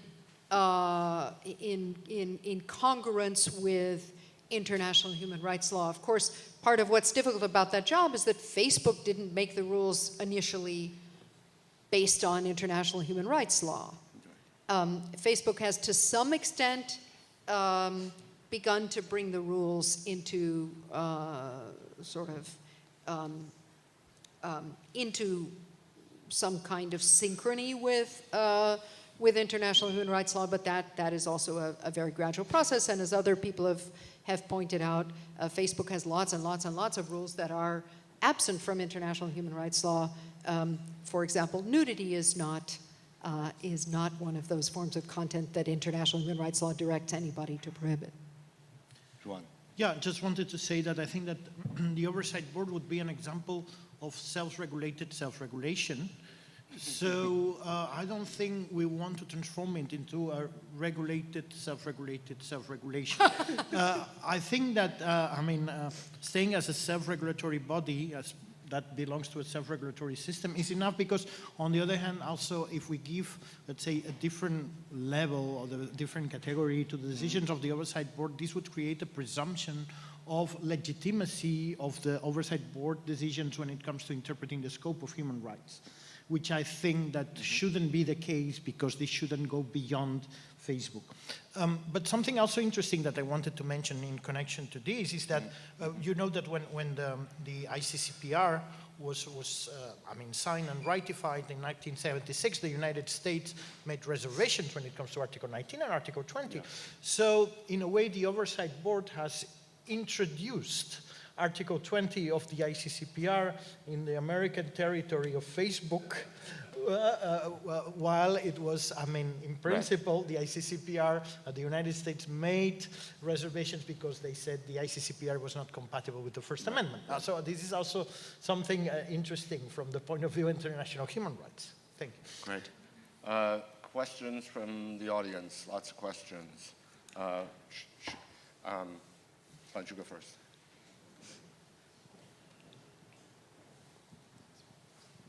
Thank you so much for a very, very fascinating panel. I would be interested in your thoughts on how the mode of interpretation that the board chooses sort of feeds back into the international human rights institution setup. It seems to me that the mode of interpretation here and sort of utilizing UN special procedure mandate, also special rapporteur reports over advancing their own legal interpretations sort of might irritate the balance of different human rights institutions and their role for private governance, simply because the larger UN treaty bodies are not really, do not have as big a say in this debate right now, in this epistemic community maybe picking up this term, than do the special rapporteurs. Do you think that is a problem at all? Do you think this irritation is taking place? Thanks. Let's take that. I mean, as the at least one of the international human rights law geeks on this panel. I'm happy to go for that one. And for people who are not in that world, the treaty bodies are sort of committees of people who've been appointed by the UN to explain what a particular treaty means, roughly speaking. And then the UN special rapporteurs and other special rapporteurs also have a fact-finding and also an explaining capacity. Thanks for the excellent question. I think absolutely attempting to rely on the explanations of the treaty bodies can be very tricky, especially where they contradict each other, which, as you know, happens. For example, I made reference to the International Covenant on Civil and Political Rights, which is the international human rights treaty that has the most let's say, widely followed or widely discussed provisions on freedom of expression. However, there's another big, well-known treaty against racial discrimination, which also has lots of things to say about freedom of expression. And if you read them side by side, I think I wouldn't have a hard time convincing you that they are not compatible with each other. The treaty on against racial discrimination asks for more restriction of speech. So a treaty body has kind of sort of said, well, the ICCPR should govern, but even that's not entirely clear. I have to come back to my point that there's just some work to be done to explain this stuff clearly, more clearly in general, but in particular to explain it for use by a private company trying to make decisions about how to govern all of us and our speech in order to then build consensus. You know, how can you build consensus on Jell-O? Okay, what we're going to do is I'm going to try and take all the questions on the floor. Hopefully there's just a handful. And then I've been given special dispensation to go over time, so we have a few minutes. And then we'll go through the panel and we'll ask for any last comments. So let's get all the questions that are out there on the floor. There's one over there. So Susan very interestingly said that based on how many cases the board decides, it's more the over-glimpse report. And I think that's a very interesting way of putting it. I also had some data to sort of substantiate the over-glimpse aspect of it. In 2021, based on the Oversight Board's annual report, Facebook took down 95 million pieces of comment under its hate speech policy specifically. 4.3 million of these were appealed by users, and the board has so far decided 29 cases, and of these, 20 of these have dealt with hate speech. So just for context, the board has essentially decided, it decides 0.00002% of all the user appeals that Facebook received. So I think that's some data to back up that very interesting point.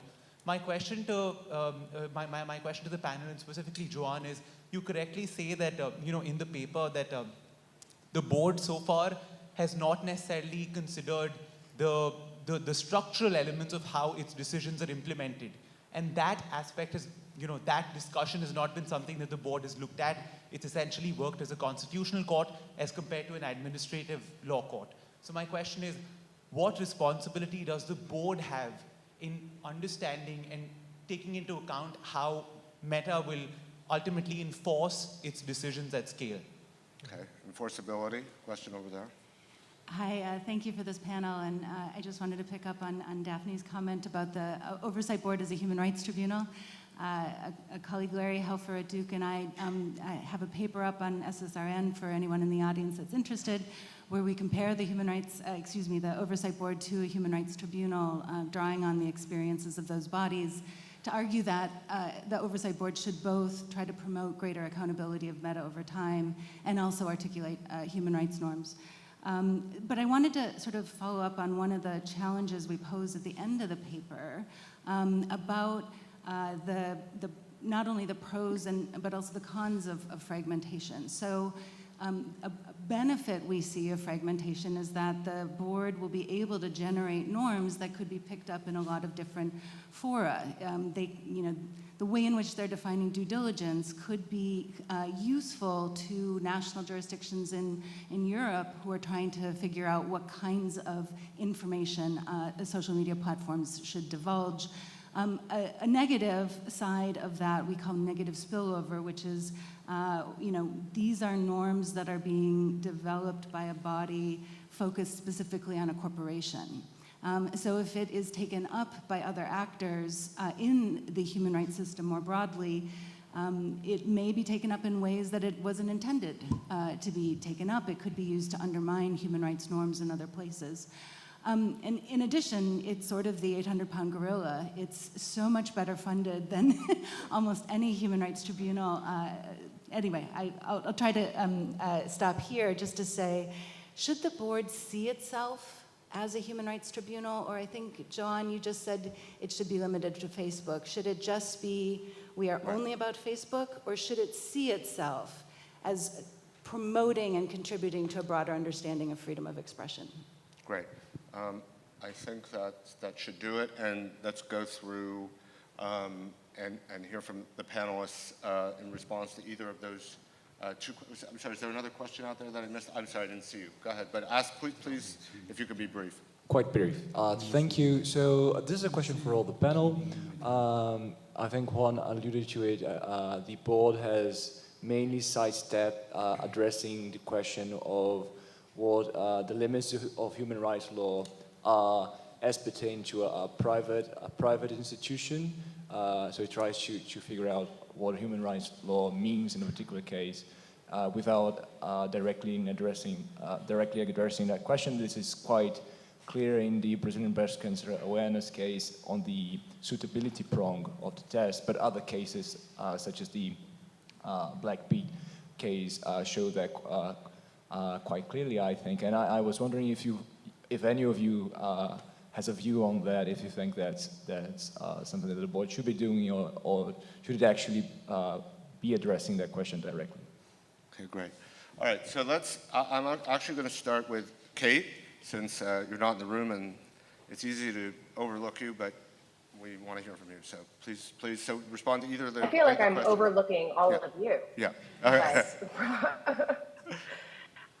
No, I wanted to address specifically the question that Susan brought up and that was just asked by a questioner about the idea of like there's all of this content that this is an over-glimpsed board. I think that that's a little bit unfair. There is also there are so many speech violations in general in like reality in the law,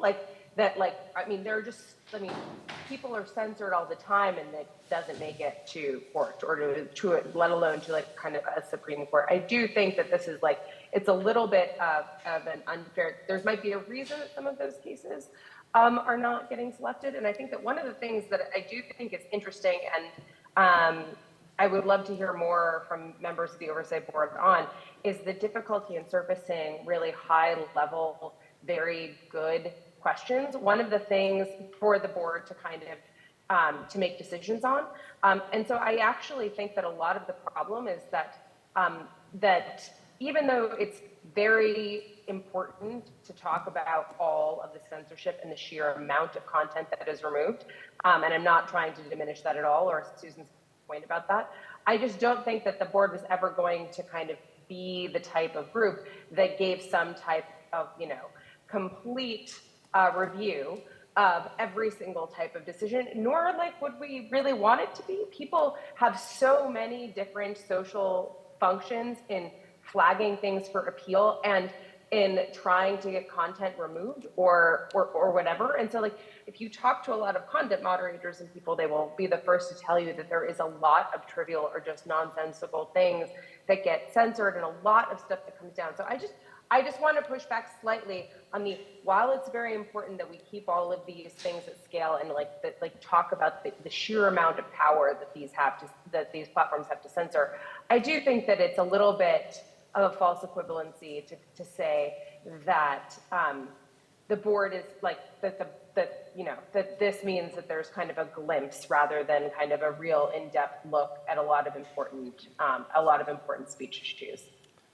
Okay, I think we have about 1 minute left. So actually, Daphne, You have one of the Sure. So I'd like to flag for the First Amendment lawyers in the room how much better international human rights law is at protecting the rights of people who want to seek and access and read information, focusing on that as opposed to the rights solely of speakers.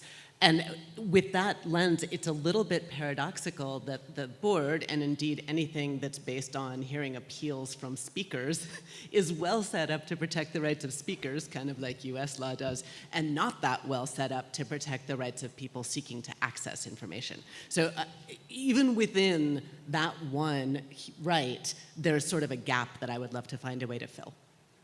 Okay, very quickly, Juan.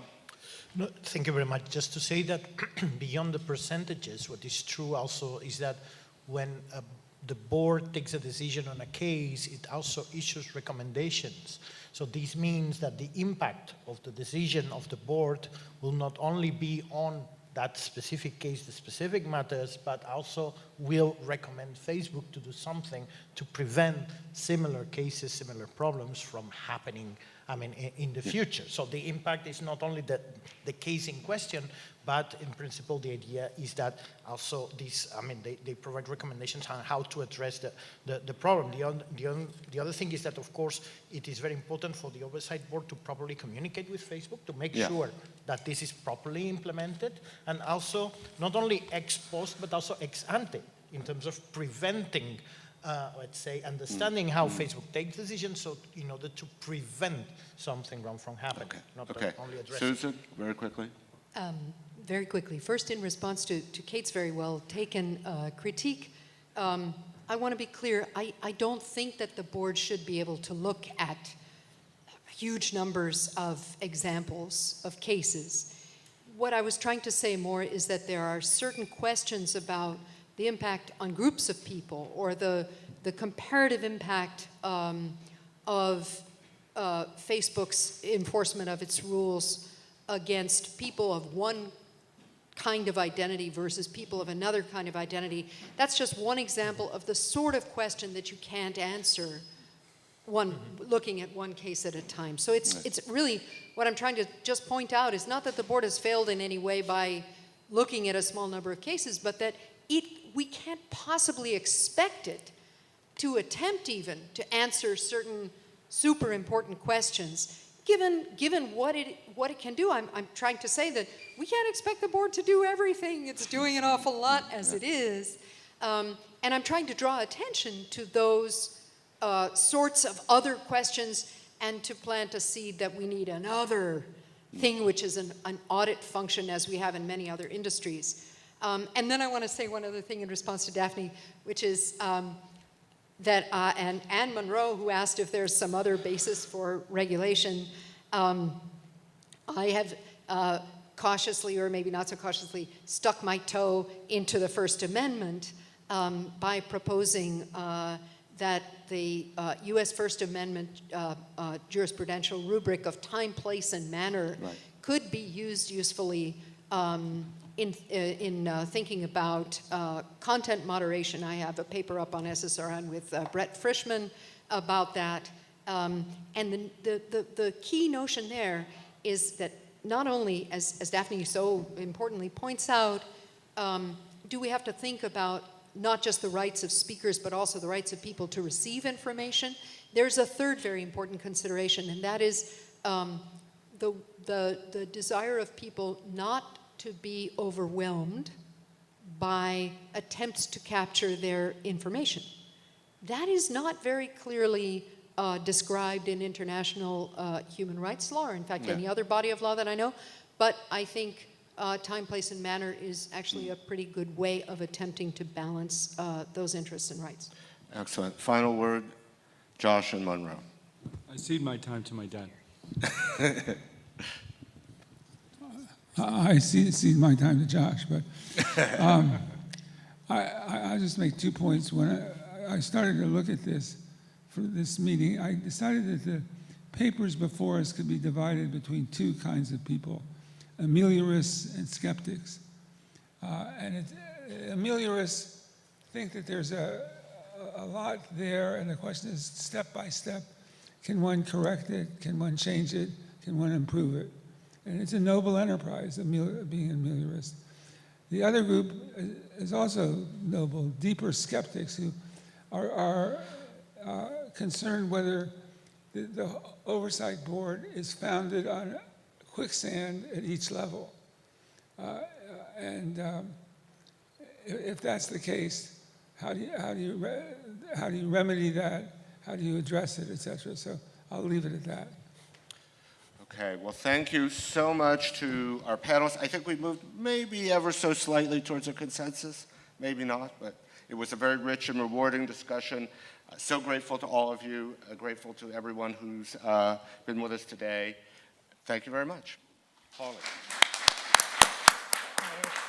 Good. Thanks again for a great panel on the intersection of international human rights law and Meta's oversight board decisions. The final panel of the day is going to be a Spanish version of this panel, and it will be moderated by Juan Barata. It is a Spanish-only session, and it's going to be online in observance of Yom Kippur, which starts this evening. So for those of you who are logging off, we want to thank you so much for joining us for this event. It was an honor to host so many just incredibly talented people. It was an esteemed group of experts over the last 2 days that we've had an incredible time to spend some time with. And be sure to stay engaged with us on our website, globalfreedomofexpression.com, .edu, and on our Twitter account @ColumbiaGFOE. So thanks for tuning in, and we'll see you again soon. Have a good evening.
Buenas tardes a todos y bienvenidos a este panel que es el último del evento que estamos teniendo aquí en Nueva York, en la Columbia, en el contexto del proyecto de Columbia Freedom of Expression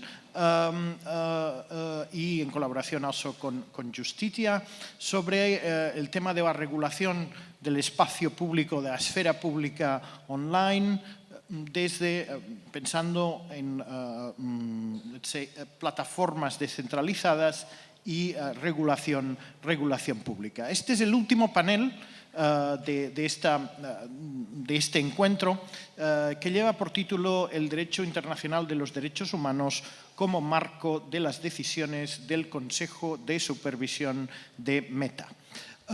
Estamos online, este es un evento que tiene esencialmente lugar online, aunque la mayor parte de los panelistas los tenemos físicamente aquí con nosotros.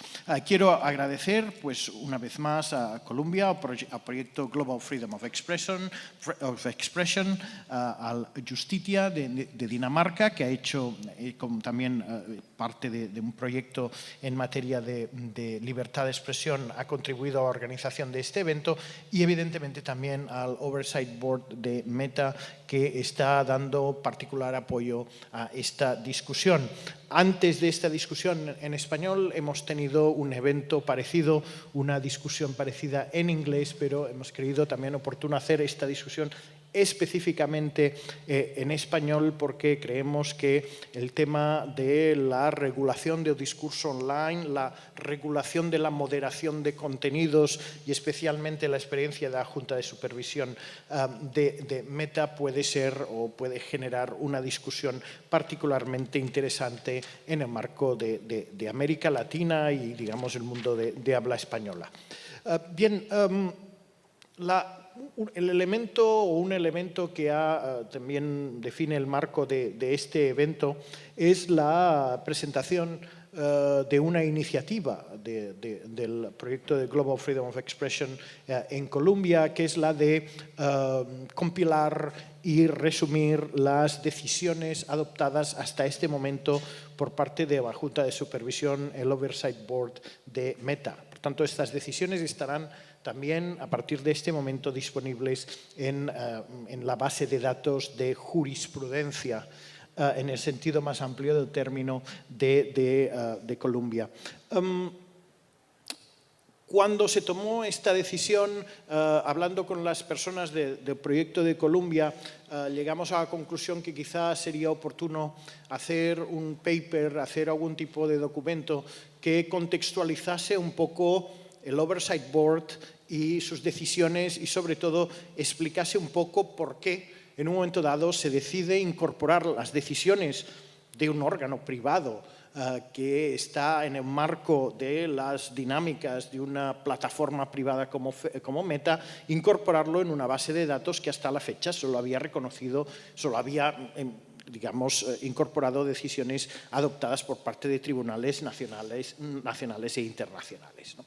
Y aquí la cuestión pues, nos obliga a pensar un poco qué es el Oversight Board, por qué el Oversight Board es importante y qué tipo de trabajo lleva el Oversight Board. Como sabemos, el Oversight Board es un mecanismo final de apelación de las decisiones en materia de contenidos que toma Facebook e Instagram. Sobre todo, la función del Oversight Board es discernir hasta qué punto Meta ha llevado a cabo una aplicación correcta de los community standards, de los estándares de comunidad que rigen la actuación de los usuarios de esas plataformas. Por tanto, el Board decide qué es lo que se elimina, qué es lo que se mantiene y además tiene la capacidad de realizar recomendaciones para esta plataforma con relación al modo como va a moderar contenidos en el futuro. Esto ya de por sí yo creo que es interesante, teniendo en cuenta las dimensiones de meta, ¿no? Entender que, o intentar ver qué decisiones toma un órgano que tiene la última palabra con relación a lo que sucede en esta gran comunidad. Esta es una primera cuestión. La segunda cuestión que yo creo que es particularmente interesante es que en la medida en que el Oversight Board tiene que tomar decisiones, ello supone requerir a Meta los motivos, los procesos que han llevado a Meta a tomar una determinada decisión, y eso permite visibilizar a través de las decisiones del board el proceso que puede haber llevado a Meta a tomar una determinada decisión. Por tanto, eso ya tiene un valor de por sí, la posibilidad de visibilizar de forma precisa un determinado contexto de la adopción de una determinada plataforma. Pero quizá el elemento más importante aquí es el hecho de que el board no toma las decisiones mirando solamente al cumplimiento o al incumplimiento de las normas de comunidad de Meta, sino que se compromete, sobre la base de la carta del board, está obligado a interpretar esas normas de comunidad a la luz de los estándares internacionales en materia de libertad de expresión. Por lo tanto, el board, tomando esas decisiones, acudiendo a los estándares internacionales en materia de libertad de expresión, de un modo u otro, tenemos que admitir, tenemos que entender que se incorpora a la conversación global sobre los derechos humanos, a la conversación global sobre los límites y el marco de interpretación de la libertad de expresión, aunque evidentemente no tenga la vinculación o no tenga la autoridad que pueda tener una corte internacional o incluso un tribunal nacional. Pero yo creo que esos dos elementos de por sí ya justifican seguramente el interés de tener un acceso sistemático y ordenado de las decisiones del Oversight Board. Sobre la base de esa premisa, se ha elaborado un paper en inglés, disponible en inglés en estos momentos, que ha sido distribuido, pero que se encuentra también disponible online sobre esta cuestión, en la que, insisto, se hace un análisis general de lo que han sido las 28 decisiones del Oversight Board hasta la fecha. En ese paper se constata una serie de cuestiones. La primera es que ciertamente el Oversight Board hace un uso extensivo, incluso más allá de lo que establece la Carta, que se limita a referenciar, digamos, el derecho a la libertad de expresión. El Board, digamos, tiene una comprensión general de los derechos humanos, acude no solo a documentos de hard law, soft law, procedimientos especiales en materia de libertad de expresión, sino que mira otros instrumentos internacionales con referencia a otros principios, a otros derechos humanos que de algún modo están en la intersección también con la libertad de expresión. Lo que sí que es un elemento a destacar es el hecho de que lo que se utiliza por parte del board es el derecho universal de los derechos humanos y no existe una referencia o un uso directo de los estándares regionales, por ejemplo, en el caso de América Latina, de los estándares interamericanos en materia de derechos humanos, los cuales su uso pudiera, quizá en algún caso, otorgar incluso un mayor grado, reforzar la protección de la libertad de expresión o el argumento a favor de la libertad de expresión en alguna de las decisiones del board y sin duda también incrementar la legitimidad de las decisiones del board en la región, en la medida en que las decisiones se han tomado no solo teniendo en cuenta un marco internacional, sino teniendo en cuenta también estándares precisamente de la región que otros órganos, evidentemente la Corte Interamericana para empezar, pues sí que utilizan. En todo caso, se observa, eso sí, la utilización del test tripartito por parte del board. Podemos ver que en prácticamente todas las decisiones aparece un análisis de legalidad, que quizá no es el mismo análisis de legalidad que realizaría una corte en la medida en que el board entiende que los estándares de comunidad están redactados de una forma distinta y quizá más vaga que lo que sería una ley, pero se tiene en cuenta el elemento de legalidad. El elemento de legitimidad también se tiene en cuenta, lo que nos lleva a plantearnos la cuestión de si aquello que es legítimo para limitar la libertad de expresión en el ámbito de las relaciones del individuo y el Estado es también aquello que es legítimo exclusivamente para limitar la libertad de expresión en el marco de las regulaciones entre el individuo y una plataforma privada. Y en particular la cuestión sería, ¿habría otros ámbitos de legitimidad en ese ámbito privado que desbordarían los ámbitos de legitimidad limitados que aparecen, por ejemplo, en el artículo 19 o en el artículo 13 del Pacto de San José? Yo creo que ahí hay una cuestión interesante y, evidentemente, el recurso al test de necesidad y proporcionalidad en el que, digamos, yo creo que el board en sus decisiones abunda particularmente, especialmente a la hora de tener en cuenta el contexto en el que un determinado caso tiene lugar. Por tanto, la entrada de necesidad y proporcionalidad a menudo tiene lugar a través de un examen de contexto del contenido que se enjuicia.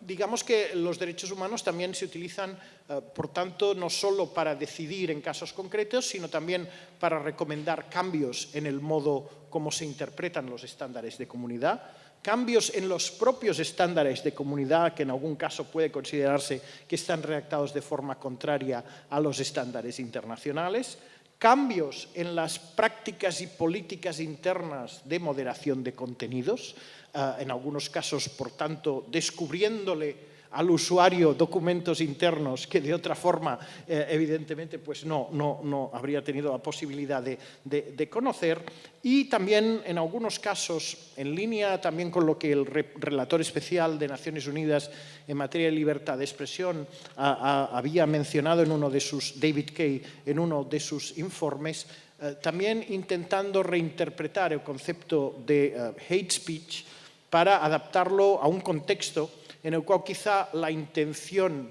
comparado con el mundo físico, importa menos que el impacto y la velocidad de difusión de un determinado contenido, ¿no? Por tanto, habría aquí una inflexión que seguramente afectaría también al modo con el que en este ámbito aplicaríamos el plan de acción de Rabat.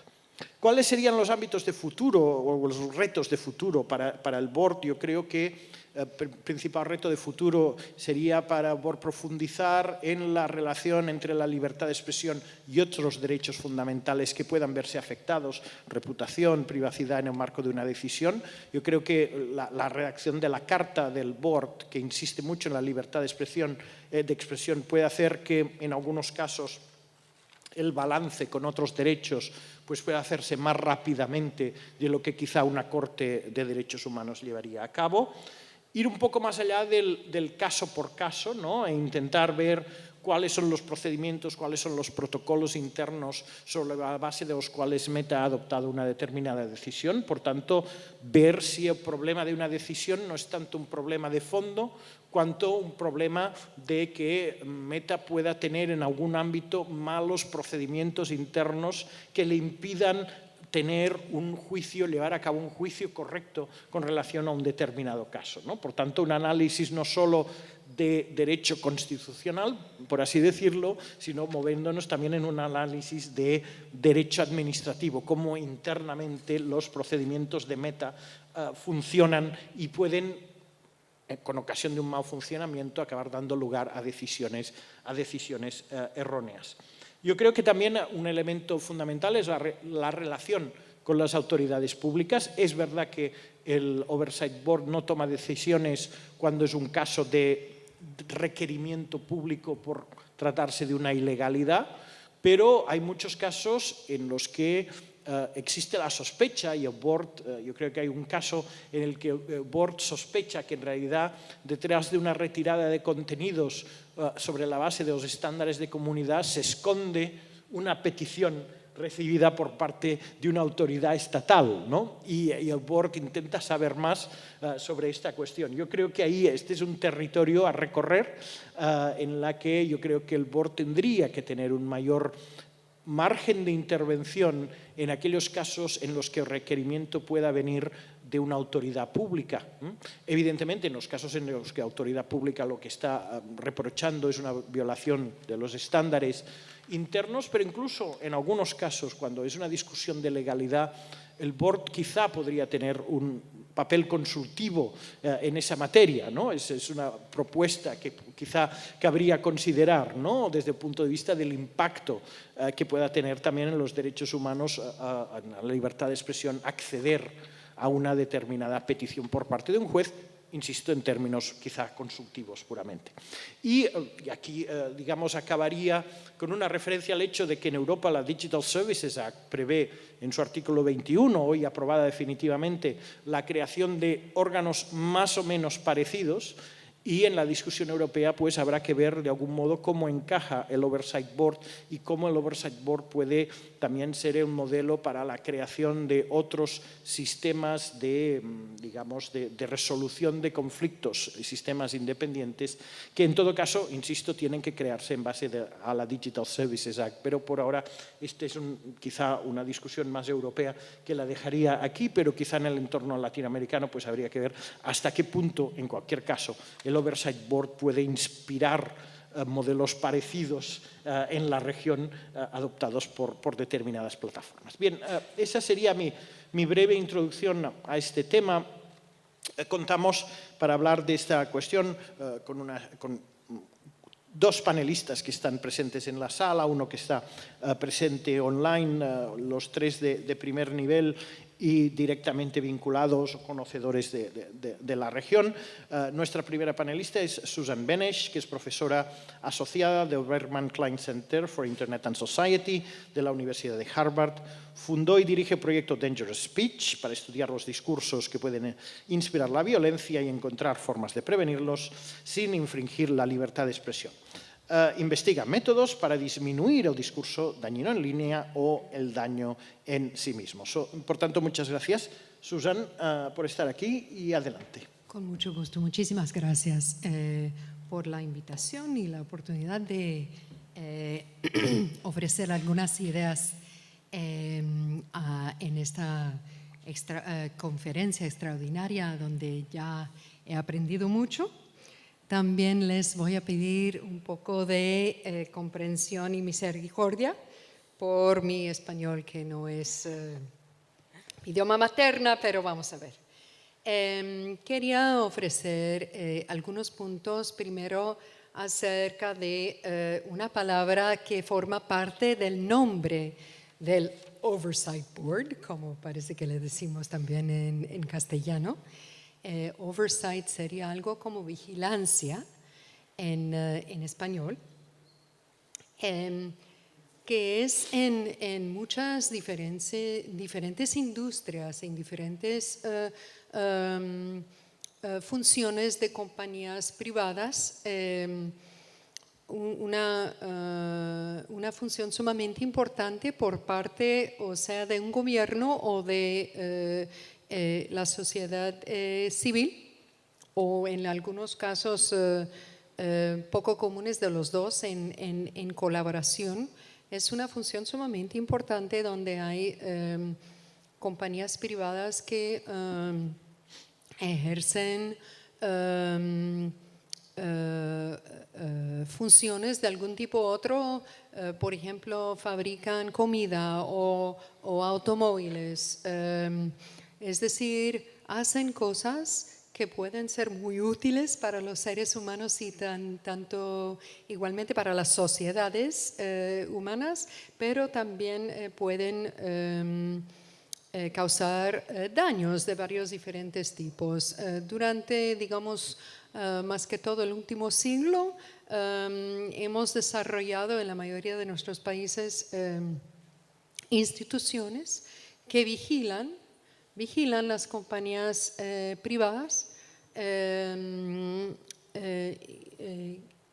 investigan un poquito de manera o un poquito bastante de manera continua y ordenada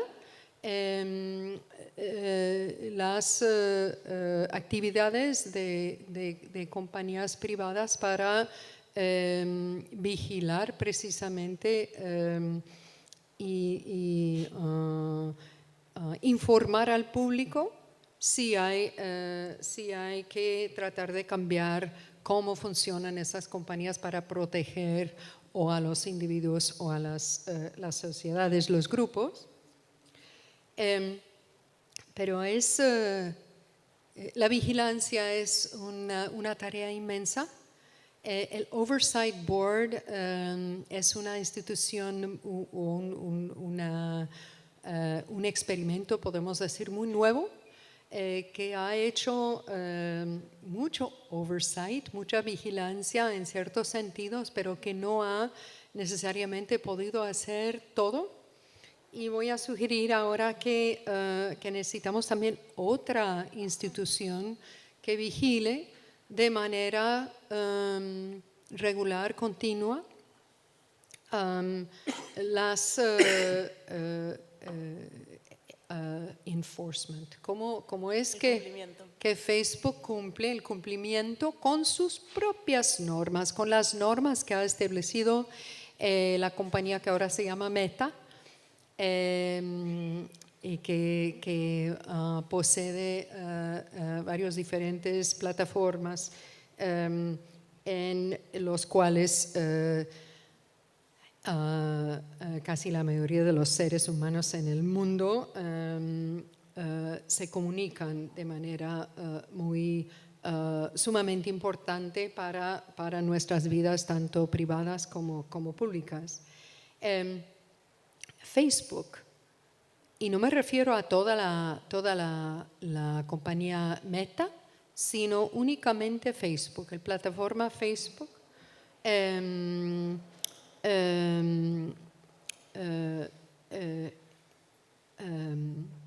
takes down.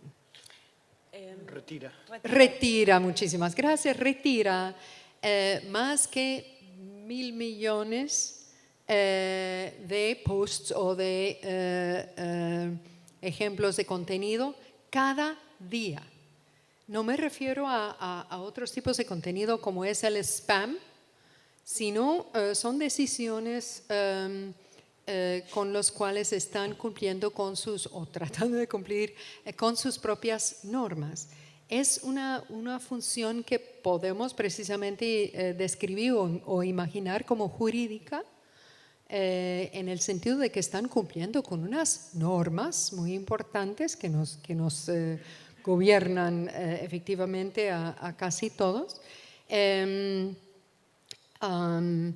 Y el Facebook Oversight Board, necesariamente siendo unas docenas de personas que han trabajado muchísimo y siguen haciéndolo, han hasta la fecha de hoy decidido, si no me equivoco, 29 casos con el que se emitió hoy, en aproximadamente 2 años de trabajo. Esas decisiones ya han empezado a establecer una jurisprudencia, se puede llamar, es decir, unas ideas y decisiones en cuanto a la función de Facebook y de sus empleados mal pagados en diferentes partes del mundo que toman esas decisiones. Son decisiones que pueden y sin duda efectivamente ayudan a Facebook y sus empleados a tomar mejores decisiones en el futuro, no cabe duda. Lo que no puede hacer el Oversight Board es estudiar el cumplimiento de Facebook con sus normas o sus decisiones de retirar contenido en grande. Es decir, por ejemplo, les doy simplemente un ejemplo del tipo de pregunta que no se puede ni hacer ni hablar de correctamente contestarla con ese tipo de procedimiento. Por ejemplo, si queremos saber si por una parte mujeres se expresan de alguna forma poniendo cierto tipo de contenido en Facebook y luego hombres ponen el mismo tipo de contenido, yo quiero saber y quiero convencerlos a ustedes también de querer saber si si el contenido está retirado al mismo ritmo, si ha sido puesto en Facebook por diferentes grupos, diferentes identidades, por ejemplo, por hablar de otros tipos de grupos, si en la India hindúes y musulmanes ponen el mismo tipo de contenido, también se retira al mismo ritmo. A mi juicio son preguntas absolutamente vitales, esenciales, más que todo en un momento en que nos estamos finalmente muy tarde tomando cuenta de cuán importante es el acceso equivalente a diferentes derechos humanos y libertades y funciones de los seres humanos. Si diferentes grupos no tienen el mismo acceso a vivir, a cumplir con una función, un derecho humano, no solo les perjudica a ellos, sino a toda la sociedad civil en la cual viven, tanto en el mundo real como online. Por lo tanto, quiero sugerir que es realmente urgente tratar de establecer otra institución, que sea board o no, pero una institución que puede vigilar en ese otro sentido. Tendría que incluir ingenieros, científicos especializados en computadoras, por supuesto, porque tienen que saber estudiar con el uso de técnicas especializadas en ese sentido. El Oversight Board tiene una buena porción de abogados, tanto como yo, pero esa otra institución tendrá que tener más bien personas que pueden vigilar con, digamos, otras formaciones y otras herramientas. Ahora quiero hablar un poquito del marco jurídico internacional de derechos humanos, del cual depende el Oversight Board y el cual trata de utilizar, no solo trata, sino utiliza en sus decisiones, pero los admiro porque a mi juicio es bastante difícil, dado el hecho que ese marco de derecho marco internacional jurídico internacional de derechos humanos es útil e interesante, pero también ha sido elaborado por estados, por uso de estados y gobiernos, no para compañías privadas, y se tiene que adaptar a ese uso totalmente distinto por una parte, y por otra parte hay detalles sumamente importantes en esa ley, más que todo en cuanto a libertad de expresión, que es la tarea principal del board, donde realmente faltan detalles que son primordiales para el trabajo del board. Les cuento para comprender algunos ejemplos. El documento más conocido y más utilizado del marco jurídico internacional de derechos humanos en cuanto a la libertad de expresión es el Pacto Internacional para los Derechos Políticos y Civiles. En dos de sus provisiones o párrafos toca la libertad de expresión. En la 19 explica en cuáles situaciones un Estado parte del pacto puede restringir la libertad de expresión. En el número 20, el pacto da solo 2 tipos de expresión humana que un Estado parte tiene que prohibir. Y les quiero convencer que en cada uno de esas provisiones o párrafos hay detalles que no calzan muy bien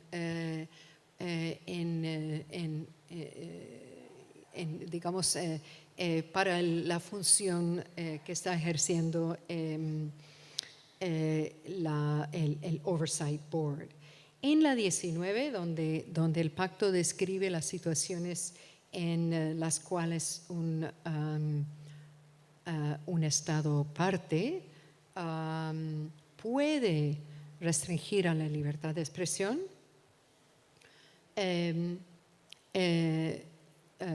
está la lista de esas situaciones, o más bien de los fines para los cuales un Estado puede restringir la libertad de expresión. Está primero para asegurar el respeto a los derechos o a la reputación de los demás.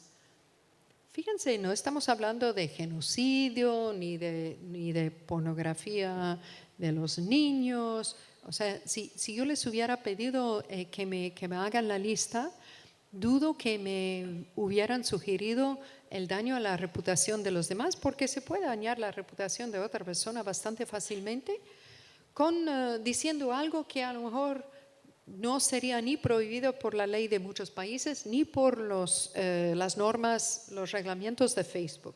Pero ahí está. Segundo, el segundo fin para el cual un Estado parte del pacto puede restringir la libertad de expresión es para proteger la seguridad nacional.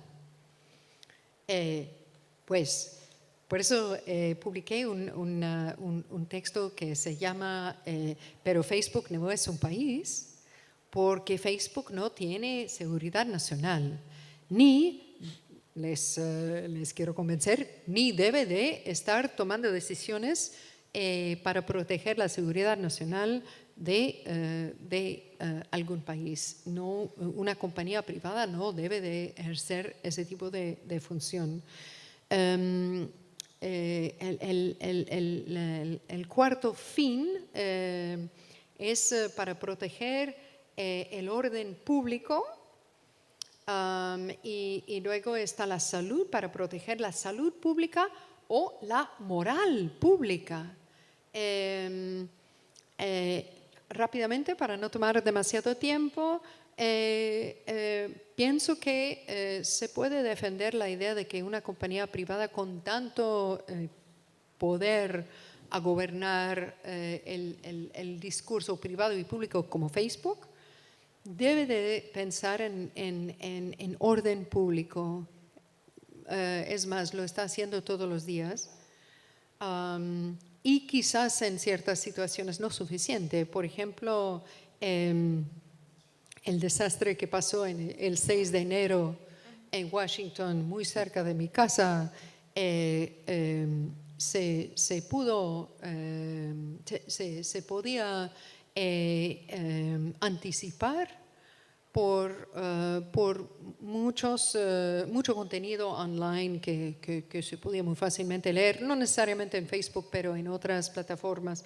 Entonces, no les voy a decir que en mi juicio personal, que una compañía privada como Facebook no debe de pensar en orden público, pero sí se tiene que elaborar exactamente qué significa eso y dónde están los márgenes de lo que una compañía privada debe hacer y puede hacer. y cuáles son las cosas que se tienen que dejar para gobiernos. Finalmente, la salud pública sí se puede y se debe de proteger. Por ejemplo, muchas plataformas, tanto como Facebook y otros, en estos últimos 2 años han restringido mucha desinformación en cuanto al COVID. Pienso que sí se puede aceptar, pero la moral pública, pues ahí se está abordando un tema que quizás no es campo para una compañía privada. Para terminar rápidamente, les cuento el artículo 20 del Pacto Internacional, donde hay 2 tipos de contenido, así lo llaman las plataformas, pero antes de ello se llamaba discurso quizás. 2 tipos que un Estado parte tiene que prohibir.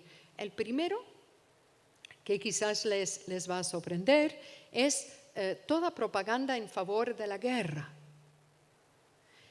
¿Quién pone propaganda a favor de la guerra? Por ejemplo, muchísimo en este momento en que estamos sufriendo todos, aunque no seamos ucranianos, también estamos presenciando esa guerra terrible. Viene con muchísima propaganda a favor de esa guerra por parte del gobierno de Rusia. Son gobiernos, no únicamente, pero principalmente los que bañan el mundo digital con propaganda a favor de la guerra. Pero, ¿qué significa propaganda de guerra? ¿Cuál es la propaganda que se tiene que prohibir según el marco jurídico internacional de derechos humanos? ¿Y cuál es propaganda que, por ejemplo, sube el ánimo de una población civil tal como la ucraniana, que es no solo legal, sino quizás favorable y necesaria? Estas son preguntas que se tienen que contestar y pienso que no es justo ni realista dejar todo este trabajo en los hombros de los miembros del Oversight Board. Y la segunda categoría que según el pacto los Estados partes tienen que prohibir es toda apología del odio nacional, racial o religioso que constituya incitación a la discriminación, la hostilidad o la violencia. Muchas palabras que describen, como Joan muy bien lo ha explicado en su ensayo al respecto, que describen una categoría mucho más estrecha, mucho más pequeña que lo que es el discurso de odio, que en una forma u otra, con unas definiciones u otras, está, entre comillas, prohibido por Facebook y otras plataformas internet. Ahí también hay algo que no calza muy bien y que se tiene que explicar para que el Oversight Board y otros que quieren mejor comprender y explicar el cumplimiento de las plataformas con sus propias normas y con normas internacionales de derechos humanos, para que este proceso funcione con consenso, que es sumamente importante, y con comprensión, no solo por los abogados internacionales de derechos humanos, sino por las personas que están viviendo bajo un, entre comillas, gobierno o varios gobiernos que son las compañías que manejan las plataformas en Internet. Muchas gracias. Muchas gracias. Aquí había, para concluir quizá esta presentación, yo tenía una pregunta relacionada precisamente con la última parte. Me gustaría que intentásemos responderla rápidamente porque tenemos un límite por razones técnicas de tiempo que tenemos que respetar. esta cuestión de que, digamos, como consecuencia de que las plataformas tienen una visión mucho más amplia del discurso del odio, una definición mucho más extensa. El hecho de que el Oversight Board se encuentra en la situación y circunstancia de examinar cuando realmente, utilizando un instrumento que es el plan de acción de Rabat, que fue diseñado para otro distinto. Todo este ejercicio que hace el Oversight Board puede ser útil para discernir casos de discurso del odio, la doctrina del discurso del odio en el mundo, digamos, de fuera de Facebook. Sí, es decir, voy esto a puede contestar complicar muy más. brevemente. Sí, por supuesto. O puede complicar o puede facilitar. Por supuesto que sí puede complicar, pero en los casos que el board ha publicado hasta la fecha, pienso que el aporte es mucho más positivo que negativo para mejor hacer calzar esas diferentes categorías. ¿Por qué? Porque distinguir entre dos cosas requiere conocer la frontera entre las dos, y es una cosa que el board ha hecho de manera muy útil en varios casos. Por supuesto que los seres humanos somos muy creativos y por bien y por mal descubrimos una infinidad de maneras de expresarnos, tanto cuando queremos declarar el amor como cuando queremos incitar violencia. Entonces, quizás se necesitarán muchos casos para que el board haya definido o pintado, digamos, todas las fronteras o las distinciones entre las diferentes categorías. Muy bien, muchas gracias. Pues la siguiente ponente viene de Argentina, Agustina del Campo, dirige el Centro de Estudios para la Libertad de Expresión de la Universidad de Palermo y es vicepresidenta de la Junta Directiva de la Global Network Initiative. Es licenciada en Derecho y tiene un máster en Estudios Jurídicos Internacionales con especialización en Derecho Internacional de los Derechos Humanos. Agustina imparte cursos de grado y posgrado en la Universidad de Palermo, la Universidad de Buenos Aires y la Universidad de San Andrés en Argentina. Es compiladora de las series Internet y Derechos Humanos y hacia una Internet libre de censura en el CELE, el Centro de Estudios. También es miembro del Consejo de Redacción de la revista chilena de Derecho y Tecnología y forma parte del consejo de la organización Access Now. Agustina, gracias por estar aquí. Adelante. Gracias, Joan, por la introducción. Gracias por la invitación. Un gusto sumarme al panel. Yo tengo... A ver, venimos hablando hace un rato sobre el Oversight Board, no en español, pero sí en inglés previamente.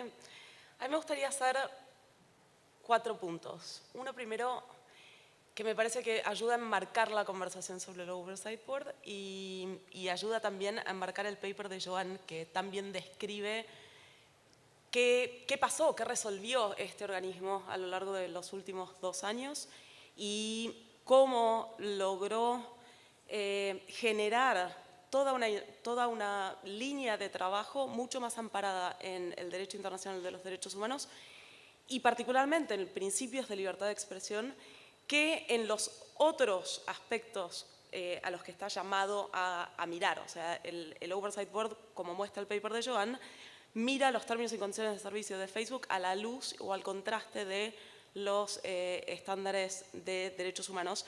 Y eso que hoy vemos en los 20 y pico de casos que tienen resueltos, pues no era tan obvio cuando esto se estaba pensando, no era necesariamente el camino que este mecanismo iba a tomar. Entonces, me gustaría primero enmarcar esto, cómo surgió, después pensar algunas de las contribuciones que este Oversight Board puede hacer al ecosistema más amplio de derechos humanos y finalmente pensar en cuáles son los desafíos que creo que hay por delante y que como ecosistema tenemos que abordar. No solo le toca al Oversight Board ver cómo abordarlos, sino que como ecosistema tendríamos que ver cómo resolvemos. Sobre el primer punto y cómo enmarcar la discusión, creo que es importante volver sobre cómo se generó este mecanismo y para qué. Monroe Price hablaba hace un rato de bueno, hablamos de legitimidad del Oversight Board y de la legitimidad de quién, para qué se creó este mecanismo, con la legitimidad de qué o de quién en mente. Y creo que esto es particularmente importante. Estamos en un periodo donde le pedimos a las plataformas que hagan un montón de cosas y que definan un montón de instancias que van a impactar en nuestro debate público. Instancias y definiciones que en muchos casos no le estamos pidiendo a nuestros estados, pero sí le estamos pidiendo a estas plataformas que interpreten, que definan y que apliquen. En ese marco, en la medida en que le pedimos como sociedad civil, como estados, como una gran parte de la academia, que le pide más a estas empresas, más intervención y distintos tipos de intervención a los que les pedíamos al Estado, pues resulta casi natural, aunque haya sido el único hasta ahora experimento que vimos en esta línea, que se cuestione un poco, bueno, ¿de dónde sacamos como compañías la legitimidad para interceder en el debate público en todas estas líneas donde se nos pide intervenir? ¿Cómo vamos a hacer para construir legitimidad sobre estas decisiones que vamos a estar tomando, sobre estas interferencias en el debate público que vamos a estar haciendo, sobre esta construcción permanente de normas, de términos y condiciones de servicio? Si miramos las normas que regían nuestro discurso en plataformas hace 6 años y las comparamos con las de hoy, vamos a ver que hoy son hojas y hojas y hojas y hojas y hojas y hojas y hojas de normas que se fueron complejizando y que abordan cada vez más fenómenos. Y antes eran un grupito de normas. Y con esto no quiero decir ni que esté bien ni mal. Lo que quiero decir es que este Oversight Board surge en un contexto que es un contexto especial. Le estamos pidiendo a estas plataformas que hagan todo esto. Y bueno, una forma de resolverlo es la que encontró Facebook o Meta en este momento, que es, bueno, yo voy a constituir un grupo de expertos a nivel internacional para que vengan a ver términos y condiciones de servicio y cómo yo estoy resolviendo estas interferencias en el debate público y que retroalimenten mis prácticas de alguna manera. En ese sentido, yo creo que la forma en la que está constituido el board y el mandato que tienen y sobre todo por cómo ha construido el propio board su trabajo y cómo ha ido creciendo en su rol, creo que las contribuciones a todo el ecosistema de derechos humanos pueden ser muchas, entre otras las que mencionaba Joan y las que mencionaba Susan, hacer esta especie de traducción. ¿Qué significa objetivos legítimos en el marco corporativo? Bueno, no son los mismos necesariamente que los objetivos legítimos que tenemos en los tratados, o no significan necesariamente lo mismo. Hay cuestiones que nosotros consideraríamos que el Estado no está legitimado para hacer, pero a lo mejor una compañía privada sí. Y el ejemplo que doy siempre cuando enseño esto en clases es una plataforma como YouTube Kids puede decidir que sus términos y condiciones de servicio son contenido apto para niños y no otro tipo de contenido. O yo tengo un blog sobre mascotas y bueno, es sobre mascotas.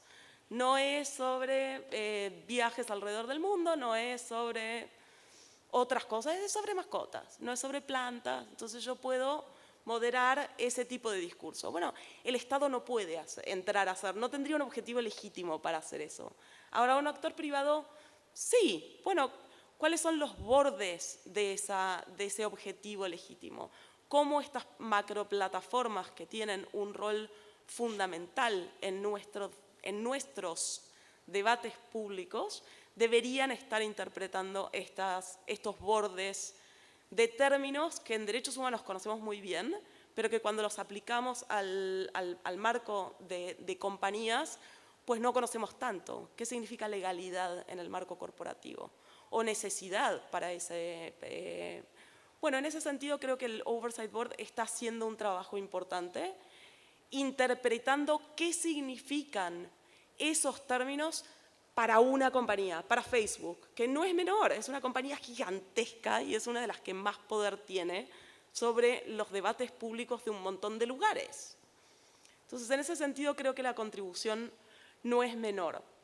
Una posible contribución que a mí personalmente me gustaría ver quizás, no sé, es una pregunta que tengo ahí, es si el Oversight Board podría ser una forma de lograr incorporar contextos y estándares locales y regionales en una moderación o en una regulación del debate que se presenta como eminentemente global. Las términos y condiciones de servicio son globales, las reglas de estas plataformas son globales. Hoy hablábamos a la mañana sobre nuances y contextos locales. Bueno, una de las cosas que el Oversight Board, como bien decía Joan en su paper, no está haciendo es mirar sí está mirando el contexto local, pero no está mirando, por ejemplo, estándares locales o reglas locales, que quizá podría ser una buena forma de articular estos regímenes jurídicos, incluso si, aunque más no sea, incorporándolos a través de contexto. O sea, miramos ICCPR y miramos términos y condiciones, pero parte del contexto local son las normas que hacen a la construcción de nuestros debates públicos locales. Y quizá eso es algo que podría ser interesante ver. Termino con los desafíos y me gustaría destacar dos. Uno es uno de los desafíos que mencionaba David Kay esta mañana. En la medida en que las plataformas publican más sobre sus razonamientos, hacen sus propias interpretaciones sobre derechos humanos, incluso promueven discusiones interesantísimas, como por ejemplo las del Oversight Board, y promueven interpretaciones de derechos humanos al fin, que vienen propuestas desde el sector privado hacia el ecosistema público de regulación de derechos humanos. Esta interacción entre lo que pueden convertirse en estándares de industria sobre derechos humanos y plataformas y un posible paralelismo ahí, bueno, cómo se va a retroalimentar el ecosistema de derechos humanos, la parte de regulación e interpretación pública, de obligaciones sobre esta moderación de contenido, sobre estos términos y condiciones de servicio. ¿Cómo se va a dar ese diálogo? Es algo que creo que todavía no está tan claro y que creo que depende de todos los que hacemos parte del ecosistema en terminar de definir. Y un segundo desafío creo que es cómo pensar y cómo podría el Oversight Board pensarse como una pieza más en un ecosistema de Corporate Social Responsibility y Corporate Human Rights Responsibility. Perdón, vengo de todo el día en inglés y hay cosas que ahora me cuesta decir en español. Pero, ¿cómo se va a pensar este organismo y cómo vamos a mirar a este organismo como una pieza más en un ecosistema que necesariamente tiene que ser más amplio? Porque en definitiva esto es un sistema que mira casos individuales, que mira términos y condiciones de una compañía en particular y que no está mirando otro tipo de cuestiones que sí tienen que ser miradas por otros actores, por otras partes del ecosistema de derechos humanos. Y articular cómo va a encajar esta pieza en ese ecosistema más grande, me parece que también es un desafío.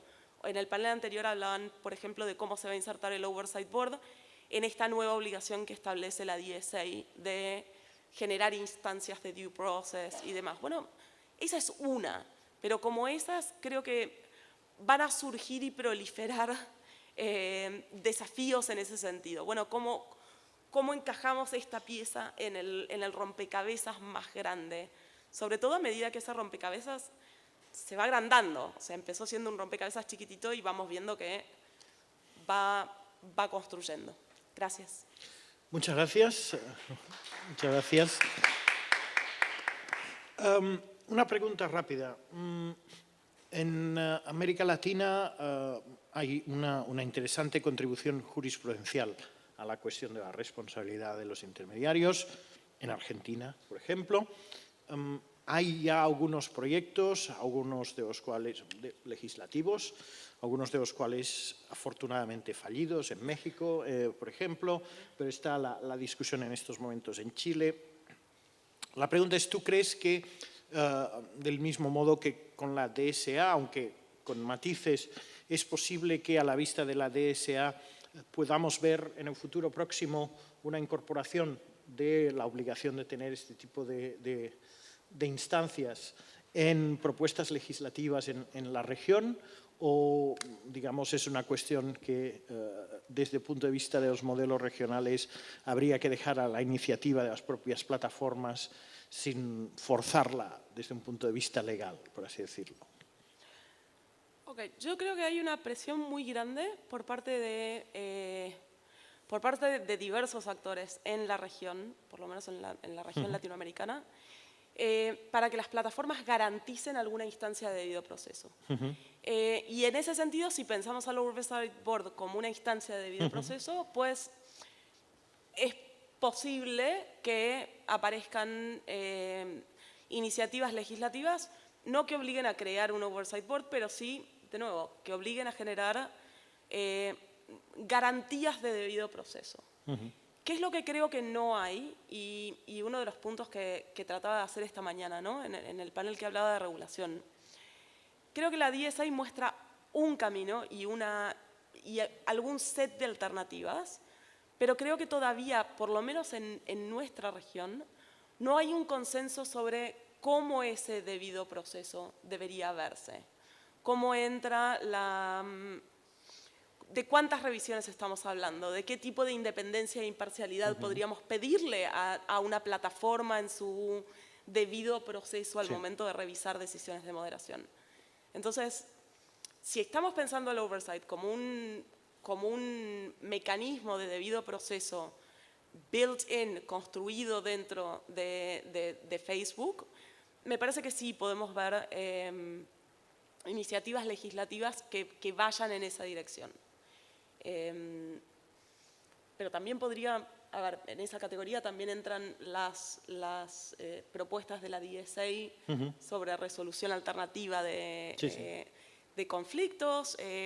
Entran 1000 opciones. Creo que no hay todavía, insisto, no hay todavía un consenso sobre cómo eso debería verse.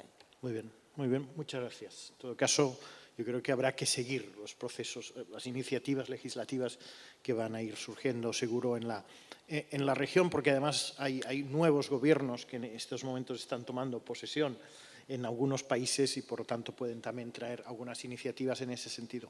Bien, desde Columbia, Nueva York, a Colombia, la tentación era excesiva de hacer esto, de decir esto. Tenemos a Carlos Cortés, abogado y periodista colombiano, cofundador de Linterna Verde, un centro sin ánimo de lucro que investiga el debate público y la presencia online de las organizaciones de la sociedad civil. Presenta un programa de entrevistas online y actualmente es miembro del Consejo Asesor de Seguridad de TikTok en Latinoamérica. Entre 2015 y 2017 fue gerente de políticas públicas de Twitter para la América Latina de habla hispana. Es licenciado en Derecho por la Universidad de los Andes y tiene una maestría en Comunicación y Gobernanza de Medios de la London School of Economics. Como vamos un poco cortos de tiempo, ya te avanzo también la pregunta que seguramente tiene que ver con lo que nos vas a contar. Yo quería preguntarte un poco la percepción del Oversight Board en la región por parte de la sociedad civil, es decir, cómo ve la sociedad civil el Oversight Board y qué pasos puede tomar el Oversight Board para ser más incisivo, para ser mejor recibido, no es que sea más recibido, pero para tener un mayor grado de influencia y ser una mayor referencia en la región cuando hay un caso que pueda ser de interés. Gracias, Carlos. Joan, muchas gracias. Muy buenas tardes a todos y a todas. ¿Me escuchan bien? Perfectamente. Bueno, gracias. No voy a tomarme tanto tiempo. Sé que al final ya uno como panelista recoge muchas cosas que otras personas han dicho y voy a tratar de centrarme en varios puntos que desembocan de alguna forma en tu pregunta. Un saludo también a Susana y Agustina. Empiezo por lo siguiente. Nosotros desde Linterna Verde y en particular un proyecto que hemos creado que se llama Circuito, estamos tratando de hacer un monitoreo, un diagnóstico permanente de la forma como las políticas de moderación de contenido impactan en los usuarios de Internet. Tenemos un énfasis y un interés en particular en los influenciadores e influenciadoras, en general los creadores de contenido y por supuesto las organizaciones de la sociedad civil. De manera que creo que nuestra aproximación intenta alejarse de discusiones jurídicas donde tenemos actores importantes en la región, personas pues como Agustina y Susan que han venido planteando, Joan también en el documento, algunas discusiones relevantes para darle a esto una mirada práctica de donde consideramos que hay unos elementos importantes para examinar. Y entonces, dicho esto, voy a excusarme o dejar de lado cierto tipo de valoraciones jurídicas que, a pesar de ser abogado, tengo que decir que me he ido alejando un poco para entender esto más desde la interacción entre la tecnología de la que estamos hablando y la manera como se usa entre los usuarios de Internet. Bueno, lo primero que yo diría es que es por supuesto importante que el Oversight Board exista y con esto no quiero hacer una salvedad, sino subrayar que el experimento es relevante porque con todo lo que hemos estado hablando sobre esto, es lo único que de alguna manera nos ha permitido recoger evidencia, recoger trabajo y resultados concretos sobre los problemas de moderación de contenido. Desde Linterna Verde, de hecho, hemos apoyado algunas conversaciones donde el Oversight Board quiere traer opiniones de la sociedad civil sobre su trabajo y consideramos que eso es relevante.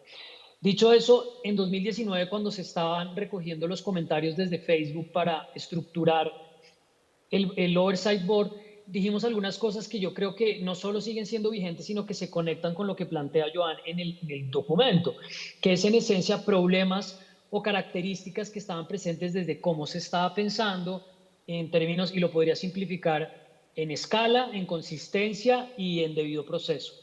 Y pues esto para mí con un énfasis alto en los problemas de localización geográfica, localización tanto en el lenguaje que se utiliza, en la manera como se traduce, como en la manera en que estas normas aplican o se empiezan a desarrollar para los mercados de habla hispana o de América Latina hispanohablante, para no incluir Brasil, que a veces tiene un componente distinto. Desde Circuito, en alianza con Letra Chica, un proyecto del CELE que lidera Agustina, también hemos empezado a monitorear la manera como algunas de estas políticas cambian y encontramos que ahí también hay una serie de preguntas sobre América Latina y la moderación de contenidos. De manera que no creo que estemos frente a problemas del Oversight Board, sino estamos más frente a características que evidentemente tiene su diseño o limitaciones que tiene su diseño. Y ahí viene para mí la primera preocupación, es que estamos sin duda alguna discutiendo elementos relevantes sobre aplicación de estándares interamericanos, universales de derechos humanos y libertad de expresión, pero siento que de alguna manera la metáfora sobre la manera como entendemos este espacio y la forma como pensamos que el derecho y los estándares interamericanos y globales de derechos humanos van a responder, dejan de lado los problemas más prácticos que estamos enfrentando. Decía Agustina hace un momento que vemos cómo las normas comunitarias se han expandido muchísimo y ahí entra una pregunta bastante obvia y es, muchas de esas normas no están pensadas para hacer una ponderación, digamos, tradicional en términos de derechos humanos y de libertad de expresión, sino que están pensadas para resolver problemas de presión social sobre ciertas características del producto, que uno también tendría que devolverse y preguntarse si eso está mal en sí o si la plataforma tiene la autonomía como efectivamente la tendría bajo una jurisdicción como la norteamericana para adelantar ese tipo de decisiones, porque recordemos que esto pues finalmente son espacios que tienen que mantener un tipo de oferta de servicio para los usuarios que va más allá de las tensiones jurídicas que puede haber. Entonces, Joan da cuenta de varios de estos temas en el documento. Me voy a centrar solamente en uno en particular para no repetir algunas de las cosas que ustedes han dicho y algunas de las cosas que están en el documento.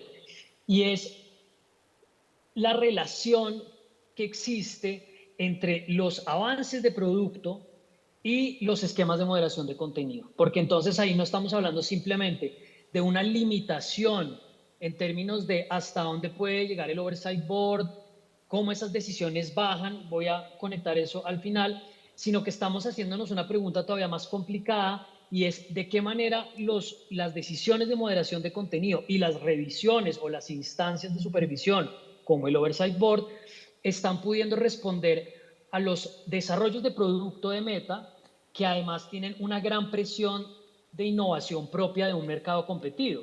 Y pues ahí lo pongo en términos de Meta está buscando una manera de mantener una competencia con TikTok, hay unos desarrollos de producto de lado y lado, y eso no está entrando en esquemas de moderación de contenido tradicionales.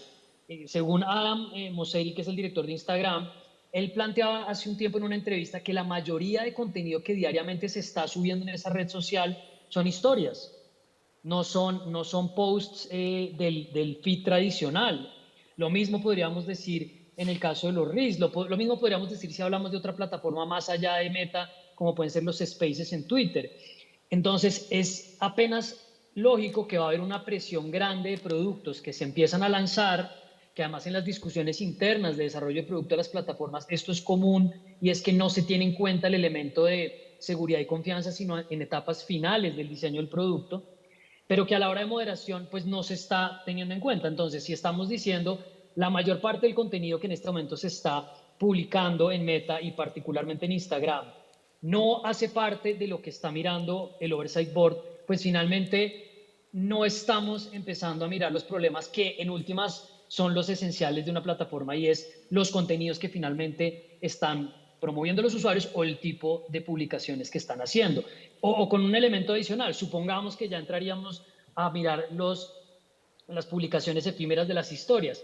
¿De qué serviría si se realiza una revisión de un caso del Oversight Board sobre una historia para que ésta se vuelva a publicar cuando ya pasó la coyuntura en la que estuvo al aire? Esto, por supuesto, no son preguntas sencillas, pero creo que ahí hay un elemento importante. Cierro entonces diciendo esto y tomando este punto como el principal, porque si hay algo, y conecta con lo que tú planteabas, Joan, de cómo lo ven los usuarios de Internet. Nosotros hablábamos de legitimidad, y la legitimidad es una pregunta que se abre en muchísimas direcciones, pero pienso que hay una urgencia de parte de las plataformas de construir una legitimidad con los usuarios, con los ciudadanos, con las personas a las que están sirviendo.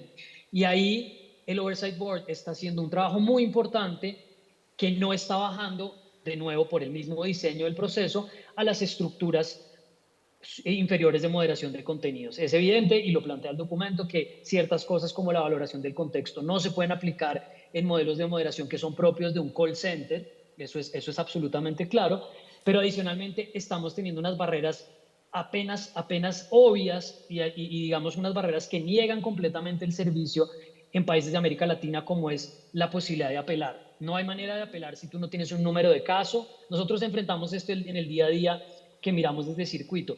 No puedes apelar si no tienes un número de caso, si no tienes un número de caso porque no pudiste apelar, entonces es un dilema del huevo y la gallina, porque no puedes empezar a meterte al sistema, porque no hay manera de entrar a poder decir, oigan, me pasó esto con mi cuenta. Resulta costoso en términos de audiencias de organizaciones que tienen un movimiento donde su tribuna principal es Facebook, genera una desconfianza grande frente a decisiones que están tomando que los usuarios no entienden, de manera que cierro simplemente diciendo que hay una necesidad de pronto de ajustar la expectativa que puede tener el Oversight Board para impactar las preguntas sobre moderación de contenido en este momento en el mundo. Creo que hay algo sobre las metáforas con las que estamos evaluando estos espacios, y de esa misma manera pensando que lo vamos a poder entrar a regular tradicionalmente. De eso también habla algo Susan, como entendiendo las ideas del Estado, ¿sí? de la jurisdicción, y la legitimidad, que para mí en este momento resulta urgente en términos de necesitamos que lo que finalmente empecemos a discutir en este tipo de instancias baje de una manera clara a la manera como el usuario está experimentando la moderación de contenidos, que está muy lejos de ser un problema de ponderación de derechos, es básicamente una denegación de acceso, que en un sector más tradicional de servicio al cliente pues sería básicamente no tener ningún tipo de servicio como ciudadano, como usuario y también básicamente como participante de la discusión. Lo dejaría ahí, Joan, gracias a todos y a todas, y bueno, creo que ahí nos dio el tiempo. Muy bien, no, muchísimas gracias, Carlos, y gracias por el esfuerzo de hacer una síntesis de precisamente las cuestiones los temas que queríamos que tratases por tu parte. Por tanto, muchísimas gracias. Tenemos estamos ya al final, no tenemos ya más tiempo, porque esto es una transmisión en directo, un poco como sucede en el ámbito de los medios tradicionales, hay que acabar a una hora en concreto, por lo tanto, quiero agradecer de entrada a los panelistas por sus presentaciones y por las reflexiones sobre esta materia. Y además, pues con esto ponemos punto final a este evento de 2 días sobre la regulación del espacio público en línea. Ya en inglés ya se ha puesto un punto final, ya se ha hecho una despedida, pero yo voy a aprovechar esta ocasión para despedirme de quienes nos han seguido en habla hispana, y esta despedida se dirige específicamente a ellos. Pues muchísimas gracias. Los materiales, todos los materiales, el paper, los vídeos estarán a su disposición en la página web de Columbia, por descontado, y en YouTube. Y, en fin, les invitamos a seguir estos temas, a seguir estas discusiones, que seguro nos volveremos a encontrar en algún lugar y seguiremos hablando de todo ello. Muchísimas gracias.